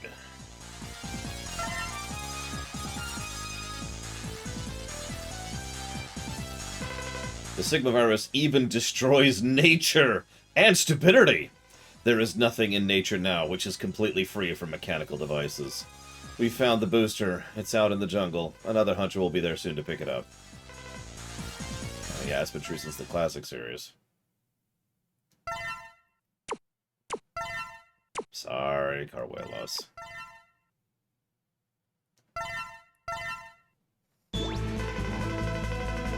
So, we've completed the shuttle.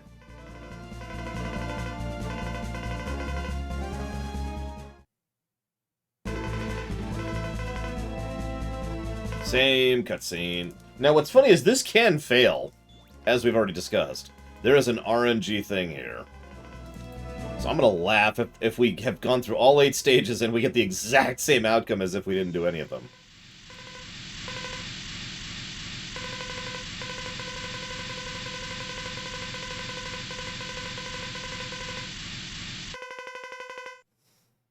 Oh, no kidding, Kira White Noise. Chapter 1, I think, is probably the strongest in DA2. Okay, so we actually succeeded. We successfully took out the colony. We're ready to start X6, which is now the sequel to the game we're currently playing. Zero, can you hear me? Zero. Zero? I feel Zero! He's inside of me.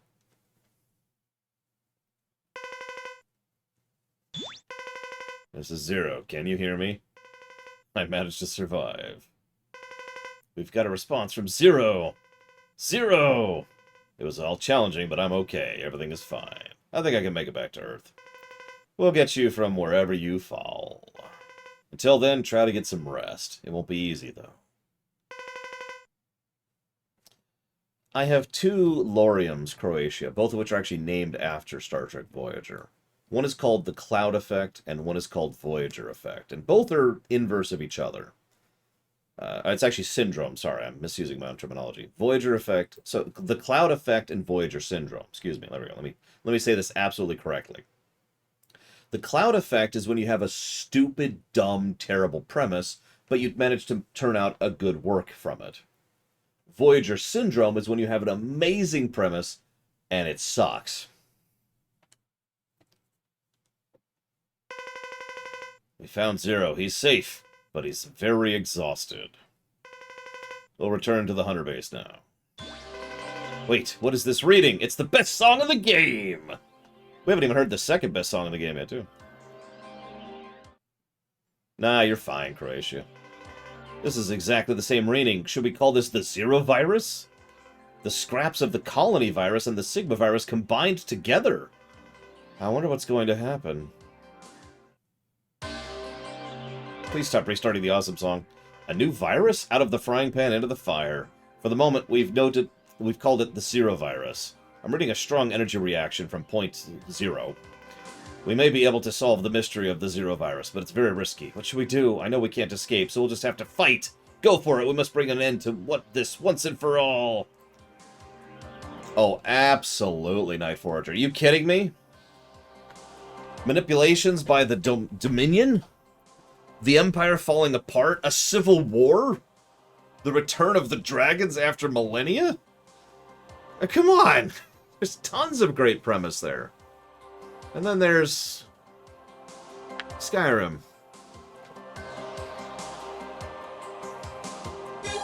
Now hang on a second. We missed a few items. And I, well, kind of want to show those off. So hang on here.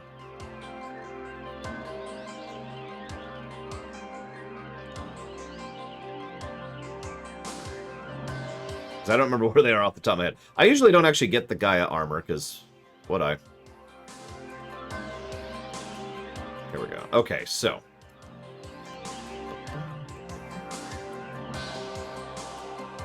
Oh, wow. Shock Buffer actually makes you take less damage. That's cool. That's going to be extremely useful when it comes to the freaking Black Devil. Or the Shadow Devil, or whatever it's called.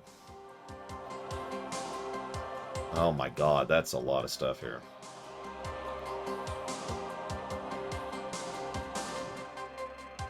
That's not what I want. Oh yeah, while we're on the subject, I also have to give praise to this game. To continue the awesomeness, there's hearts, there's power-ups, that's cool. One of the other things, though, is every time you beat a boss, you get to just get a free up to your HP or your MP. Why has no Mega Man game ever done that before? That's such a cool concept. You just get to say, yeah, I want more weapon energy, or I want more life, just for beating a boss. In fact, I think that's positive worthy, to be completely blunt.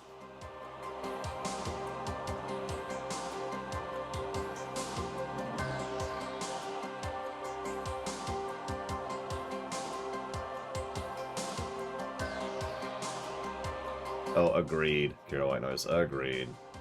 I know, right, Trahexia? And yeah, exactly, Dream Whisper. That's a good comparison. I think I'm gonna debate that. I'm gonna debate that too. Let's get rid of these for a second. Did I already give that? Yes, yes.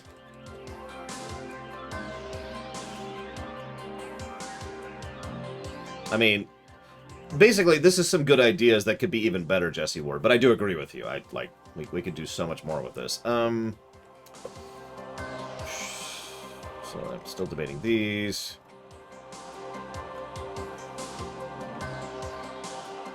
We're gonna codify that negative because it's stupid. And if we're being honest, we should probably codify this one.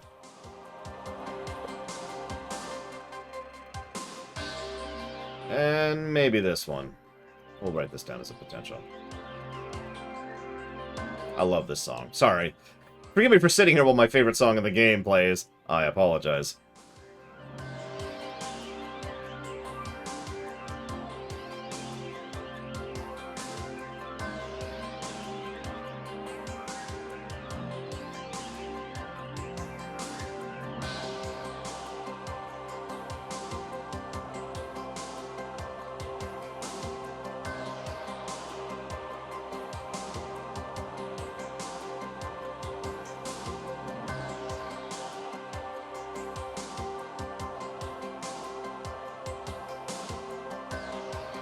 Okay, so to properly test this, we need to go do this. But right now, our gameplay pluses have blossomed out into 20. We've still got 6 on the negatives. Codified 4 on the negatives here. Debating a positive here. Okay. Okay, what am I doing? I'm getting the freaking armor. Right. So where's my freaking armor parts? What do I need for the armor parts? That's a good question. No! Oh, hey, you can back out. Holy crap. Looks like I need helmet and armor, which is Necrobat. Give me 1 second, Croatia. And Skiver, but I don't remember where the Skiver one is. Does anyone remember where the Skiver one is?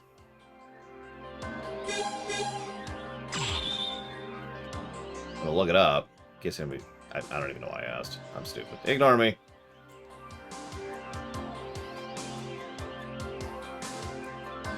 Okay, so this is in... Need the Falcon armor. Yeah, that's what I thought. Oh, we got this already. Oh, no. Yep. I remember what that is. Okay, yep. By the way, if you need to know why Alia's interruptions is a negative, look at what the stage is like without her interrupting constantly. And just note the difference in pacing and tempo.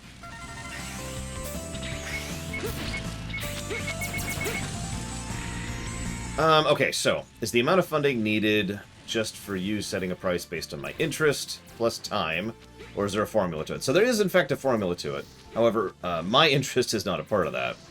Time is the only major factor there.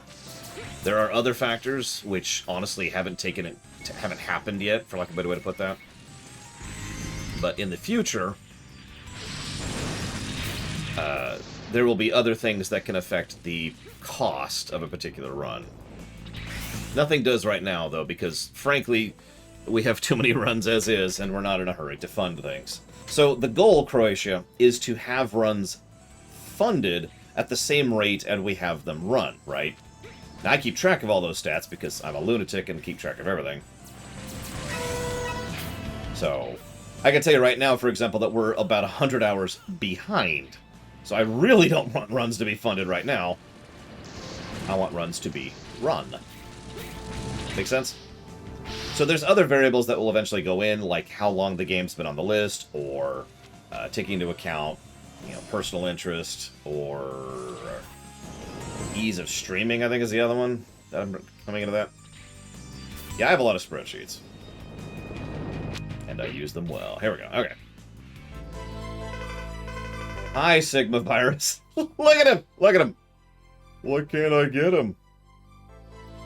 Why can't I get him? Ah! Oh, whatever. No, Amadeus. Alright, so what's the other one I'm missing? Helmet. Which is in Dizzy's stage. Okay.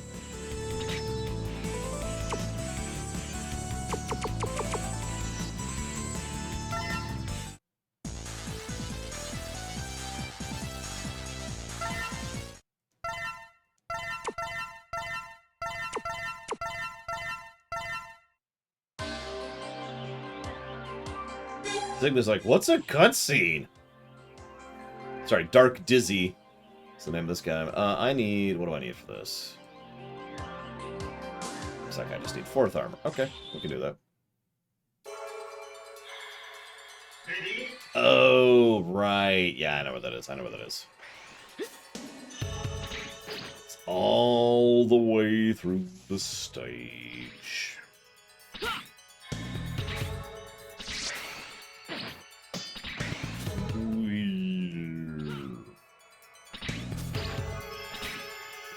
Whoop. You know what? In the interest of testing, I'm going to do something super quick. Yeah, they do way less damage, and let's drop to our deaths! Oh, wow, it lets us die. Holy crap. I'm going to try that one more time, just to be sure. Okay, so that one didn't let us die. Although that's kind of a soft lock situation in this case. It's actually worse than dying. Jeez Louise. Let's turn that back off. Still, plus for Rookie Hunter mode as usual. For this game. And the previous one. And possibly the next one.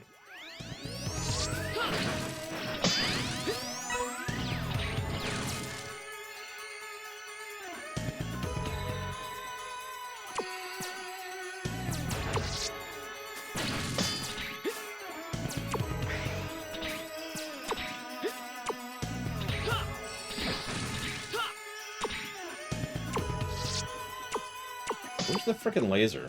Oh, is that's the laser, isn't it? There's a couple, Carwelos. Of the ones we are covering,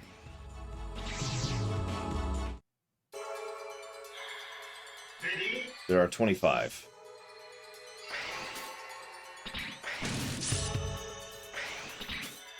Not 25 left, 25 total. We're well into that number by now. No, I've played Mega Man Unlimited. I actually didn't care for it that much, but that's because some of that level design is just woof. You know what I mean?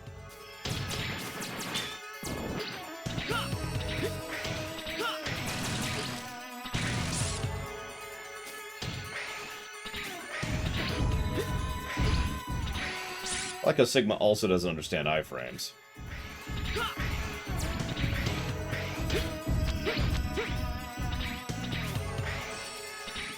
Okay, here we go.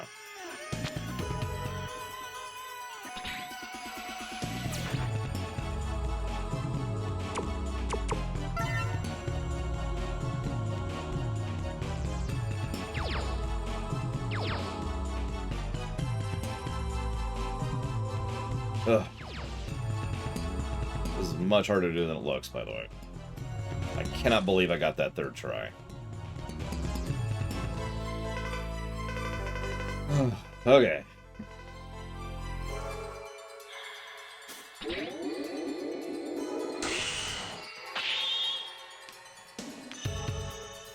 So while we're here, let's try out our weapons. What do we got? I guess we already showed those off. Hang on.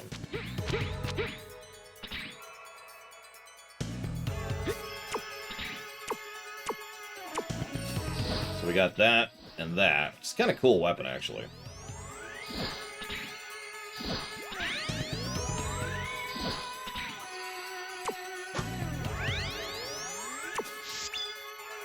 Oh yeah, we get a screen freeze, which is going to be nice in a minute.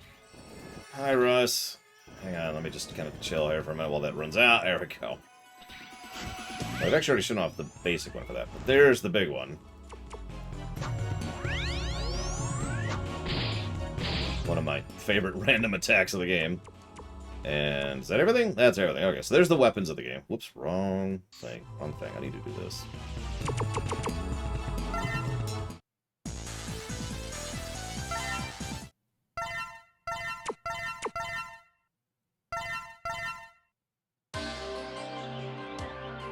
Which we are, of course, not playing, Chaluto. Alright,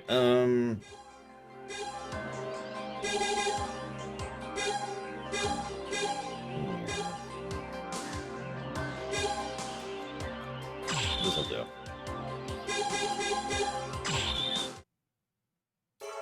This is the Gaia armor.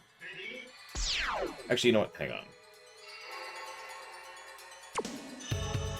Notice we have none of the weapons as Gaia armor, because of course we do. I think it was plant. Looks cool. Probably one of my favorite looking armors in the series.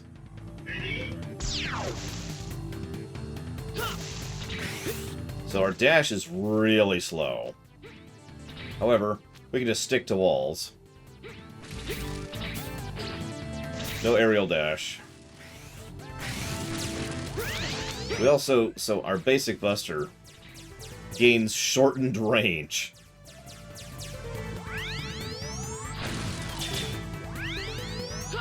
However, you notice we charge very quickly.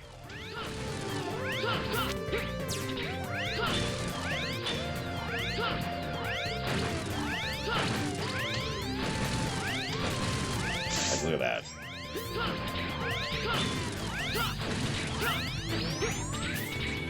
They also take less damage.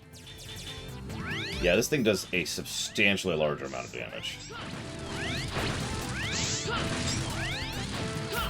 If you ever want to just absolutely destroy something, this is what you need. Right here, tank, the Gaia armor. Now, I gotta remember how to get to that with Gaia armor, because I'm not sure how to do it. We do have a Giga attack.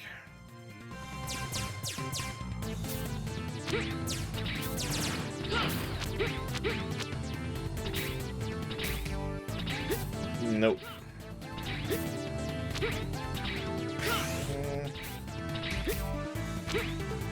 I might literally need the jumper part on, yeah.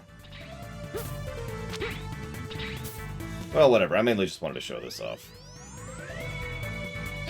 Actually, does it? That's a good point. See you around, silly idea. Hope your headaches gets better. Oh, yeah. Where's the spikes? Oh, that's a bottomless pit. But yeah, you're immune to spikes in this form, too. Which is something they brought back for X6 as well, which is funny to me.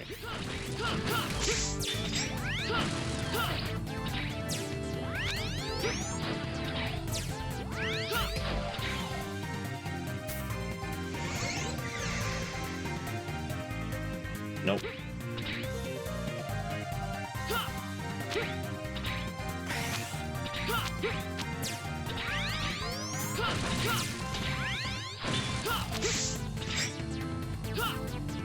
Ah, okay. Didn't actually know I could do that. Hang on, hang on.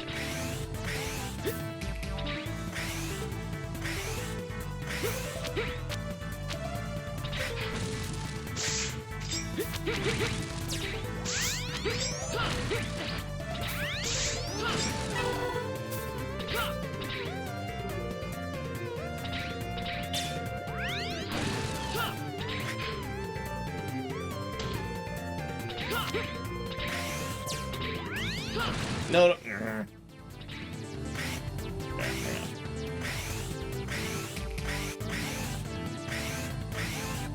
Okay.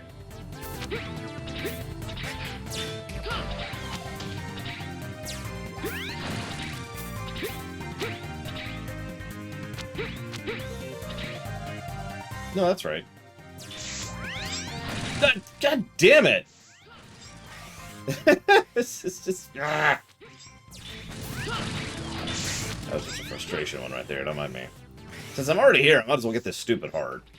I'm gonna need it. Okay, dash. Destroy. Destroy.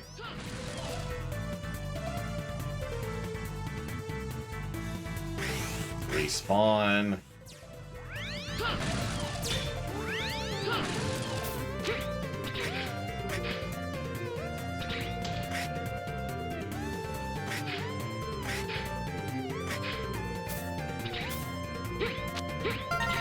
Jesus Christ. Anyways.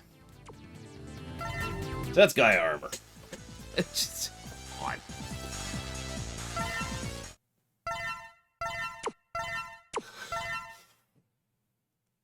Okay, okay.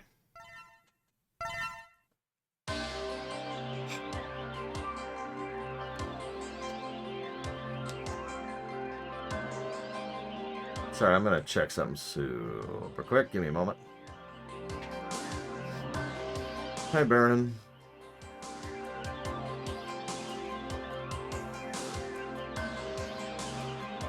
Yeah, we should show that off, too.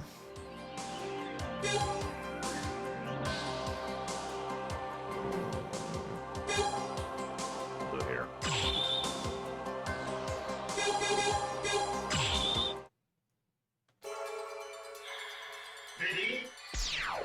So I haven't showed off what Zero gets.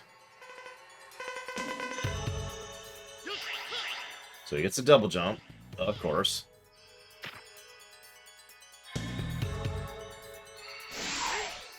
He gets that attack. He gets that attack. And that attack. Let's see what else here.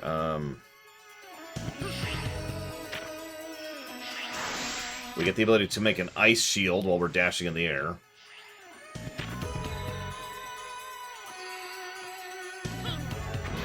The usual.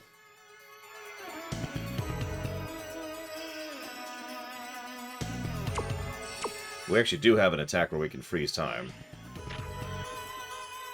Alright, that's not it, though. That's the one. See? We get the freeze time as both characters. Probably because there's a quick man stage coming up. No, really, that's the reason. Does it tell you? No. Now, let's see. What else? We got that, we got that, we got that, we got that. Is that everything? I guess that's actually everything. So mostly it's just the extra jump stuff, but we have the dash, the slide up, the slide down, and that thing. And those are the moves we get as Zero.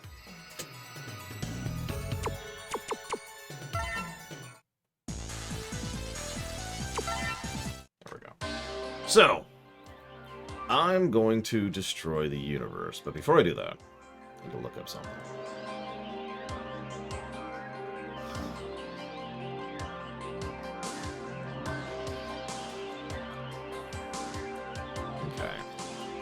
So I'm gonna go ahead. I've been debating this. I'm gonna go and give a plus for the multiple armor suits. I am. I like it. It's a great idea. We've got the fourth armor, we've got the Falcon armor, and we've got the Gaia armor. Each one of them has their own specialities. Each one of them changes your playstyle substantially. That's awesome. The fact that you have to get all four kind of sucks. The fact that you can't mix and match kind of sucks. But honestly, I think that just is the absence of another positive, you know? If there were 3 armor suits that you could mix and match, that would be another positive. I'm also going to give a plus for the multiple campaign thing, which I think I did already. But I'm going to make sure here. Oh, no, I already did. I already did that. Okay, cool. I didn't give a plus to the weapons, because honestly, they kind of suck this time around. But I will give a plus for Zero's moves, because those are awesome. Just like they were in 4. Except they're actually arguably better here.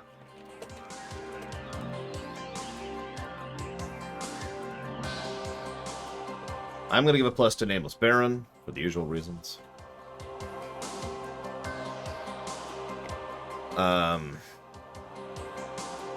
Oh, that... I didn't understand that message at first, Baron. Thank you, Baron, very, very much. That was really confusing. Always appreciate. Thank you. I will jot that down for Kirby.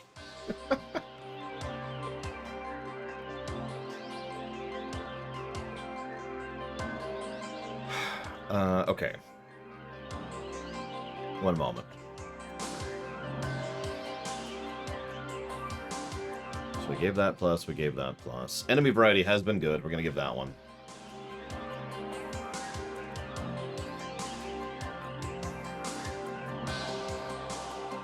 What else? You know what, let's just kind of do a quick run-through of the audit. I know this is a weird time to do it.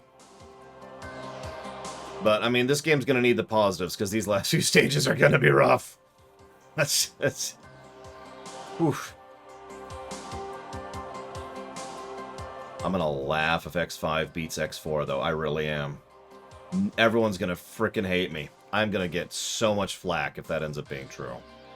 I'm going to go into the rumination. So... And then I will be tarred and feathered.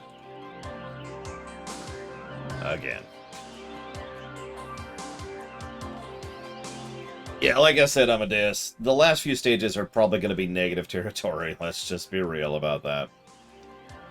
Okay, so we've got X5. Here we go. And let me pull up X5 on the gameplay axis. And we got some great music to listen to, so that works out too. Okay, so animation, no. Tone, I actually gave a plus to tone, so yeah, let's do that. That's for the military vibe thing. We'll talk about external continuity later. Background lore, no. Banter, no. Branching narrative, no. Character camera work, no. Characters, no. Cinematics, no. Consequence, no. Cutscene incompetence, actually no. Dialogue, bad. Although we put that under empty text, didn't we? Yeah, we did, so never mind. Doodads, yes. Oh god, yes, absolutely. You know, you always ask questions like that, Mr. Ed, and the answer is always, it won't. Like, Quest 64 might not have been bad as I remembered, but Quest 64 isn't going to beat FF6, right? That's just ridiculous. Empty text, yes, that was bad. External continuity, we're question marking that. Fake drama, yes. Humor, no. Integration to, no. Internal continuity, no. Intro.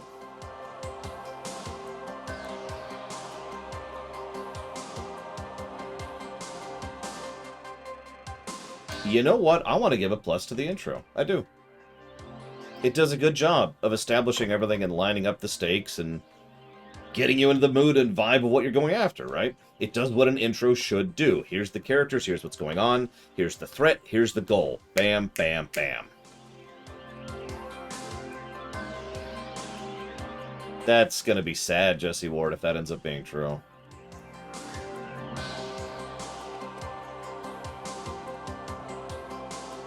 To be clear, by the way, for those of you who've never heard me say this, I enjoyed X6. I replayed X6 more than I replayed X4. Make of that what you will. But X6 is not a good game. I think we can all embrace and accept that, right? We enjoy X6, but it's not a good game. Oh my god, those poor... I feel so bad for the developers of X6. I really do. Just, here, make a game. Also, we're slashing your budget again, and you have less time to make it. And also, all the main Mega Man people, they're off working on other games. Have fun.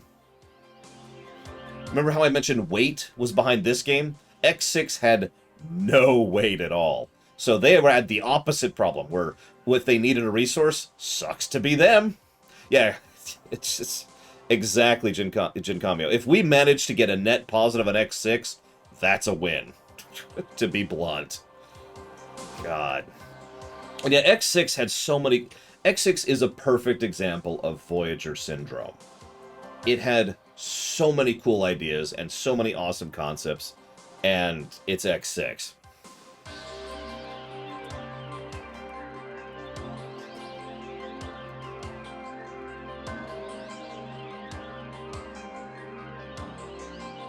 Yeah, exactly. You get it. You get it. X6 is garbage, but I love playing it. Even the spike level. The spike level isn't all that bad. It's just for some reason that's always one I remember. First gate stage, you know? Alright, localization. Yeah, no. Negative. Scroll forward a little bit here. Moments. We'll come back to that. Music direction. NPC. No. Outro. We're not there yet. We actually are, Ross. We were just talking about Voyager Syndrome. Plot. Yeah, no, the plot's actually surprisingly good. Plus the plot. Sound design doesn't really get storyboarding. Storytelling mechanics. Actually, I feel like it's a direction. Now that I'm thinking about it. Like, that's a camera thing. Oh my god, Metal Shark player can go to hell! Although Blaze Heatnix is worse, I'm just saying. Let's put that under cinematics. I think that's where we'll put that positive. You know what? I tend to agree, Shinkami. I really do. The best... So, the collection that does the most for the games is Classic, DeQuack. Now, whether you like the Classic games best or not, that is the collection that is objectively the best in terms of what the collection itself does. In terms of the options it has, in terms of how it polishes up the levels, and how it makes the games a little bit more playable, and gives you more stuff, right? There are better games in the other collections, but that collection is the superior one, so make of that what you will. Okay, so where am I at? Cinematics. I already gave that plus. Scroll forward a little bit. We've got visual storytelling as usual. It always gets that. We might debate another visual storytelling positive in this one. I don't know. We'll debate that. Voice acting doesn't really exist in this one, so it doesn't get that negative. Actually, technically no, Baron. There are ways around that, but if you don't know what you're doing, or if you're on a normal playthrough, then yeah. Yeah, I'm pretty sure every gate stage is going to get a separate negative. And possibly every gate boss. Remember, we've got the nightmare blob thing in the gate stages too.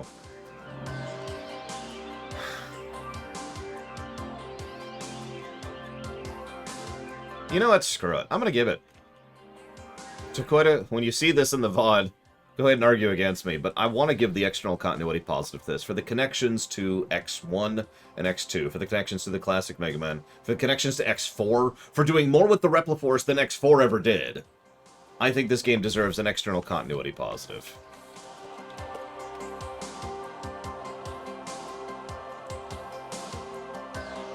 Hell, this game arguably does more with Zero's past than X2 or 3 or 4 did combined. So yeah, no, plus to external continuity. Oh my god, this is going to be my highest rate, the second highest rated X game. This is going to be so insane. Except for maybe X8. Maybe X8. I don't know. I don't know X8 that well. Alright, so that's story-wise. So let's move on to gameplay. Here, you're probably getting sick of hearing that. Here, I'll kill it for you. Yeah, I was actually debating the RNG thing, because it's not just that. There's the item RNG, which I was looking at earlier. Hang on, let me pull that up again really quick. Because, yeah, you can do everything and lose the last thing and just have to reload. Or you can not get the parts you want. And the stupid thing is some of these parts are really nice. Check this out. Decrease the amount of damage you take and prevent you from being knockbacked. Increase the dash, the amount of damage your dash does if you're using that. Make it so that refills refill twice as much as they should. Make it so your weapons use half as much energy. Make it so your buster charges faster. Make it so your Z-Saber hits farther. So increased range on your melee attack. Make you resistant to Sigma infection. Allow you to destroy Sigma drones. Make you jump higher. Make you run faster and jump further. Make your shots go faster across the screen. Make their shots do more damage. All this stuff sounds awesome, right? This is pure RNG. Like, there's ways to farm that. They involve a very specific path through the game. And anytime you have to do one exact method to get all this stuff because you are manipulating the RNG the whole way through, I'm just going to call that RNG, especially on a normal playthrough. So, no, it's RNG, and I will absolutely give a negative for the RNG in this game. Not just for the parts, and for the ending, or the outro, or whatever you want to call that. Like I said earlier, I don't know if you were here for this, Russ. This is the first and one of like 3 Mega Man games ever I have felt the desire or need to go look up on GameFAQs to figure out how to get stuff. I didn't even know until like my 4th time playing through that you could get different parts, or that you could fail the mission or whatever. I didn't even realize that there were dice rolls happening behind the scene until one time. What happened? was I did the 4 stages, failed to destroy the thing, did the 4 stages, and failed to destroy the thing. And I was like, what? So naturally I reloaded and double checked. Like, did I skip a stage by accident? No, I just failed a dice roll, and that's what got me looking into it.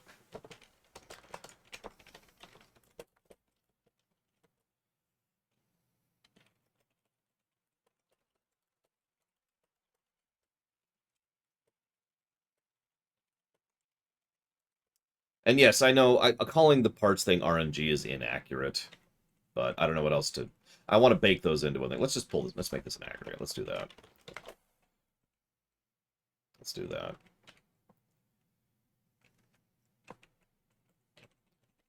And then we'll just say the parts acquisition thing is walkthroughitis, because it is.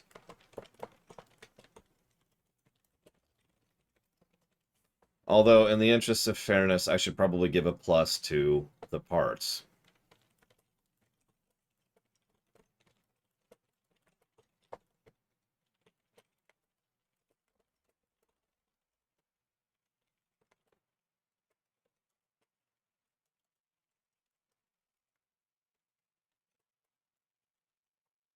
So, okay.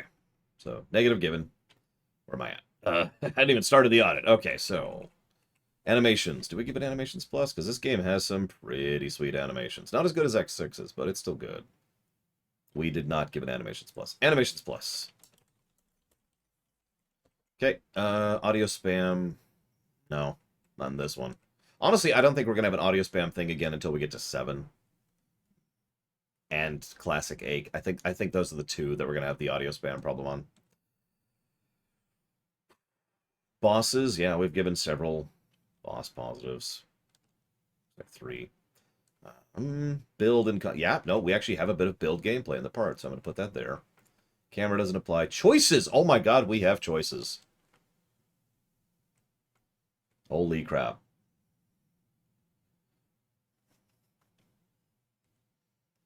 Controls, yeah.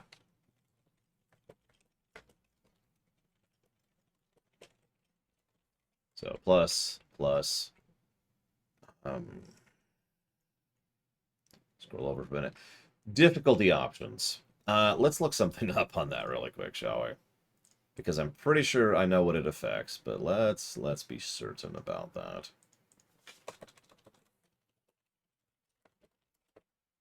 So I was looking this up recently.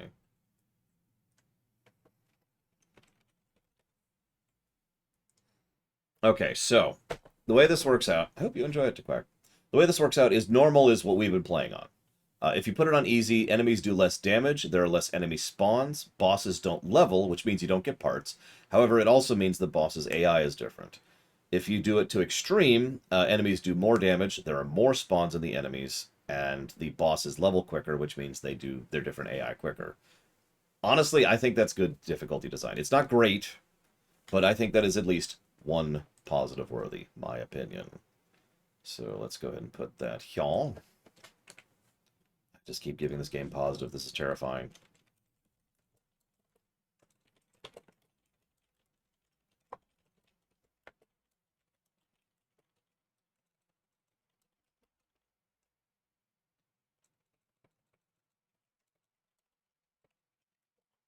Well, yeah, that's a side consequence of the fact that they have the higher level. Because for those of you not aware, the higher level on the boss, the more health they have. The health bar gets silly. If you go... I think it's the devil, the Black Devil specifically, with extreme mode on, has so much health. It's just absolutely nonsense.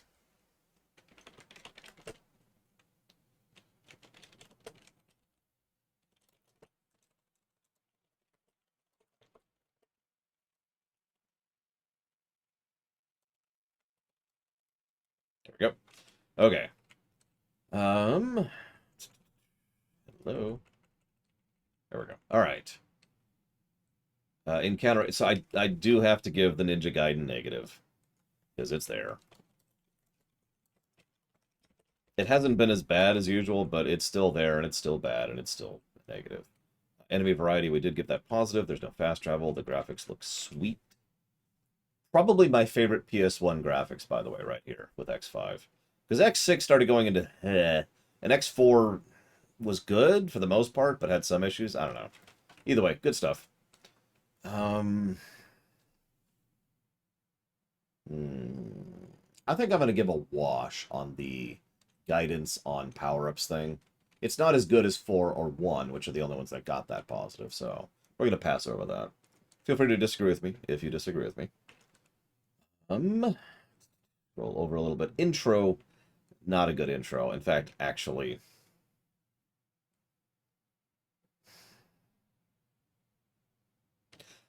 I'm going to give a negative to the intro.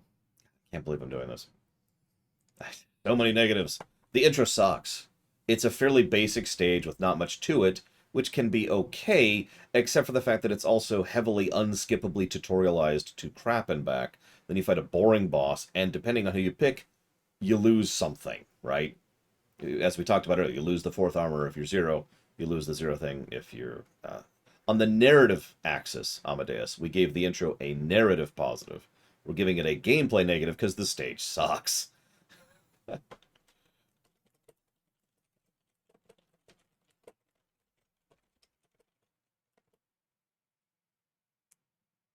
Let's see. Short, too tutorialized badly.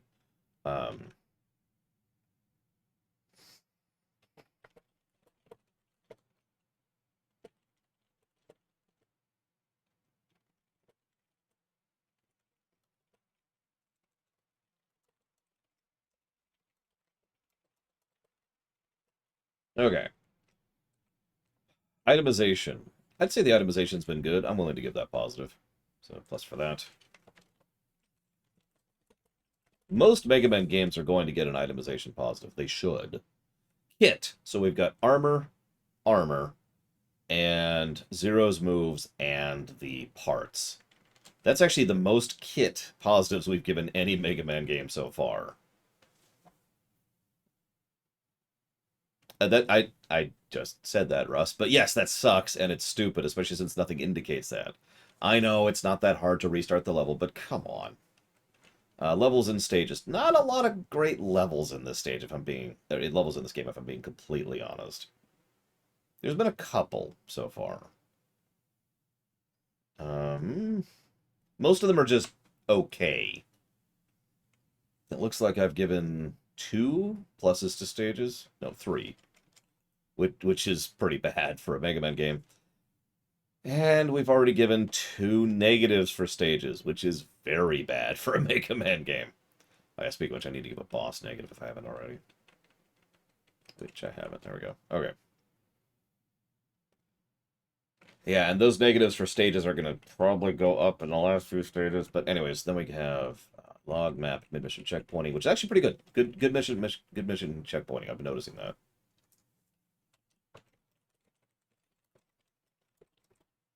Music is legit. Oh, we already gave the music pluses. New Game Plus doesn't show up until later. The part system is awesome when it's there and terrible when it's not. We've actually given a plus and a negative for the part system. Outro, we're not there yet. Replayability, I have given 2 pluses to replayability. This is, in my opinion, the second most replayable X game after X1.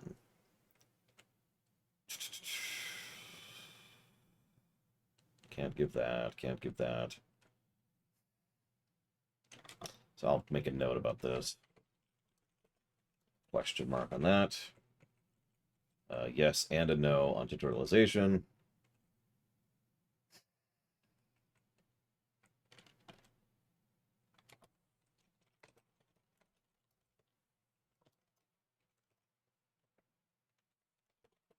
And the negative for walkthroughitis, which we've already given. So that's everything. Don't even, Amadeus. I don't even want to hear that. I don't even want to hear it. So our current score as is, and obviously we're not done yet, but we're up to date, is +6 to story, -4 to game to story, plus 32 to gameplay, but -9.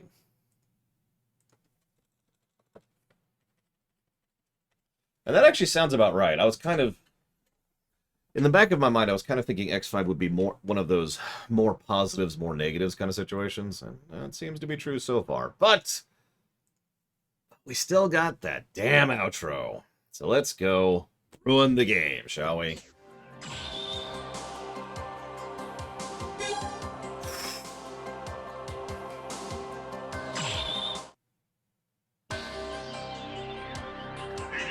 So, as I already mentioned, cyberspace is leaking into reality. This might be a little bit of a sensitivity warning for lights. This stage is probably going to get a negative because it's a Quickman stage, and it's bad for all the reasons Quickman stage is bad. Yeah, exactly, Amadeus.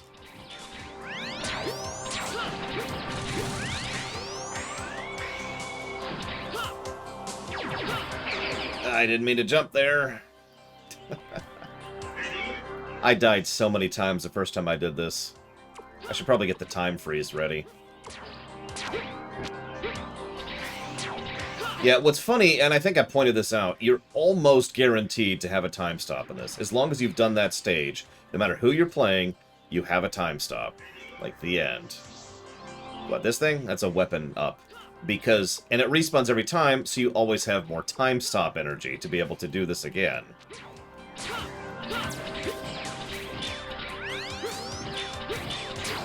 You know what? Fine. Get out of my way. We're gonna blow it or die! We're gonna die. That's what we're gonna do.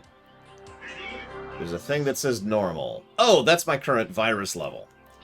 My current virus level is normal, but if I were to get hit... Oh my god, I'm at caution.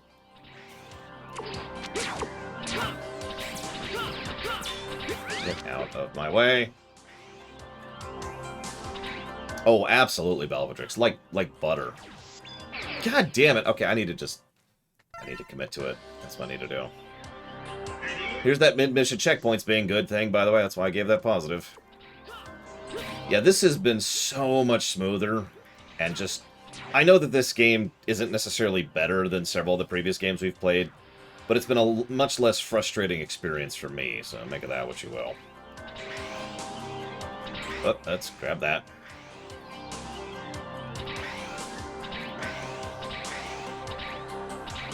But yeah, it is possible to do this without that ability. But you have to work at it. Oh yeah, Zero is also heroed by the virus, which is hysterical. But yes, the Zero virus also builds faster. So, how many of you... I almost don't want to show this off. But how many of you have done... I'll do it. How many of you have had this problem happen? When playing this game.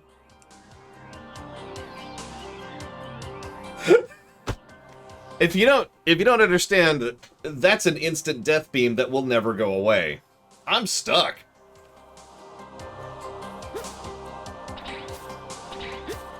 Oh wow, never mind. Apparently it will go away. Sorry. I think what happened was I couldn't retreat far enough to respawn it. Because I know I couldn't do what I just did. But anyway, so we're just gonna pop this and not even just deal with this. We're just gonna go. This whole section sucks. So we've had the Dr. Wily stage. Time for the Dr. Wily boss, I think. Let's see if I remember which one this is. Yeah, okay, so this fight is varying levels of bull crappity crap. I am probably gonna die here a few times. Does anyone remember what he's weak to? Because I don't. I usually play this as Zero. By the way, notice how much health he has? So, now, this is worse than your normal devil fight, okay? And the main reason why is he's got all the same features as a normal devil fight, but substantially more health. And you see that green outline? That damages you. So, your maneuverability roll to dodge him is minuscule. You've got this narrow corridor. Hang on, it gets worse. I'll show off the worst, don't worry. It's going to get much worse than this. Also, his bottom 2 blocks hit you, just because screw you. Although that's straight out of Mega Man 1 and 3, but whatever.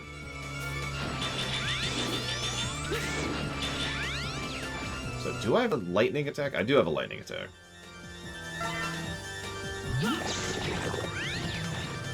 So.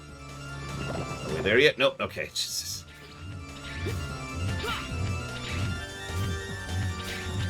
Ah. Whatever.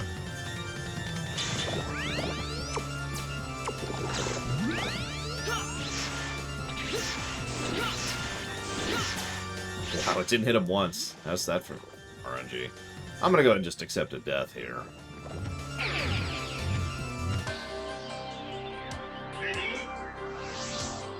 Yeah, you may or may not have heard us talking about this fight since the last game. This fight is just stupid.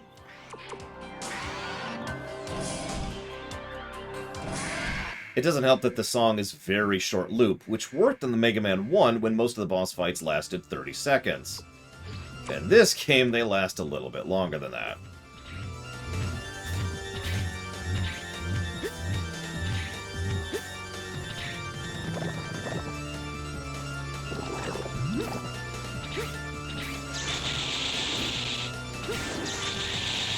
Slightly more damage there.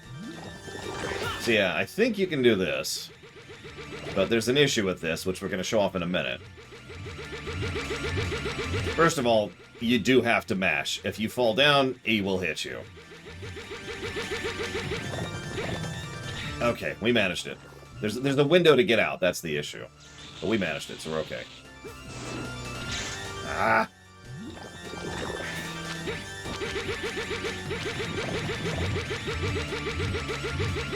I know, right, Trihexia? A few dozen times?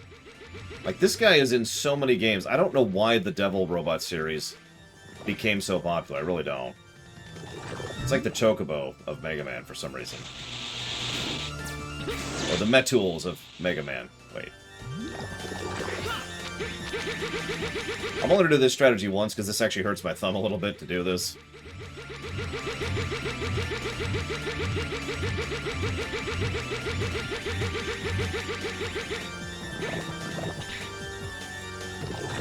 What's funny is this boss could work if they did more with it, which they don't, of course. So instead, it's the same pattern over and over, with one exception, which we will get to, of course. Ah, you see that? You see that? I stopped jumping for what was probably about 2 frames. That's how tight the window is for getting back.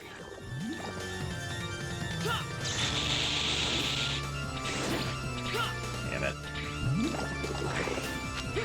I'm not doing well. I'm losing finger usage doing this. And we're not even at half health.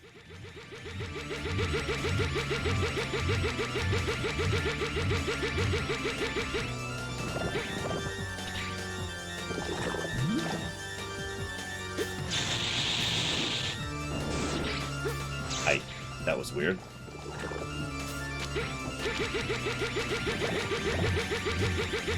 Correct, Valvedrix. So, I mentioned he has different patterns. We finally hit the point where he's starting to do different stuff. Have fun dodging that in the middle.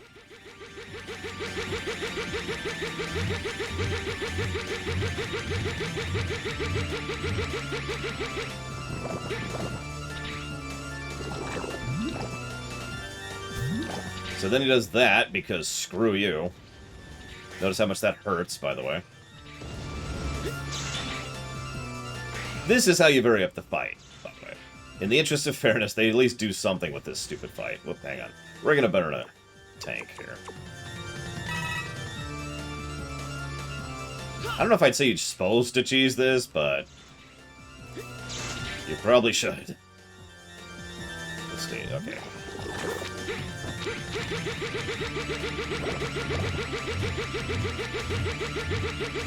It was supposed to be the end of this franchise, Valvedrix. It was supposed to be the finale. And they were going to start things over with the Zero series. So they just threw in a bunch of fan service. I mean, there's actually a gargantuan list of all the references and fan service stuff in this game. It's huge. For good and for bad.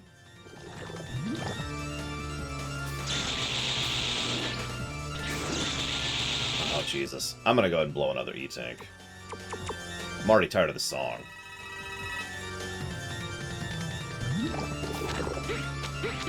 I feel like I already answered you, Parent, but to repeat myself, do something with it. Like, if you're asking for specifics, I don't have a brain for that right now.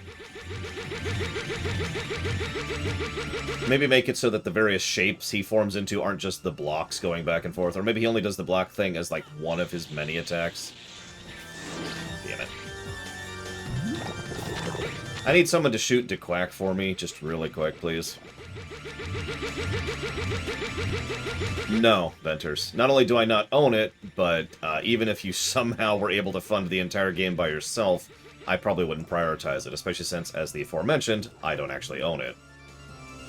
So anyways, negative to gameplay? Any disagreements? Real question. Honestly, that's one of the worst bosses in Mega Man history, and I mean that.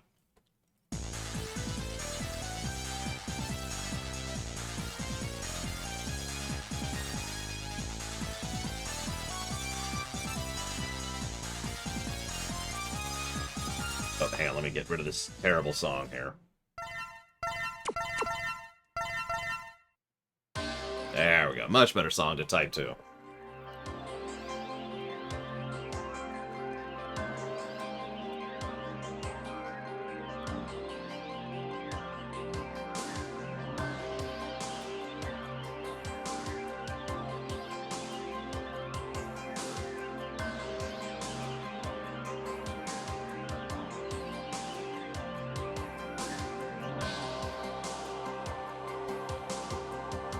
Unicorn Scotch, you are awesome as always. Thank you very, very much. I will put that down for, it was Arkham, right? Yep, Arkham Origins. You got it.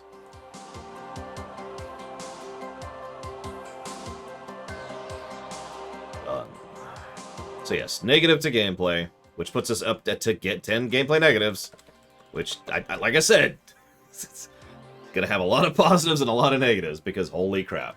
I do need to check something really quick here, though. Antivirus Guard and Ultimate Buster. Yeah, let's go ahead and equip that.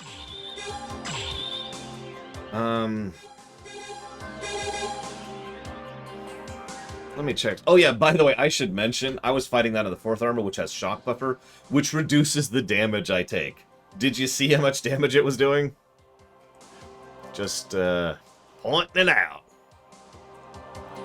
So don't go being that, oh, you just have the right gear set up. Yeah, anyways. I do need to check something, though, really quick. Sorry, give me just one moment.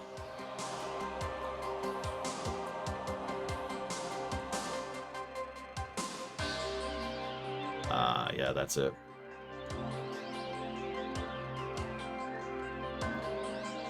Nah, I don't need that. I don't need that. Dude, I was stuck on that fight for so long. I was stuck on that fight for so damn long. The fight we just fought. Like, you know, we're like, oh, I was totally good at this game back then. No. That was just... Oh, that was so mean. Let's get rid of that and add that. Not that we're playing a 0, but we'll go and give him that and that, I guess. And, yep, we're good.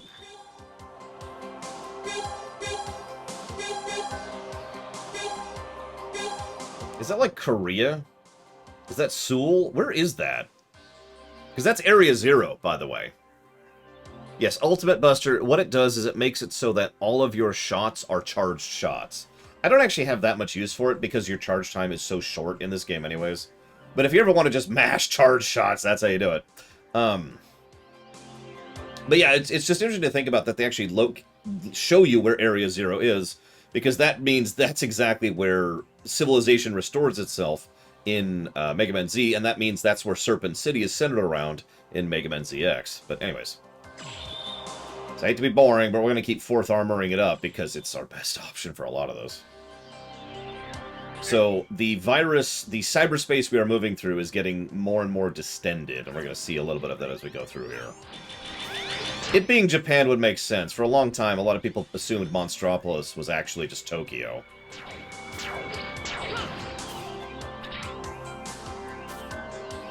By the way, that's how high we jump with that, if you were wondering. So, this may or may not look familiar. If it doesn't, well, this is Sigma Stage 1 from X1. Even the platforms are in the same pattern. Obviously, it's remixed a bit, but similar to how the last stage was Quickman stage from Mega Man 2, which is a very well-known, very iconic stage. This is a remix of Sigma 1, because Sigma 1 is a very iconic stage to Mega Man X. There's more of that fan servicey stuff we were just talking about. Let's go over those. And, by the way, there's actually an in-lore explanation for this, too. Remember, this is cyberspace, which is similar to the astral plane, is a reflection of real space.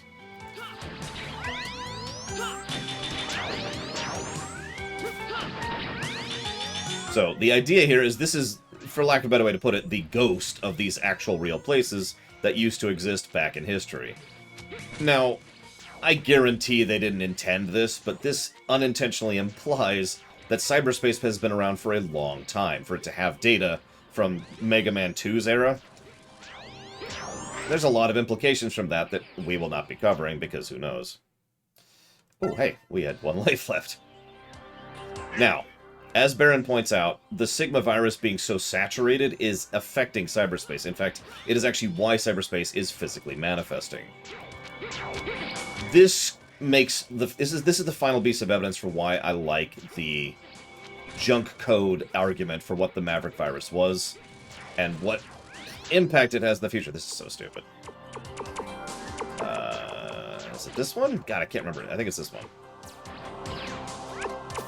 Hang on.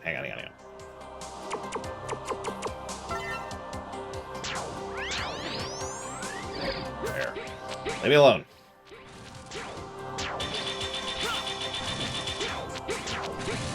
Ah! Come on, dash!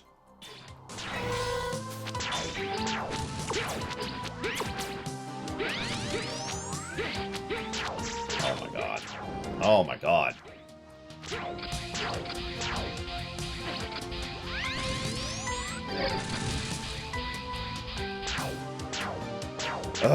Okay. What was I saying? Something about... Oh, yeah. So there's a lot of implications about cyberspace having been around in this setting for that long. We can infer from that what we want. Again, the games have officially moved into the fantasy setting at this point. But one way or another, this is the easiest and simplest way. I keep talking about the cyberspace as if it's the astral plane. Probably the best actual phrase for this is the one I've already used myself, which is this is the afterlife. Whenever code or programming or AIs or androbots or data, this is where it goes when it goes away. This is kind of an interesting idea, if I could talk about this for just 1 second. Because the concept here is that, well, if a living biological being goes to another dimension when it dies, right, to go to an afterlife, why wouldn't an artificial being as well? Thus, this is a literal artificial afterlife. This is where all of this crap goes, whether it's something that's sentient or sapient, such as a Reploid, or whether it's not, like some of the junk data we've been going through, such as the bosses we fought, or sorry, the boss we fought and the boss we are about to fight, right here.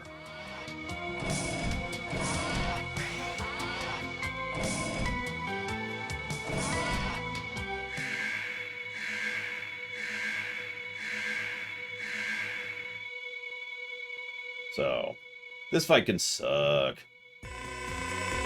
More junk data manifesting itself. Ranga Banga, I think was this guy's name back in X1.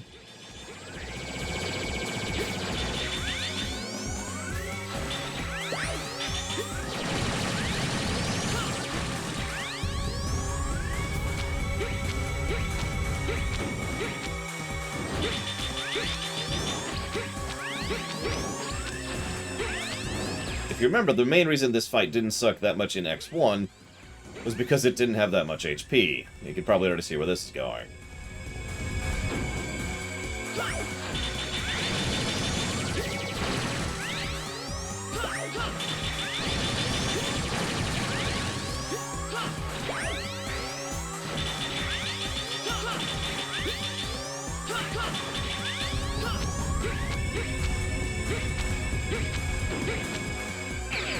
So that's the other thing he does, which sucks. I was just waiting for that. So, this boss, several times when I've been replaying this game, what I've done is I've used the Gaia armor, which is immune to spikes, in order to get this far. Oh, wow, Ross. That sucks. I'm sorry. But yeah, Gaia armor makes this so much easier because you're invincible to the spikes. There's a catch. The catch is, do you remember the stage we just went through, which was nightmarish and difficult? Imagine doing that as Gaia armor. Ironically, doing that stage as Falcon armor is much easier. But fighting that boss as the Falcon armor sucks. I'm not sure if that's good design or not, but it's certainly something worthy of note. Oh yeah, we should probably decide if we're giving a negative to that first stage, by the way. The Quickman one. It's kind of important to establish because it's going to judge how we judge Quickman stage when we get there. So what do we think about the Quickman stage?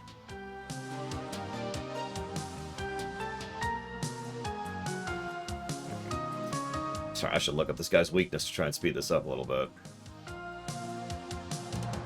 If you're wondering why it's a negative, yes, we have the... Go ahead, Night Forger. Yes, we have the time stop. Maybe. We might not have the time stop in both games, by the way. But even if we ignore the time stop, it's memorization. Reflexes are literally insufficient to get you through the section quickly enough. There are later games where reflexes are sufficient. Mega Man 7 actually has that in Turbo Man stage. But in Quick Man stage, and in the stage we just did, you have to know where you're going or be using the time stop. That's it. You cannot react and move quickly enough to accommodate. And I don't consider that to be particularly good level design, in my opinion. Now, one moment, I'm looking up something here. Actually, yeah, no, that's exactly what I want. Really? Alright, hang on.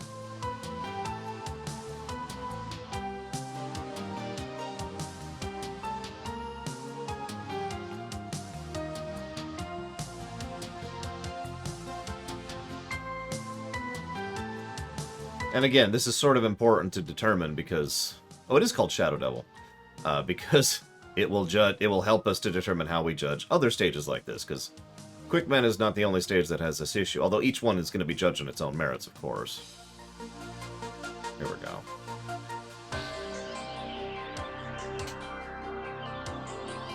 I think Wily would be ecstatic. Light, not so much. Oh, wow. Each piece of this stupid thing is weak to something else. Wow. Okay, so... Thunder for red, Crescent for green, Fire for blue, Goo for sun. Okay. We're gonna use the pause menu for that.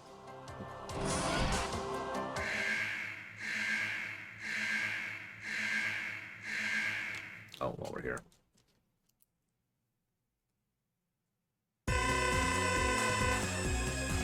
Okay. Red is thunder.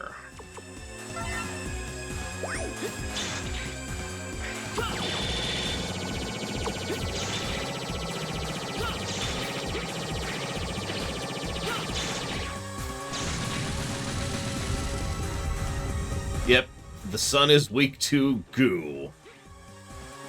For some reason. It's easy to remember, at least. So, in all honesty, there might be a chance I will not manage this, and I will just come and do this as Gaia armor, because, duh. Green is weak to Crescent. Crescent. Oh, there it is, Crescent. It's right there, Abaddon. Well, Light was always something of a idealist, I think is the word I want to use there. And seeing what his future has wrought, I don't think he cares. In the strictest sense.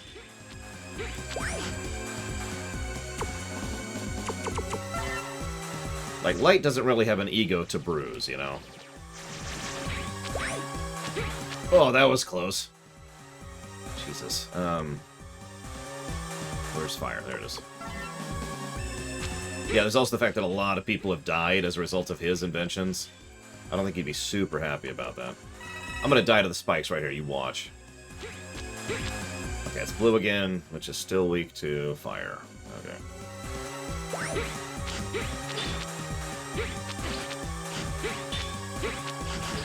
Damn it, come on.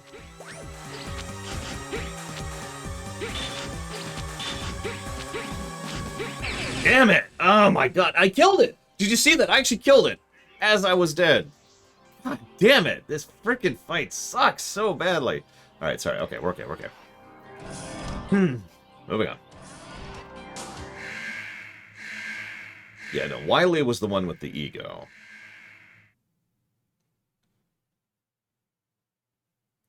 So it should be red first. Yep, okay. So let's get out running.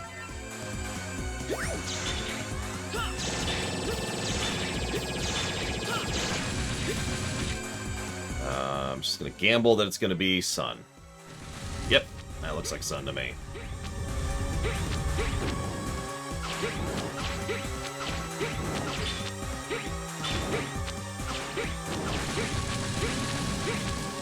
Yes, the music is a remix from X1, and that's gonna be Foya.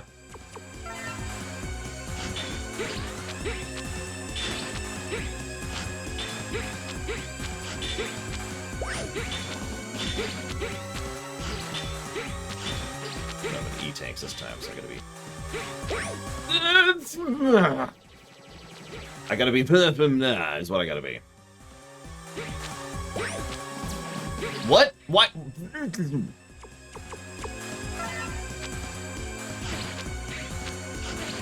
it, go to the other side and die. Okay, now I need to switch to Tri-Shot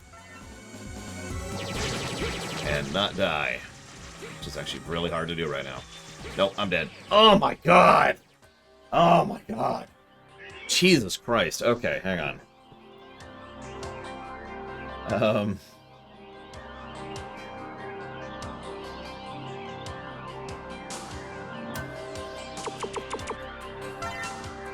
We're gonna do something slightly different just for this. Switch those.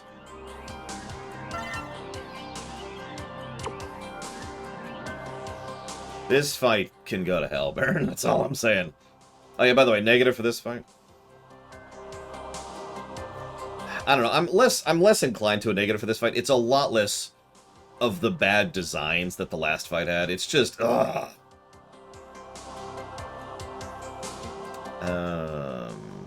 Yeah, let's gamble. Like, unlike the last fight, which was clear-cut bad design, this is more just brutal, which is okay. I don't know, I'll have to debate it. I could be argued into a positive for this fight, because it is very intense. That's not what I was expecting. I want ground for that.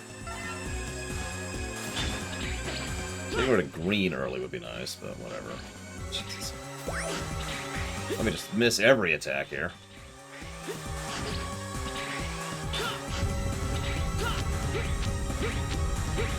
What do you got? What do you got? Goo time! Honestly, the thing that would actually push this into negative territory for me personally, it isn't the spikes on the ground. It's the freaking spikes on the walls. Now, you notice I've been skipping those. That's because I've been using his weakness to kill him before he can do his low health attack. Because his attack does different health when he's low on health. Or, blah, blah, blah, blah. He does the wall spike things when the sun is low on health before it's dead. And, yeah.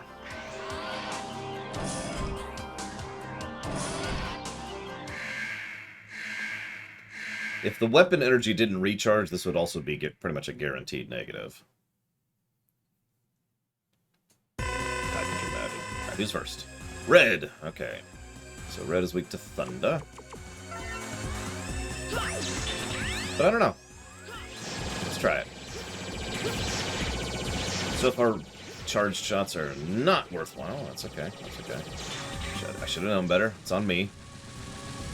Okay, green. We're actually getting good RNG. Like, legitimately.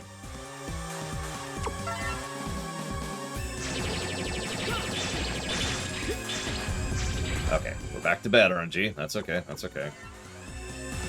We just need to kill this before he starts doing wall spikes. Yep, he's gonna come over here. Then I gotta kill him. There we go. Okay, we're good, we're good. Then we're gonna die because I didn't dash when I was trying to jump. Very important to die there. RNG manipulation. Like, ideal would be he starts with green and I kill it before he goes to sun. Green is one of the most irritating ones to deal with, by far. So that's red. So he heard me and he's like, nah, I'm gonna say screw you.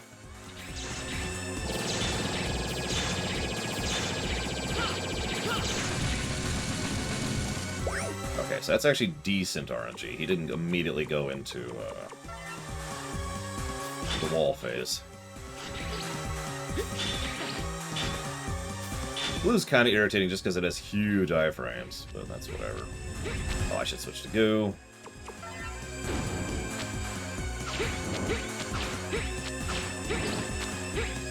It's the second time I haven't dash jumped off that wall. Okay, blue, that's not great, but that's better than it could be. Just gonna get that out. Try to get one more hit in, fail miserably.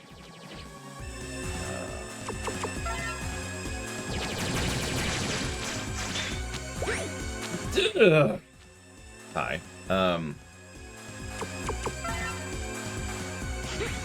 gonna try to get some... Okay, that's good. All we have left is this guy.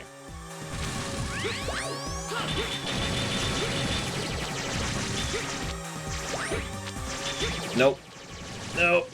Wait, one hit away. One hit away. Damn. You see why I want to kill green early.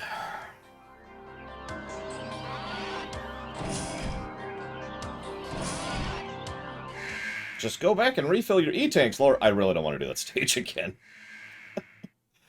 Oh my god, that frickin' stage. Alright, what do you got? What do you got? Come on, green! God damn it. You know what? Hang on. Oh no. This huge attack is so terrifying. I can't deal with this. No, it's too much. Hey, green! What do you know? Alright.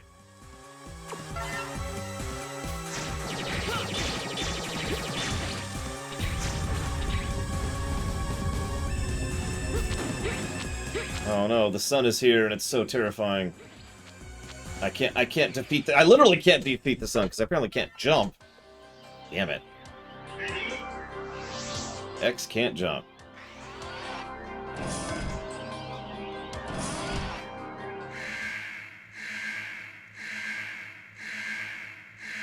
Yeah, I'm gonna go ahead and admit I have never beaten this boss on Extreme without the Gaia armor.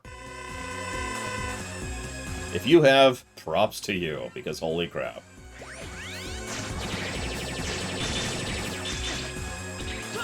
That's impressive, and I mean that. Yeah, really hoping for a kill there.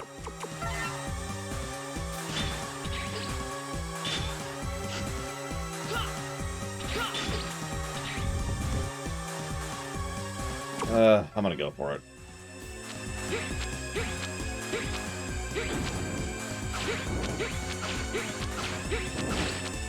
I like how the sun has very few iframes, by the way. It's a nice touch. Okay, so...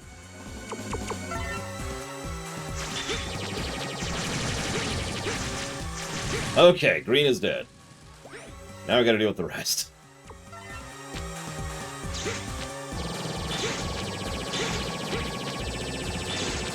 Which means blue. Again.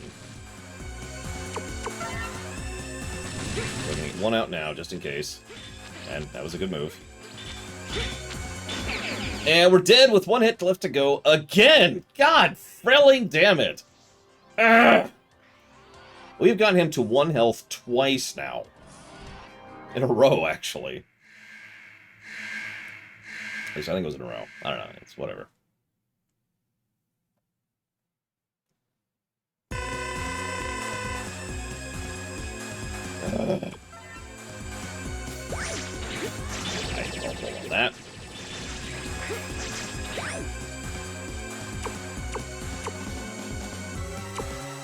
Yeah, I think I will. Sorry, I was debating. Not gonna kill it, though. Okay. And red again? Really? Okay, that's alright. Sure.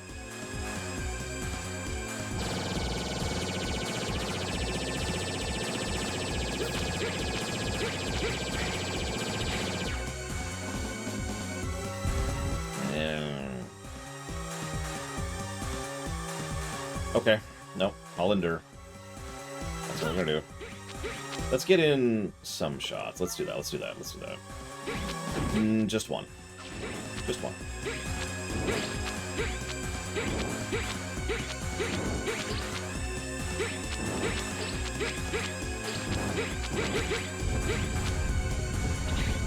I sure hope not, Mr. Red. Okay, who we got?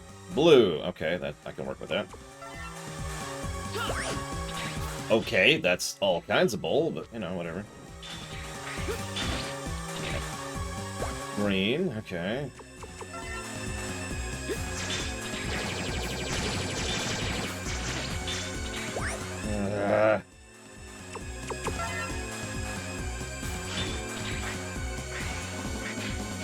Look at those iframes. Jesus Christ.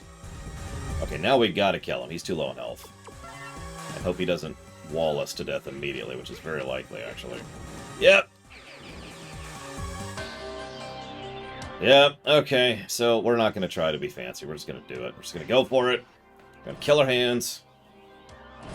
Hand killing engaged.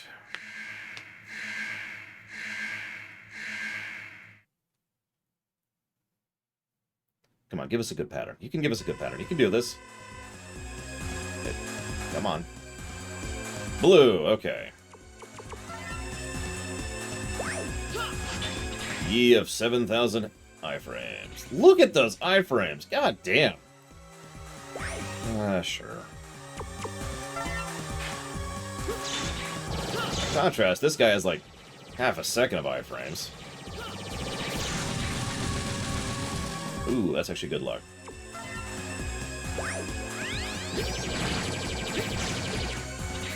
Damn it. I completely screwed that up, but whatever.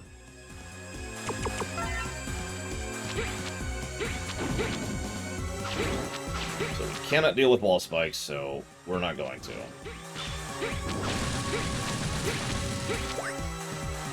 We deal with other nonsense instead.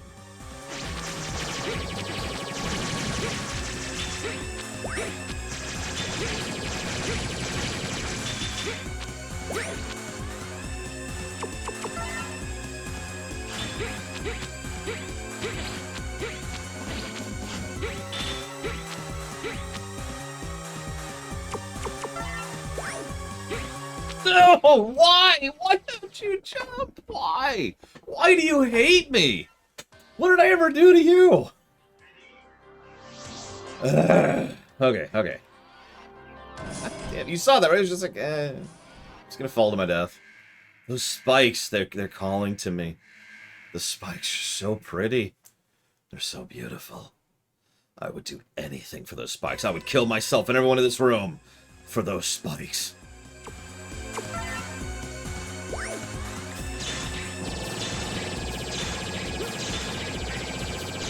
I haven't decided if this fight deserves a negative yet or not. Oh, you mean in general. Right, right. Blue is just the worst. I take it back. Green is not the worst. Blue is the worst. Blue is terrible. This is why it's suddenly giving me a great pattern, just to prove me wrong. Look at that. Blue's at like 1 health now. I mean, Shadow Devil is a worse boss. Let's be very clear about that. It is much worse designed than this nonsense. This is bad because there's instant kill spikes on the floor. Granted, I have died to things other than instant kill spikes, but that is the issue. Let's be clear about that. What are you giving me? Blue. Okay. And that means we're up here.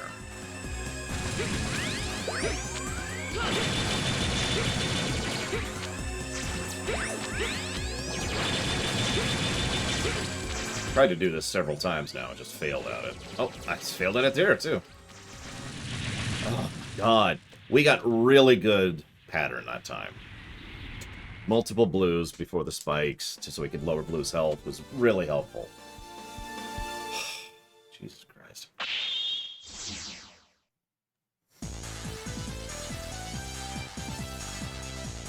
I can't decide if that boss deserves a negative, though. That sounds like such a weird thing, but I'm not sure that deserves a negative. What do you think? You at home. You be the judge.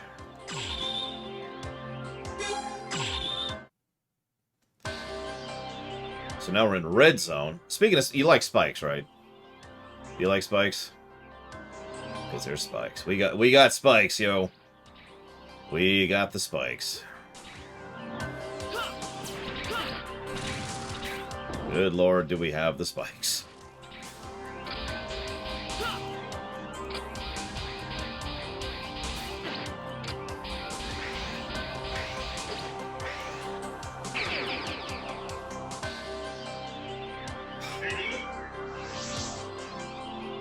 Oh yeah, that reminds me. We need to give a negative to that stage, too.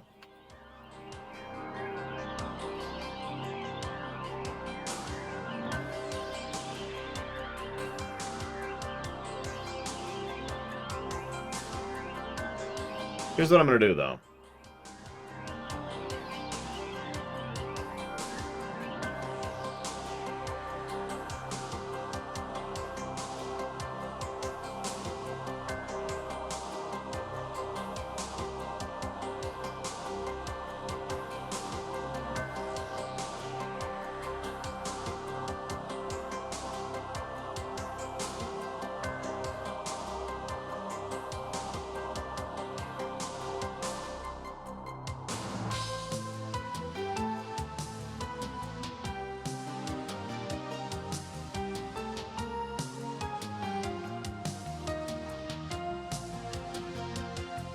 We're going to make an aggregate negative. For all the crap we've been dealing with right now. Negative to gameplay. All that crap. There we go. Now, the stage we're in might be a full negative by itself. But we'll decide that as we go through it. So we're going to pull this out for no reason.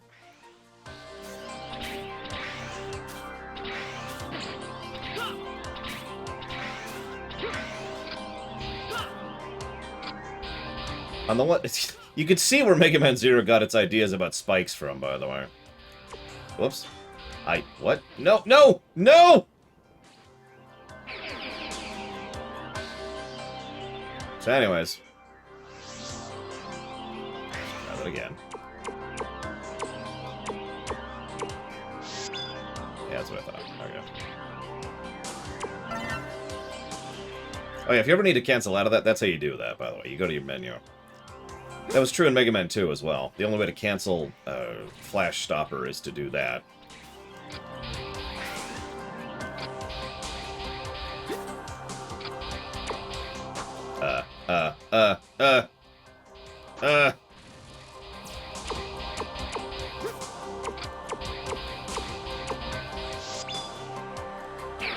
What?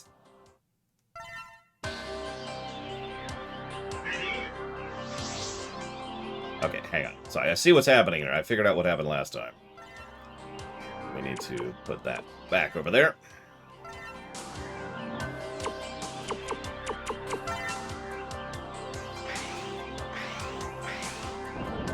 I do like being able to rebound to the fly. It's part of the control positive we gave.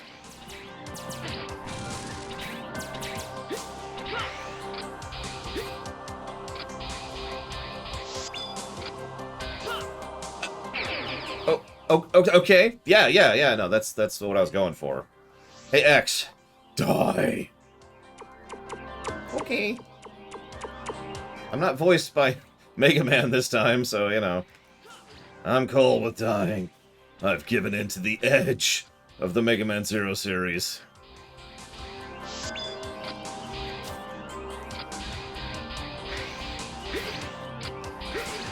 Yep, we're just gonna do this. That's how we're gonna get through that. Oh my god. just gonna endure a little bit here, don't mind me. So these can crush you in addition to you dying to spikes. So that's always fun. Seriously, you could tell they learned about the spike thing. Like just look at this. Alright, so there's something down. I remember this, but I don't remember... There's nothing here! No, there's nothing here. I don't remember what's supposed to be here. Whatever. I think that's actually ultimate armor, isn't it? Nah, whatever.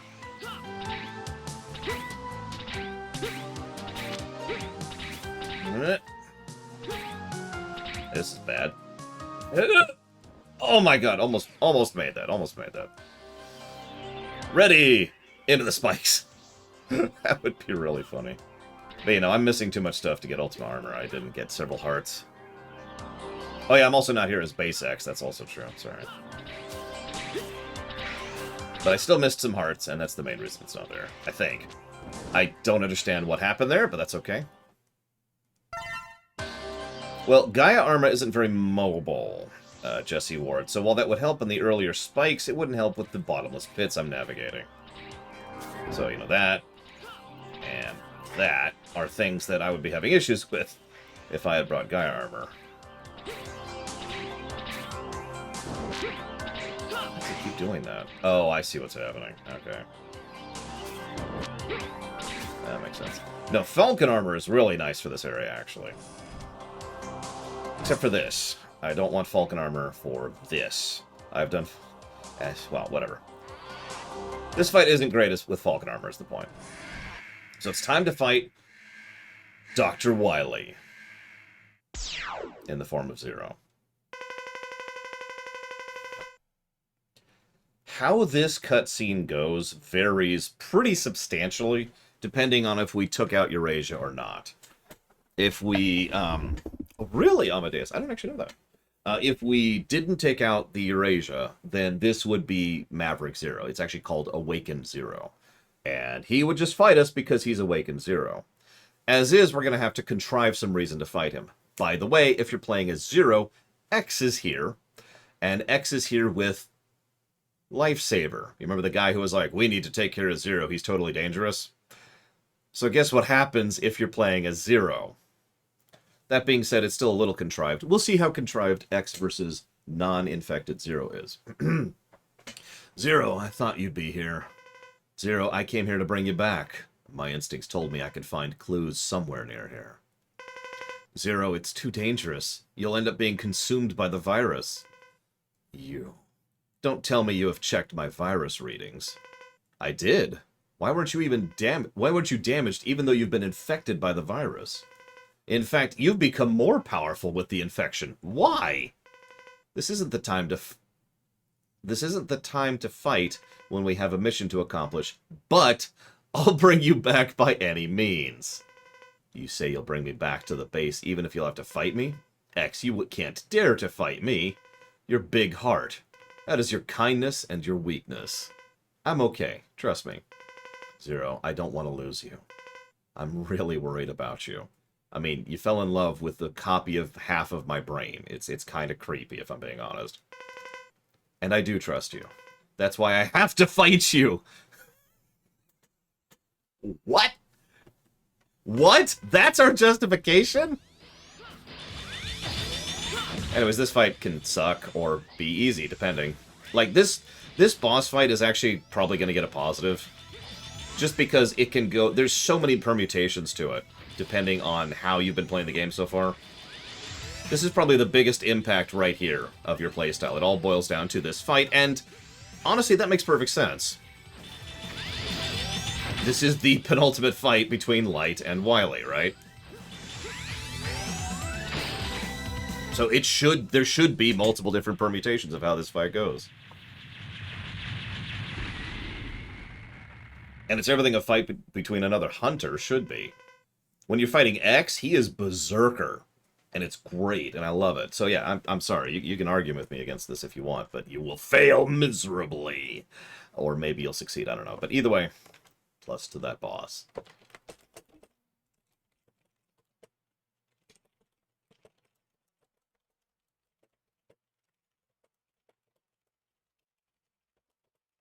It's sad, but it is probably the best boss fight in the game.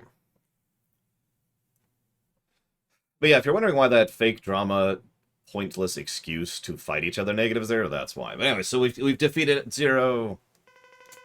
Thought I won. I didn't expect you to do that. I never expected you to use Soul Body. I'm losing consciousness. And then we get some cutscenes. So we can see the cyberspace isn't just a graphical effect. We actually are in cyberspace. Sure. What do we got here? What the hell? Oh my god! What the hell, Valvatrix? But no is the answer to your question. Other than the fact that everyone wants to redesign X. Every time X shows up in something else, he gets a redesign. It's true in the Dive games, too. So. X is unconscious. Zero is unconscious. Sigma's right there! You've done very well, X. I will make your end easy. Zero has his Buster back even though it's broken. I won't allow you to. I know everything you're trying to do. What? You pitiful fool. No, I won't allow you to. You're as persistent as ever, Sigma. Last, I haven't completed you. I will retreat for now. Somehow I knew you two will come again. Somehow I know you two will come again. I'll be waiting for you. Sigma! I will defeat you without fail! I mean, we'll get there.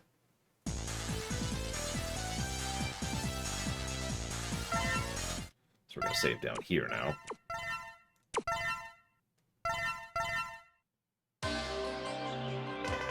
I'm getting a stronger energy reaction from Area Zero. The energy is too strong to get an accurate data sample. I must be reading Sigma. I can't think of anyone but Sigma. Sigma is behind all of this. I won't stop you from going to fight anymore. I leave everything in your hands. I was actually thinking the same thing, Amadeus. It would also explain a lot about some of his interactions. Why he appeared as a Reaper in X4. Why he was forced to take random chunks of the station. I mean, the body he used in 4 is almost guaranteed to be the body, one of the spare bodies that Doppler was working on, right? But let's be honest, that's us adding information that wasn't there, so the game doesn't get credit for that. Hey, Gingaman! Well, this is my second favorite song in this game, by the way. Oh yeah, this might be a little bit bothersome for the background for anybody who has light sensitivity, so light sensitivity warning.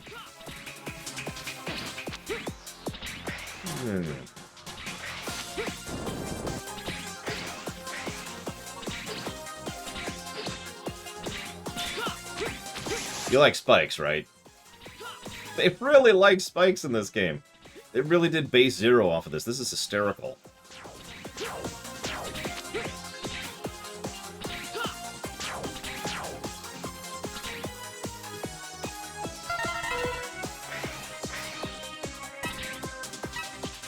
Okay, so boss refights. I actually don't think we've given this negative yet. Even though it totally deserves it. So.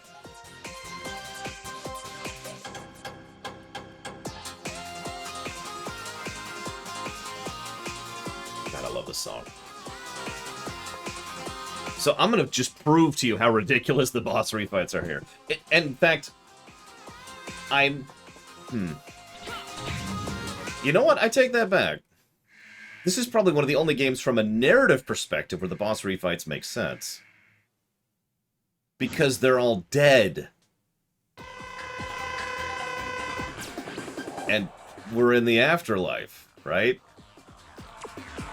I don't think I've ever really put that together until this very second when I just said something about it. But yeah, the problem here is, you see the level of the bosses? They have a stupid amount of health. I mean, look at their health bar, for God's sakes.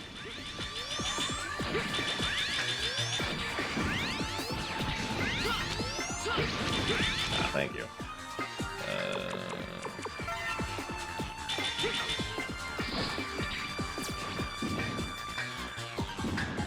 Huge iframes.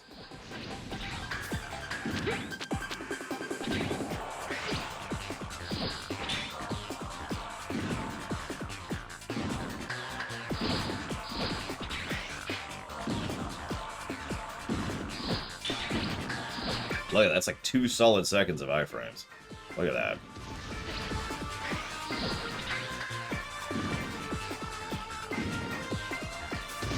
The idea was posited in the Zero series, but yes, we do, Mr. Red.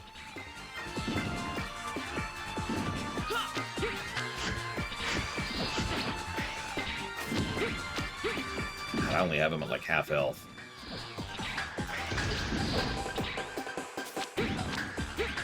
Anyways, what I was going to point out, before I realized this isn't as stupid as I thought it was that most of their boss arenas are completely identical, even though there's not a lot of reason for that to be true.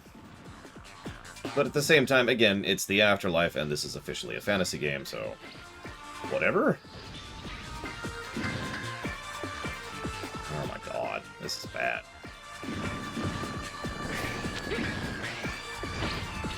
Yeah, they start to use their mega attacks a little bit more because they're high level. These are attacks we didn't even see last time. And their desperation moves, of course. I might not kill one guy, Jesus.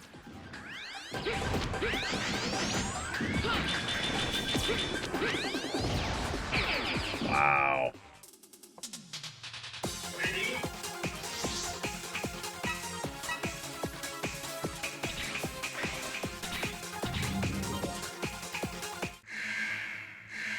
No, we did that earlier to show it off, but we failed and then succeeded, aka the X6 route.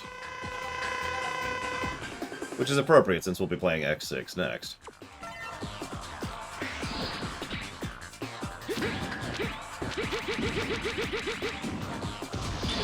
Damn it.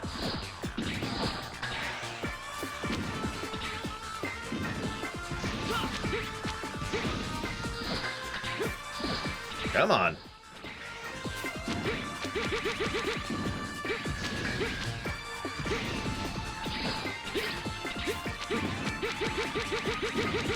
Yeah, pretend we're fighting the Black Devil again. Or the Shadow Devil, excuse me. While you're recoiling with iframes, you shouldn't have frickin' collision damage.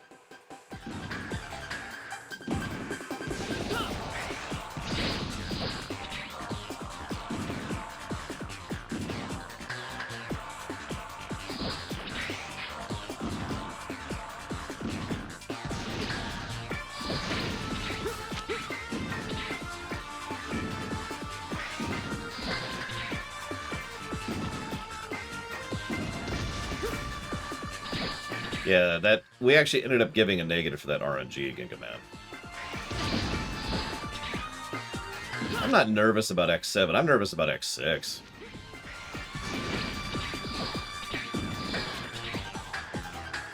No, of course not, Jesse Ward. There's a tonal and...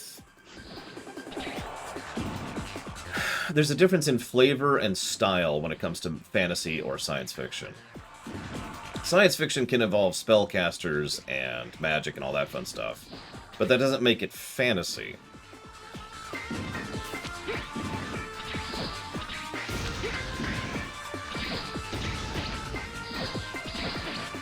Jesus Christ, this frickin' boss fight. And the same is true the other way, too. Fantasy can include technology, robots, ancient stuff, but that doesn't make it, you know, science fiction. Let me put this in slightly different terms. Warcraft is a science fiction setting. Final Fantasy XIV is a fantasy setting.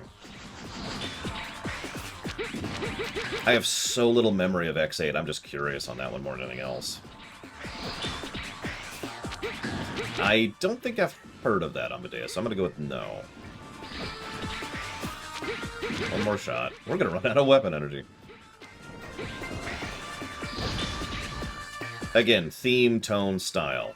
Like Kumano. That and, you know, this, all the spaceships and the robots might actually help.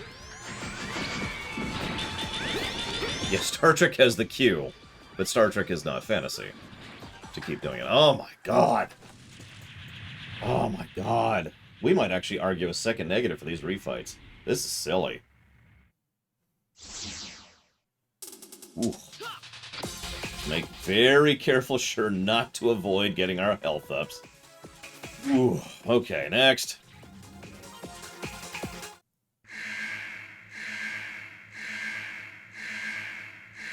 Oh, wow. Amadeus, that sounds terrifying. What's Bat Week 2? Does anybody know?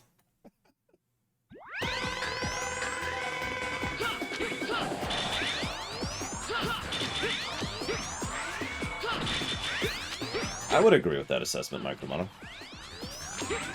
And of course, this is an argument of definitions, which I try not to get into those, but...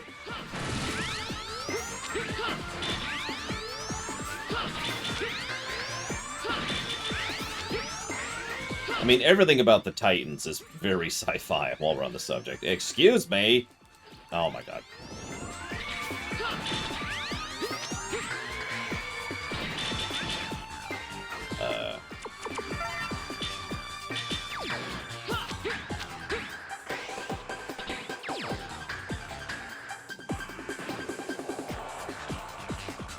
Don't do it. I can't do that. Like, I don't have an agenda when it comes to the reviews. That's against the entire purpose of the reviews. We will see what X8 ends up at. We will. Like, for example, I know X8 is really grindy. With the medals, you know?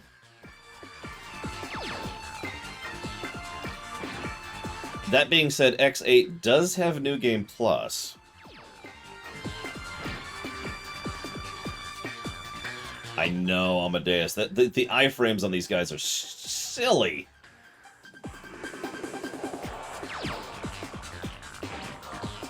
Especially given how little damage we're doing with their weakness. I guess they looked at Spark Mandrill and said, we must prevent Spark Mandrill syndrome at any cost. Aw, okay, and we're out.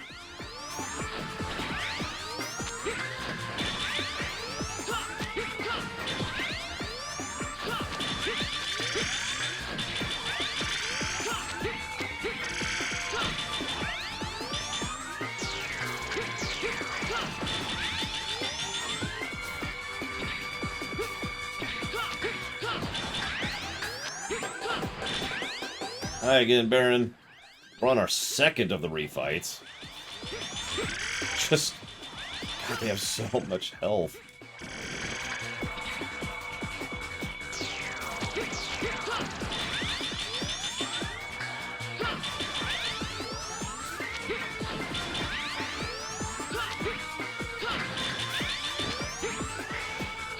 I mean, the distinction doesn't really matter, Jesse Ward.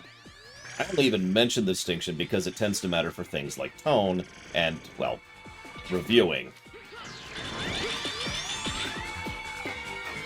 Hair gel? I'm not the person to ask about hair gel.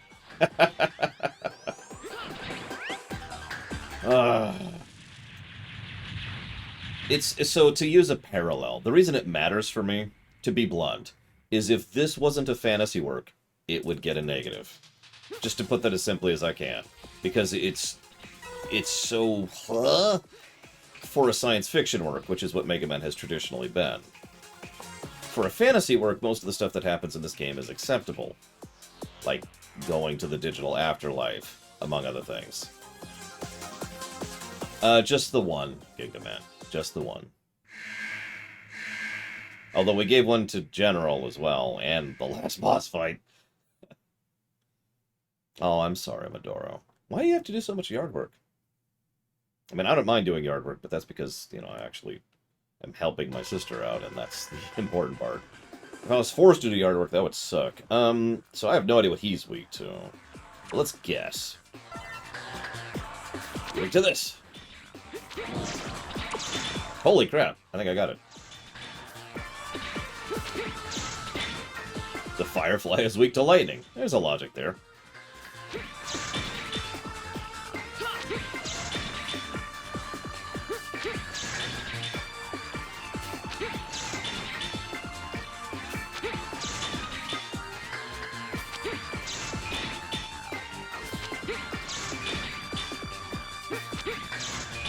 You know what would make Spark Mandrill an actual negative?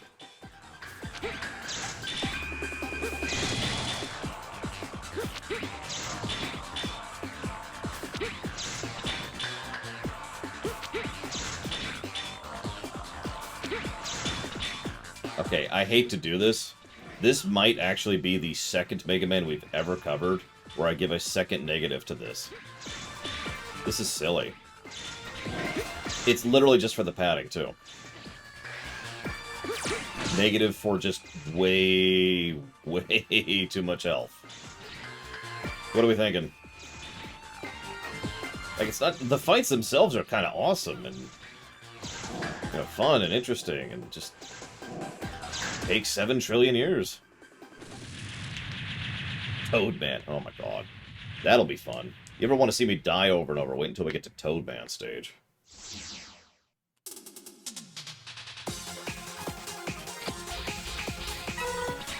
Oh, and heaven forbid you accidentally don't get those health ups in between the fights, by the way.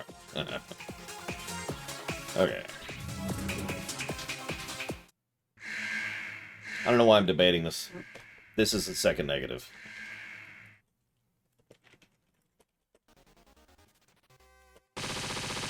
There's nothing to debate there. I'm hesitant to give negatives, as I always am, but no, that's a negative to gameplay. That is awful. Thank you, Takari Elise, very much, as always. I know I'm mispronouncing it. I'm sorry. If you know what you want to put that towards, please let me know.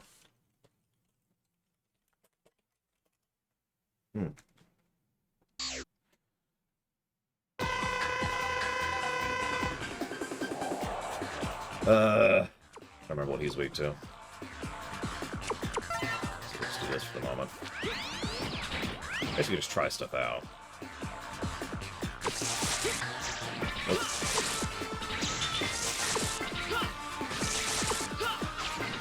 There it is.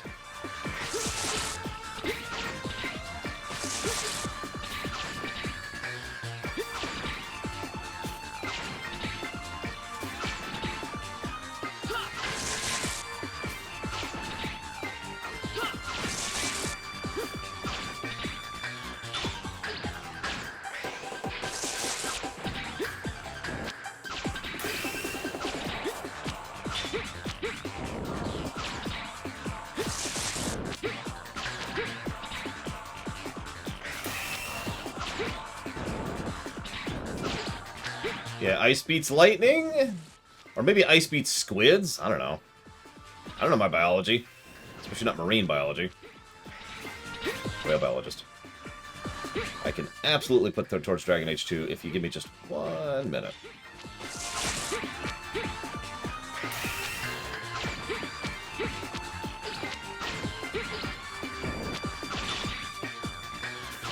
Okay. Dragon Age 2, you got it.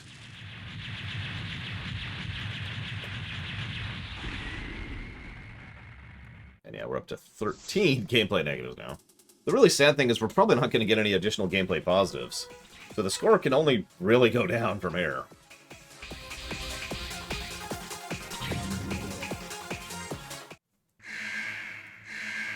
I should have done this one first. You know which one this one is. It's the instant death bullcrap boss I gave a completely separate negative for. What's he weak to? Spike ball me? I don't know. Nope. Okay. C-shot. Okay, sure.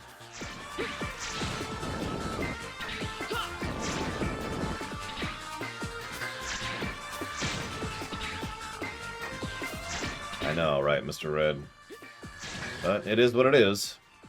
A lot of games fall apart at the end, and, well, here we are. I don't know, we'll see what we think of the final boss rounds, because we got 2 bosses after this, and 1 stage. So we'll see.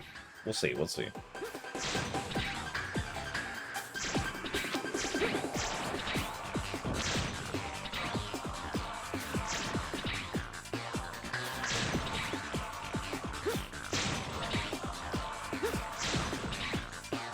Yeah, I feel like I've said this a few times before, but I usually play through 0 in this game. So I don't really know all these weaknesses. Okay, here we go. This is gonna be the instant death. Here it comes. Here it comes. Instant death. For once, the stun is actually useful because it prevents him from instant deathing me. Oh, God, that was still close. Jesus, that frickin' fight. And yeah, that background is wonderfully, frustratingly just distracting, isn't it? I don't know what the official name of this song is, though. But my second favorite song of the game, I call it Sigma Virus. My favorite song of the game is called Zero Virus. This is ridiculous! Look at this! There's just chunks of dirt because they didn't have the budget in order to make him smash out of the CGI, so... There's just dirt here for some reason. We'll try this.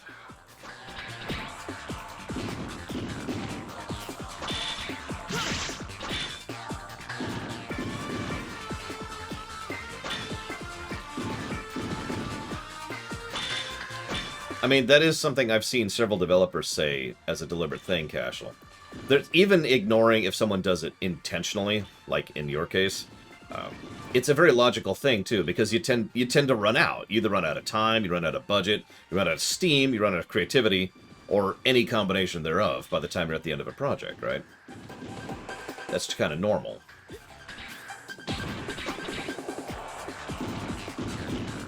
Yeah, I'm going to keep calling it Sigma Virus, if that's okay with you.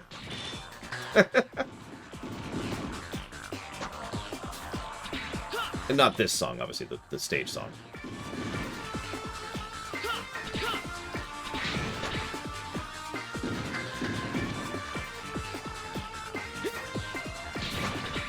Why is the cutting guy weak to the plant guy?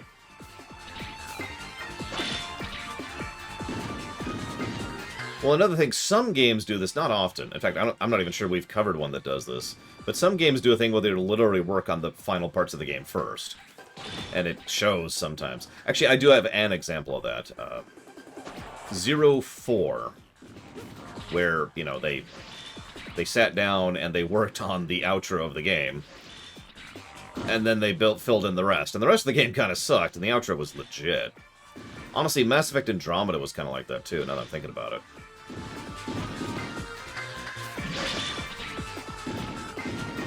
This will just be down here. Or not, sure.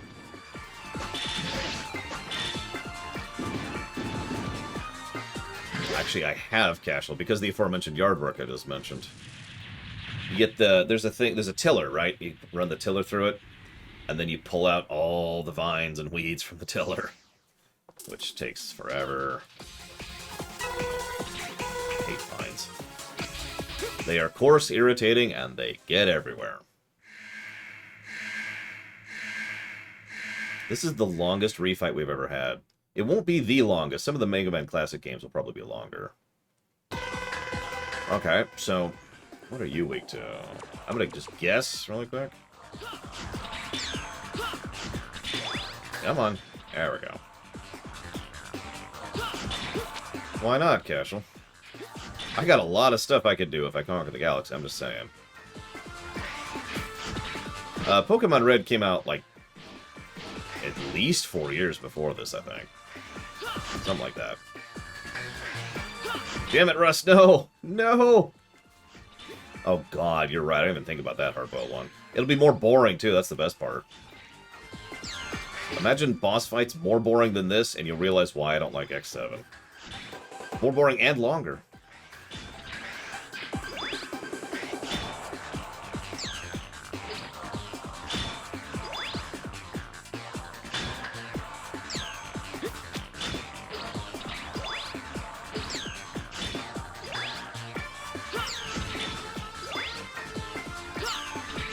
I'm going to deliberately let him generate the clones, by the way. And you know why.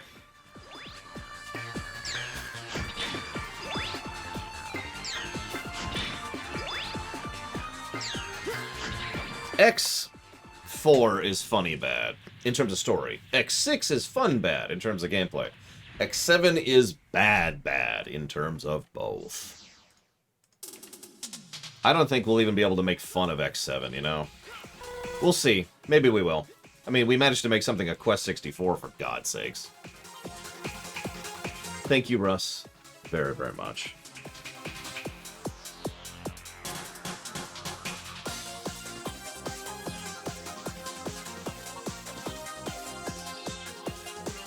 Very much. Always appreciate. Thank you. Not that I'm aware of, Mr. Rit. Not of the main ones. I will split that between the Zelda block and Futurama. Give me one moment.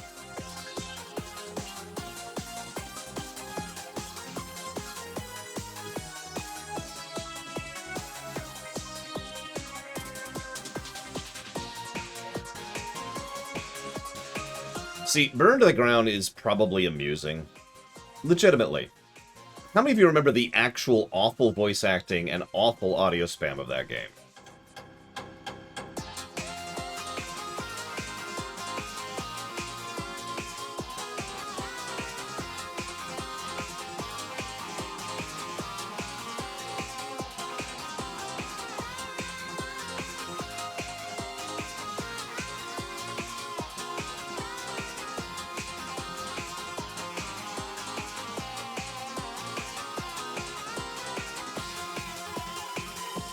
Sorry, the reason I mentioned that is because, I mean, we just discussed this with X4, but there's several examples of this. You know, the thing that people meme on isn't necessarily the worst thing in a work, right? When it comes to games, or shows, or movies, or books, right? We all meme on the certain thing, but there's actually worse, right? X7 has so much worse than, you know, Burn to the Ground. Yeah, Tornado Tunyon is the first one that comes to my mind. There's also the scene where X comes back. There's also the scene where it just, oh god, yeah, it's all sorts of, huh? By definition, it would have to be that. So I'm just gonna shoot him. That's just the way to do this. Let's try it.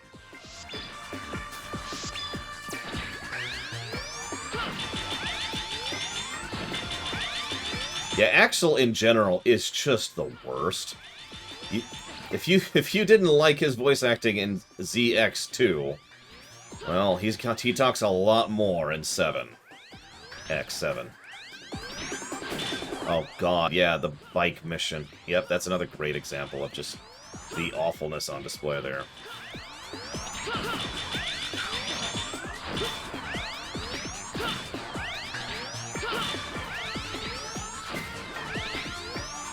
Red Alert is full of really powerful Reploids. Just, god, Axel, oh my gosh. Oh, we'll talk about the camera placement. Not many people bring up how awful the camera placement is, but we will. We might actually give... we are definitely giving 2 negatives to the camera. We might give 3. I'm debating. Oh yeah, Aelia is absolutely at their worst in 7.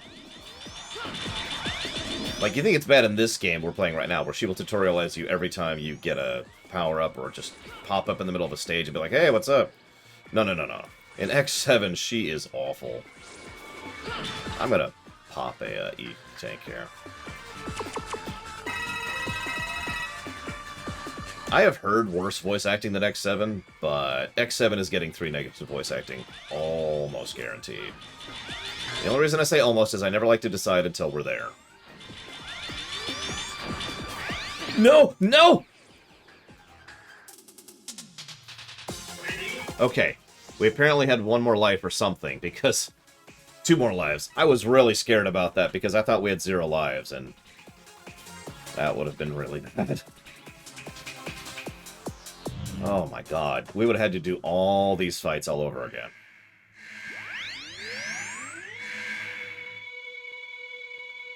Oh yeah, agreed, Gingaman. Agreed. Ah!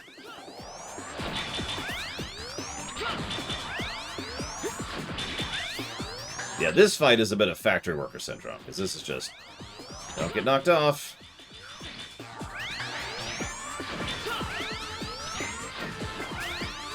I don't know, Amadeus. I really don't. 6 might. I don't know. I shouldn't say that. X7 will get at least 1 gameplay positive. I pretty much guarantee it, and that's the soundtrack. That's such a weird rule. A lot of bad, you know, legendarily bad games tend to have really good soundtracks. Like Sonic 06, for example.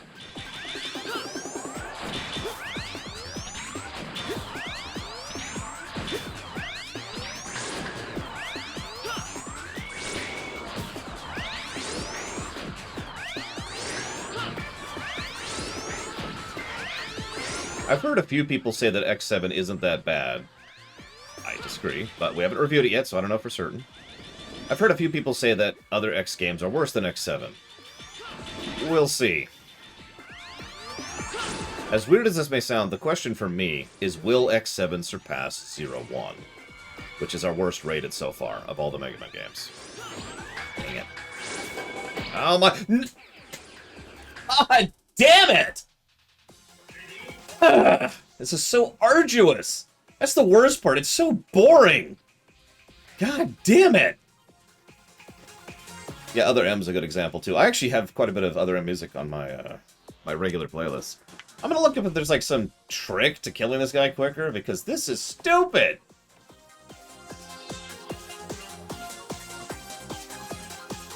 Ah, it's so dull! In case you missed that, we literally just got physicsed to death. We got hit in the middle of a launch, and that was the end of that.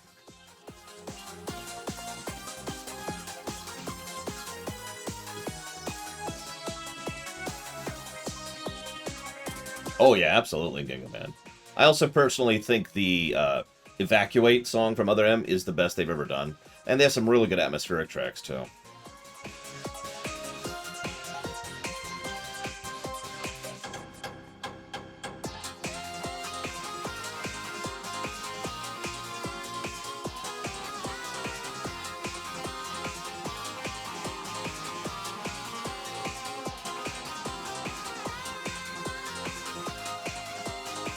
Okay, whatever.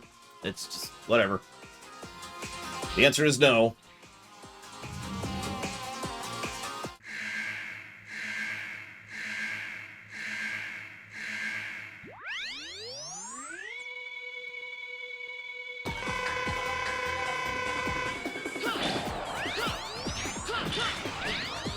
I shouldn't speak about Other M until I reviewed it, because all I have is vague memories. But, by vague memories, while everyone talks about how awful Other M's story is, what I remember most about that game is really disliking the gameplay. Yeah, very few items to pick up, very little Metroidvania-ness,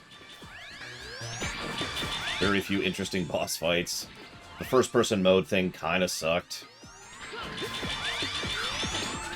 You know, when you would start using missiles or whatever.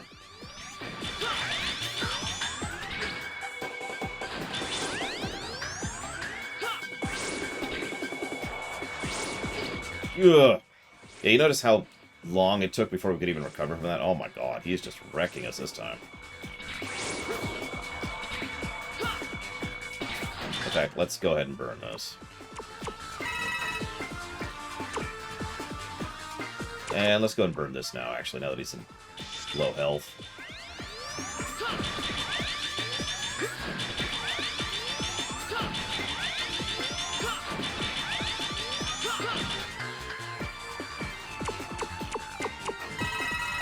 I will say, though, the woman they picked, the voice act Samus, sucked.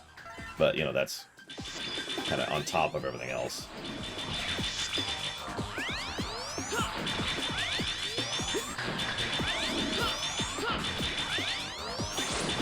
Damn it.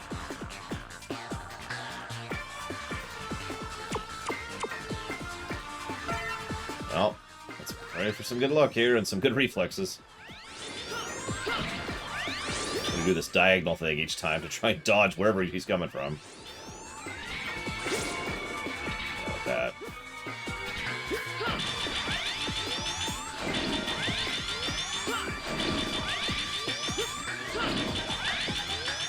Can you do me a favor and, like, stop being alive, please? No! I'm gonna die right here. Watch, this is it. I'm gonna die right here. Oh my god!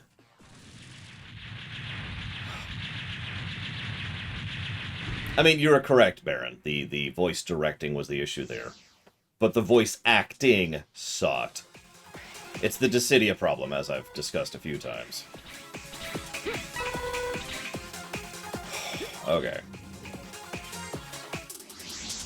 God dang it. Alright, alright. So, final stage and final boss. This is going to be a cakewalk compared to what we've just been through. Lots of cyberspace enemies, because we're in cyberspace, obviously. Sigma boy, my boy. What's up, chat?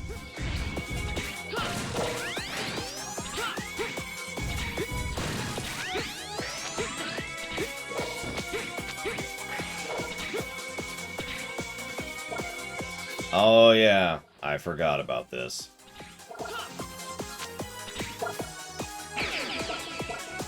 It's okay, I think we're gonna continue after the refights, and I'm right.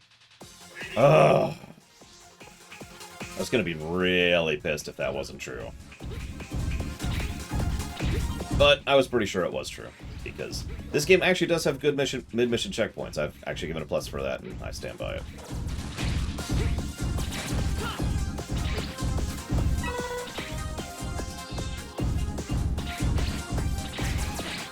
Yeah, I don't know. Speaking of things that Mega Man keeps using for some reason, Yoko blocks.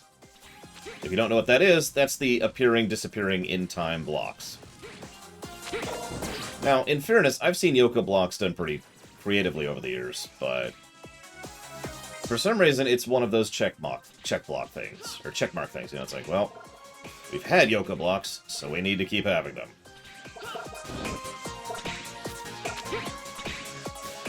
For the record, this is not how you do Yoko blocks. Do not make them memorization. Make them either reaction, or have them reward the player for clever things. You know, just whatever. Anyway, so, okay, final boss. Final boss. So we're in cyberspace, which keeps track of and record of a lot of things that have either died or have come to pass in the past. And then we come to the center of this chunk of cyberspace, and there's this portion that someone, who is definitely not Dr. Wily, has turned into this. Now, I want you to remember this, okay? Do me a favor, remember this backdrop, because this is cool in several ways.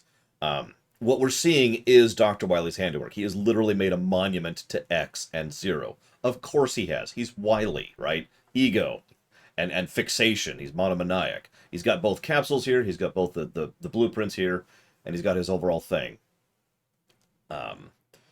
I want you to pick... Yeah, this is the opposite of that random skull thing in X4, and when we get to X6, we're going to see another completely random thing in the second to last boss. So, this is awesome, and I hate to gush, but this is just such a cool backdrop for the final battle.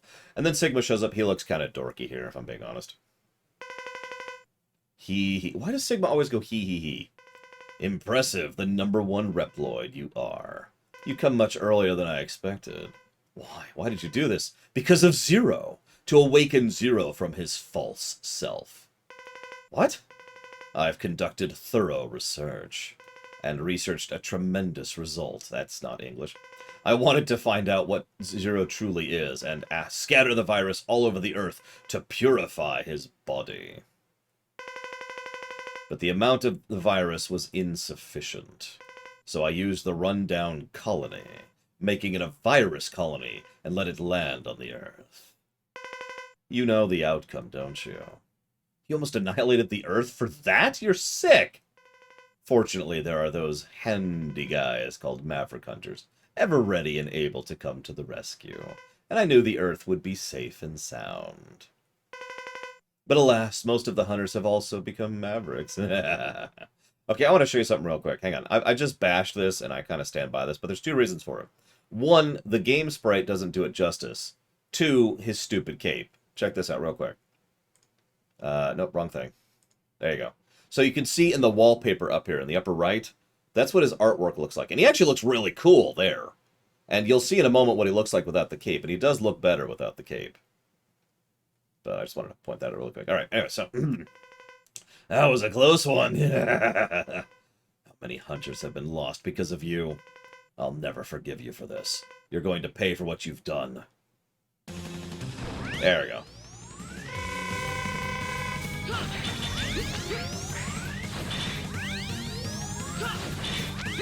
More references.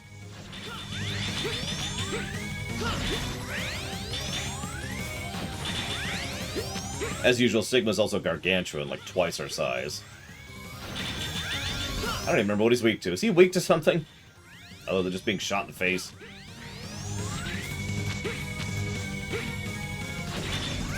You're already seeing the problem. There's not much of a fight here. Now, I'm going to go ahead and admit, I really like the last boss theme, which we're not at yet, obviously. This isn't it. It's the one after this. Virus shield, engage! Become infected by malaria! Wait. He heard me talking about how crap this fight was. And we're dead. That's okay.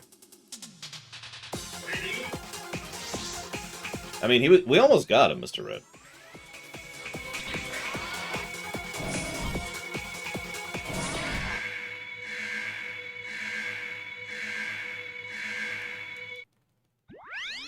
Also, if I'm not mistaken, I think this is the first time we see X's original capsule. We saw Zero's in 4.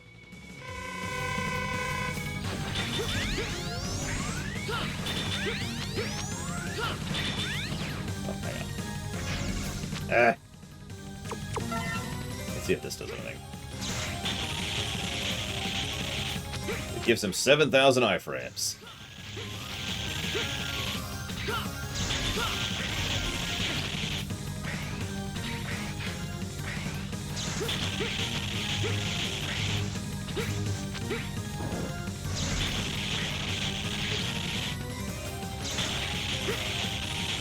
There's a cool idea. Have a boss where you hit them with their weakness and it makes them harder. Like, they take damage, obviously, but, you know, they hit harder or something. I don't know, food for thought.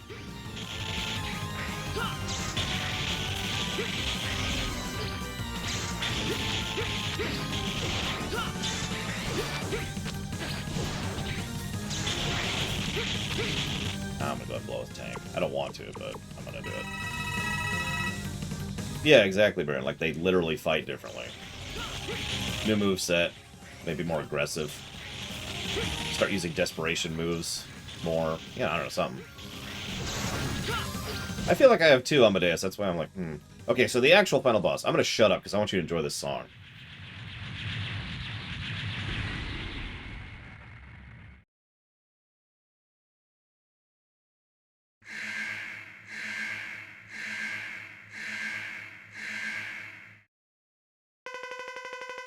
I guess I should voice act. The #1 hunter you are, X. The stronger you are, the more I want to destroy you. It was pointless to have Zero fight you. After all, you are the #1 hunter. You show no mercy for enemies or comrades. Shut up, where are you? So that's Sigma's ultimate battle body that Wily's been building for him. Here I am. You can challenge me at any time. I have delightful news. I've recently acquired a new partner. He has been very supportive. He seems to have created quite a few robots, and he gave me the toughest body you will ever see. You got here sooner than I expected, so it's not yet complete, but it is enough to defeat you. He is an excellent partner. I believe you two know each other. In fact, he used to be a comrade of yours. He was very persistent about you, and that makes him very helpful to me. You see, X, there is someone other than me who hates you. Now feel our combined rage and die, but not before suffering horribly. So what's he weak to? Because... yeah, so we get that CGI thing again. Oh my god.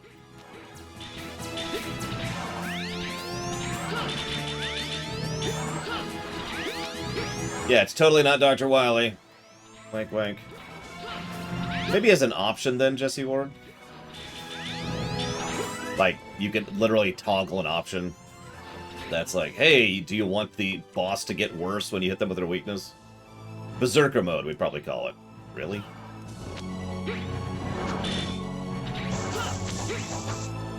Really?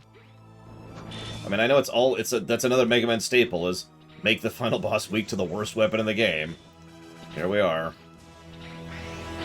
Oh, that's bad.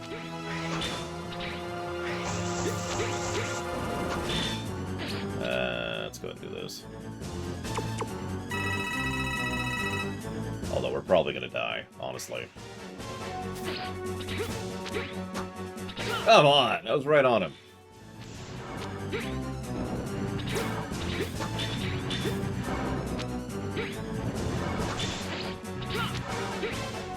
By the way, we could just go into all kinds of theory crafting about why Sigma's body keeps disseminating into cyberspace while we fight him.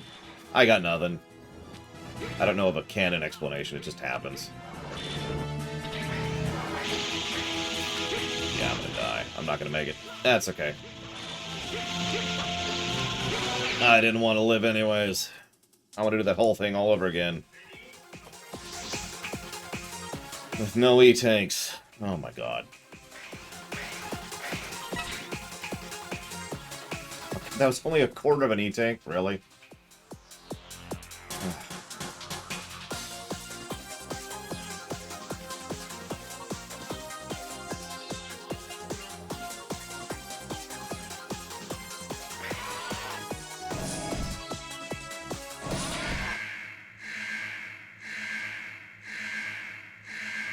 Eh. I'd rather finish the game today than beat the game without cheats.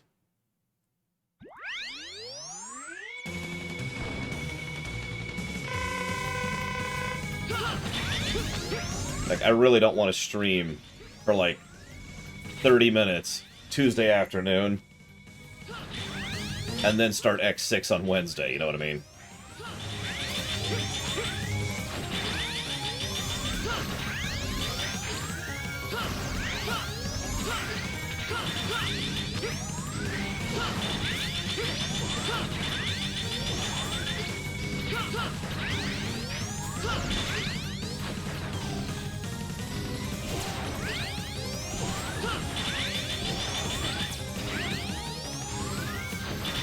Anyways, we're not going to be streaming Tuesday morning. Just as a heads up on that. I have a doctor's appointment. So, we will be streaming X6 Tuesday afternoon. When I get home.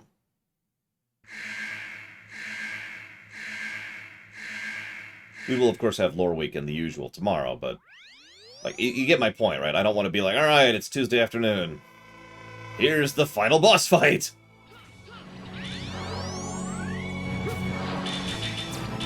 Okay, we're done. You know? Now, let's just get this over with.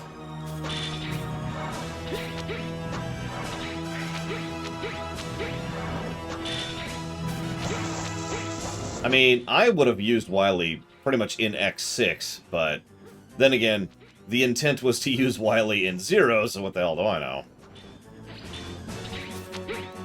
I've never been able to figure out why they pulled back on using Wily for Zero, consequently.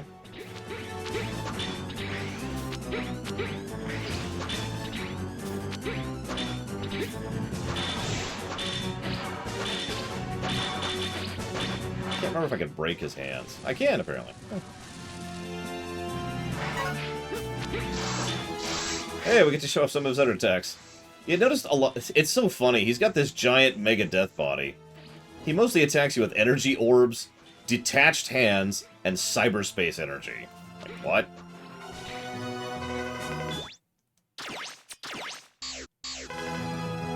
Anyways. Darn! But I'll never die alone. I'll take Zero with me. No, stop using Zero as a shield! Isn't it painful to have to watch while others suffer? You can put up with your own pain, but can't bear to see others, especially Zero. You love Zero, don't you? Well, yeah. Oh, I expected you to be embarrassed by that. Oh, whatever. I'm taking Zero, the one most important to you, to the underworld, which is where we are right now if you're paying attention, but whatever.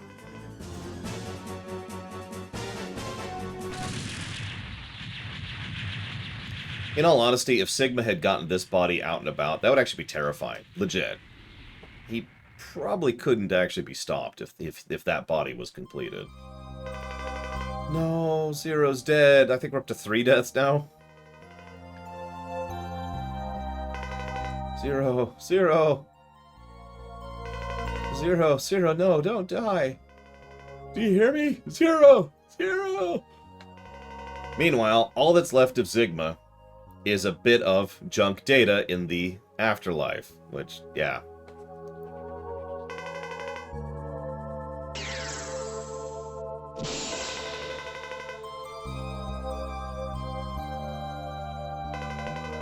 How persistent you are.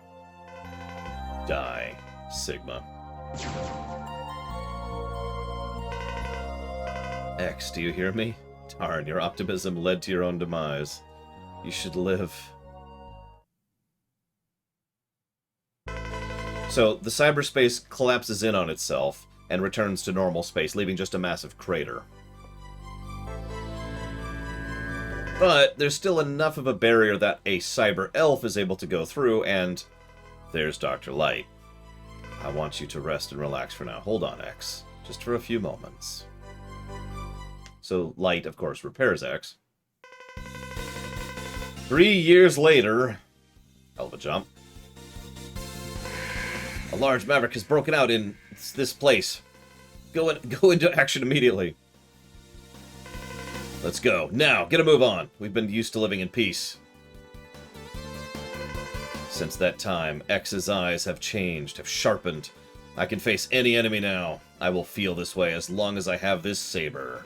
I'll do it today, Zero, with you. Pharaoh, forever, we'll be together, Zero. So this is effectively the ending that leads into X6, which, once again, is the game we're playing next, so that's apropos. There are several endings, one of which Light repairs X, but actually erases his memories of Zero. Then he starts talking about Elysium and starts hinting at the Legends series. The other ending has Zero agree to go ahead and have himself sealed away in order to have himself checked and experimented on for the future. Now, this is 100% unintentional, but if you're paying attention, the three endings actually fork off and explain the three continuities. If you remember, when we were playing through 0 and 04, I kept talking about X5 and completely ignoring X6, X7, and X8. That's because those games do not exist for the Zero continuity.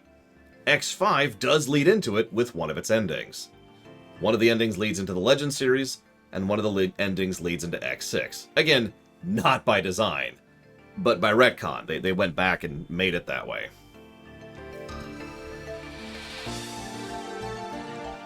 To go ahead and share this, by the way, because duh. Let me pull up the other endings so I can talk to you about them really quick here. There we go. So, scroll down a little bit here.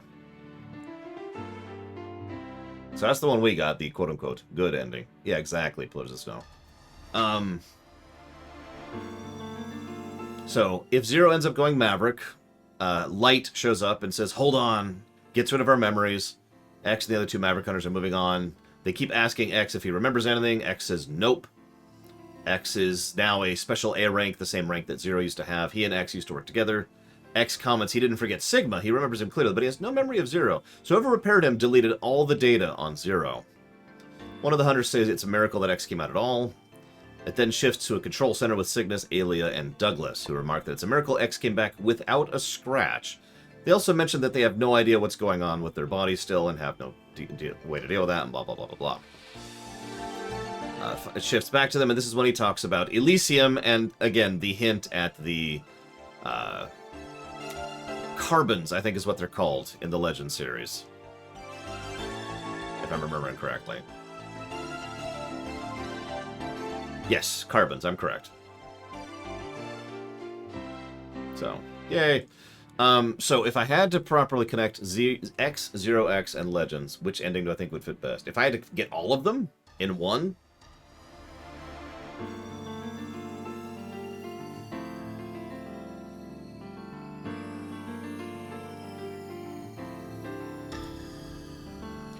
All of them could be made to work, but all of them would have issues. For example, let's say we take the ending we just saw, the so-called good ending, the one that leads to X6. Well, this just means that in the future, after X8, is when Zero is like, I'm gonna go ahead and seal myself away, and then the Cyber L4s happen, and then we lead to Zero. And then after ZX2, when they gain their peace, after defeating Albert, they continue with the Humanoid Project, which leads to the Carbon thing, and there's Legends. So that's probably the smoothest way to do it, and honestly, that's probably canon right now. I only say probably because Mega Man Shepherds have cared so little about the franchise that we haven't gotten much from it. Yeah, I do remember X8 teasing Z. I don't remember the specifics, but I remember it was there. So that might help. Okay. Review. I like this game still. It's got its problems. God, it's got its problems. But this was fun, going back through this sucker. I regret having to turn on the cheat thing at the last minute, but whatever. It was that or go waste more time that I don't have.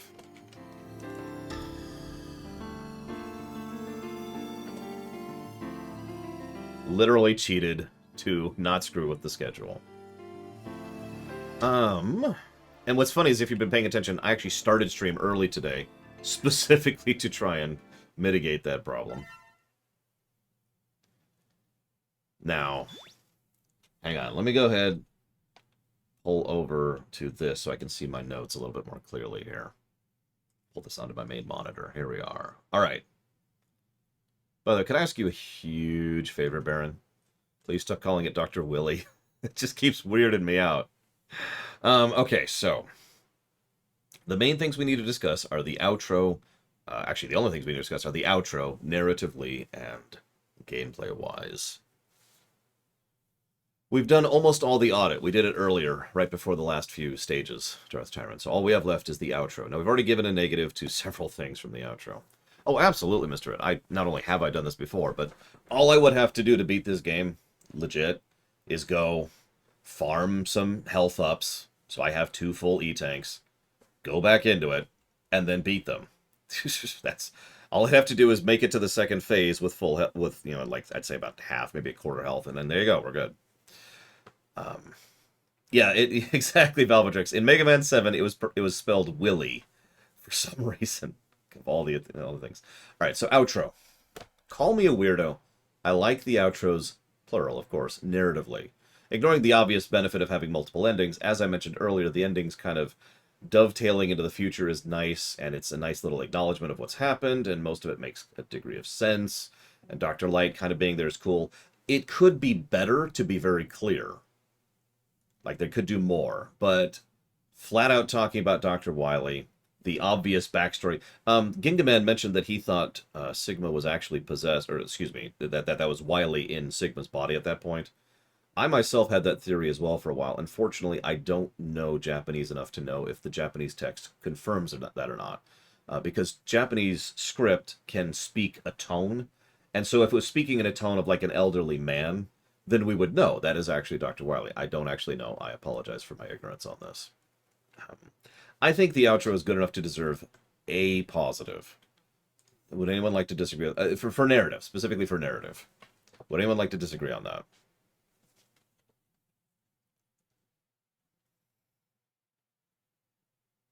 Yeah, the story's weirdly good. Enjoy it while it's there. We got X6 coming up, and X7. It's certainly better of an ending than X4 had. Good God. You know what? Screw it. I'm gonna push for it. Plus the story.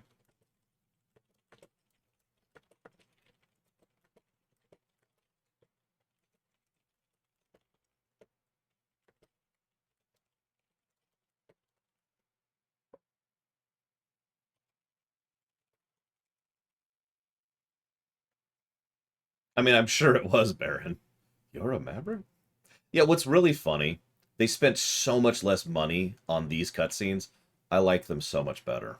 Not because they're not anime, that's not the problem. It's just, I feel like the stylized approach worked a lot better for this. In my opinion.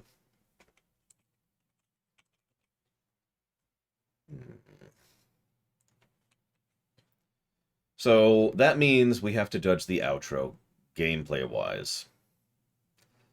Unfortunately, I cannot be as positive about this, but the final 2 Sigma fights aren't actually bad. Really, they're not. They hit pretty hard, sure. But the first Sigma fight looks boring until he gets to about half health, and then he starts actually being a fun fight. The final Sigma fight is a little bit less interesting, a little bit less engaging, but it still has a grandiose nature to it, and the music certainly helps with that. I could be convinced to give a positive to Outro, effectively for the last bosses, especially with that wonderful backdrop for the first fight. What do you all think? We have, of course, already given a negative for the boss health problem, which is a problem in its own right. But what thinkest thou?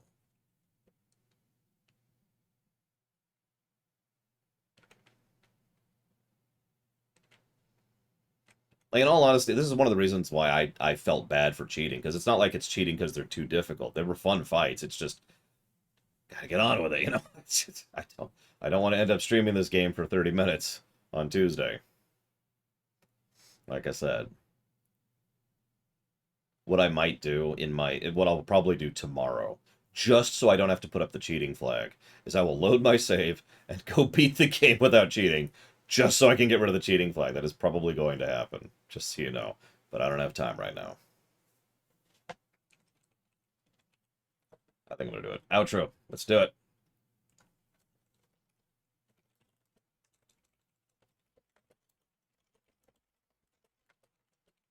Yeah, Gamma Sigma is pretty boring. I'm gonna be honest with that. It's boring's the wrong word. Disappointing. Gamma Sigma is disappointing. Yeah, exactly, Russ. I could just go back, get Ultimate Arma. Hi, Sigma.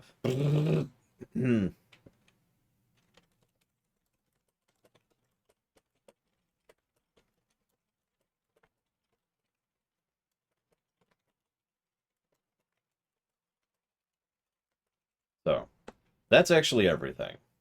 So that leaves us with a net plus 20 to gameplay.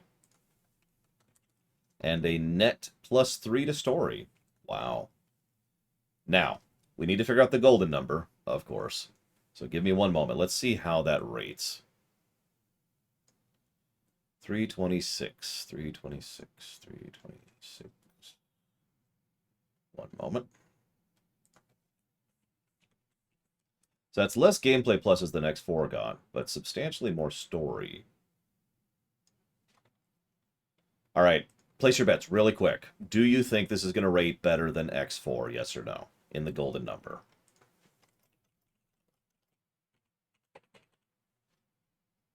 Place your bets really quick while I do a little quick thing here. It's 12? No. There we go. So it's 7 out of 11. And 33 out of 46. There we go. That's a good ratio. All right. I'm kind of nervous. This is it. Wow. Mega Man X5 is better than Mega Man X4. Barely. It's 4. It's actually less. It's like 3.7 points higher. It's at 30.23. It is just barely above X5. That actually puts it pretty high overall, too. That puts it below 03 and ZX1 and... sorry, I'm wrong. That puts it below 03, X1, and X2. And I think 11. Let me double check 11 here really quick. Yep, that puts it below 11. But still, that's pretty good. That's a really good score. Better than Earthbound, and you know that tracks. And honestly, I always say this every time. I always try to kind of check to see, okay, does that feel right? Does that sound right? And a 30.23 is going to put this up around here. Above Final Fantasy X-2, Halo 4, around Luigi's Mansion 3, Frostpunk, and Yakuza Kiwami. Puts it above Grand Theft Auto San Andreas, puts it above Disco Elysium, Battletech. Yeah, no, that tracks. Damn. I am admittedly surprised by that, but at the same time, that makes perfect sense. Now, How many people do you think are going to completely disagree with me on that in the comments section? Would X5 rate so high if I did a zero playthrough as well? It's an interesting question. The story, I don't think, would take an additional hit. And honestly, Zero plays a lot better in this than he does in 4. However, the bosses are pretty grindy. However, we already gave the negative for grind, so I don't think we're at another negative for grind. Also, Zero doesn't really have the same issues that he had in X4. So I don't think he would go. I don't think the score would go down if we went ahead and did a zero playthrough, personally. If we want to be thorough, we could do a zero playthrough Tuesday afternoon instead of playing 6. We could do that and see if our opinion changes. What do y'all think? That's going to elongate this and cause some issues, but we could do that.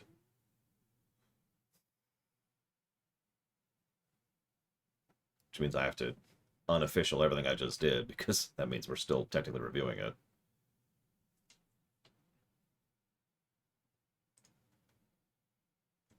It's a good game. What do you want from me, Tarch? It's also got a lot of negatives.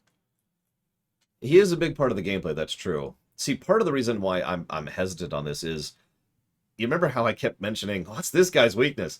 I'm not used to playing as X in this game. I know I've said that before. I usually replay X5 as 0. Let's do it. Let's commit.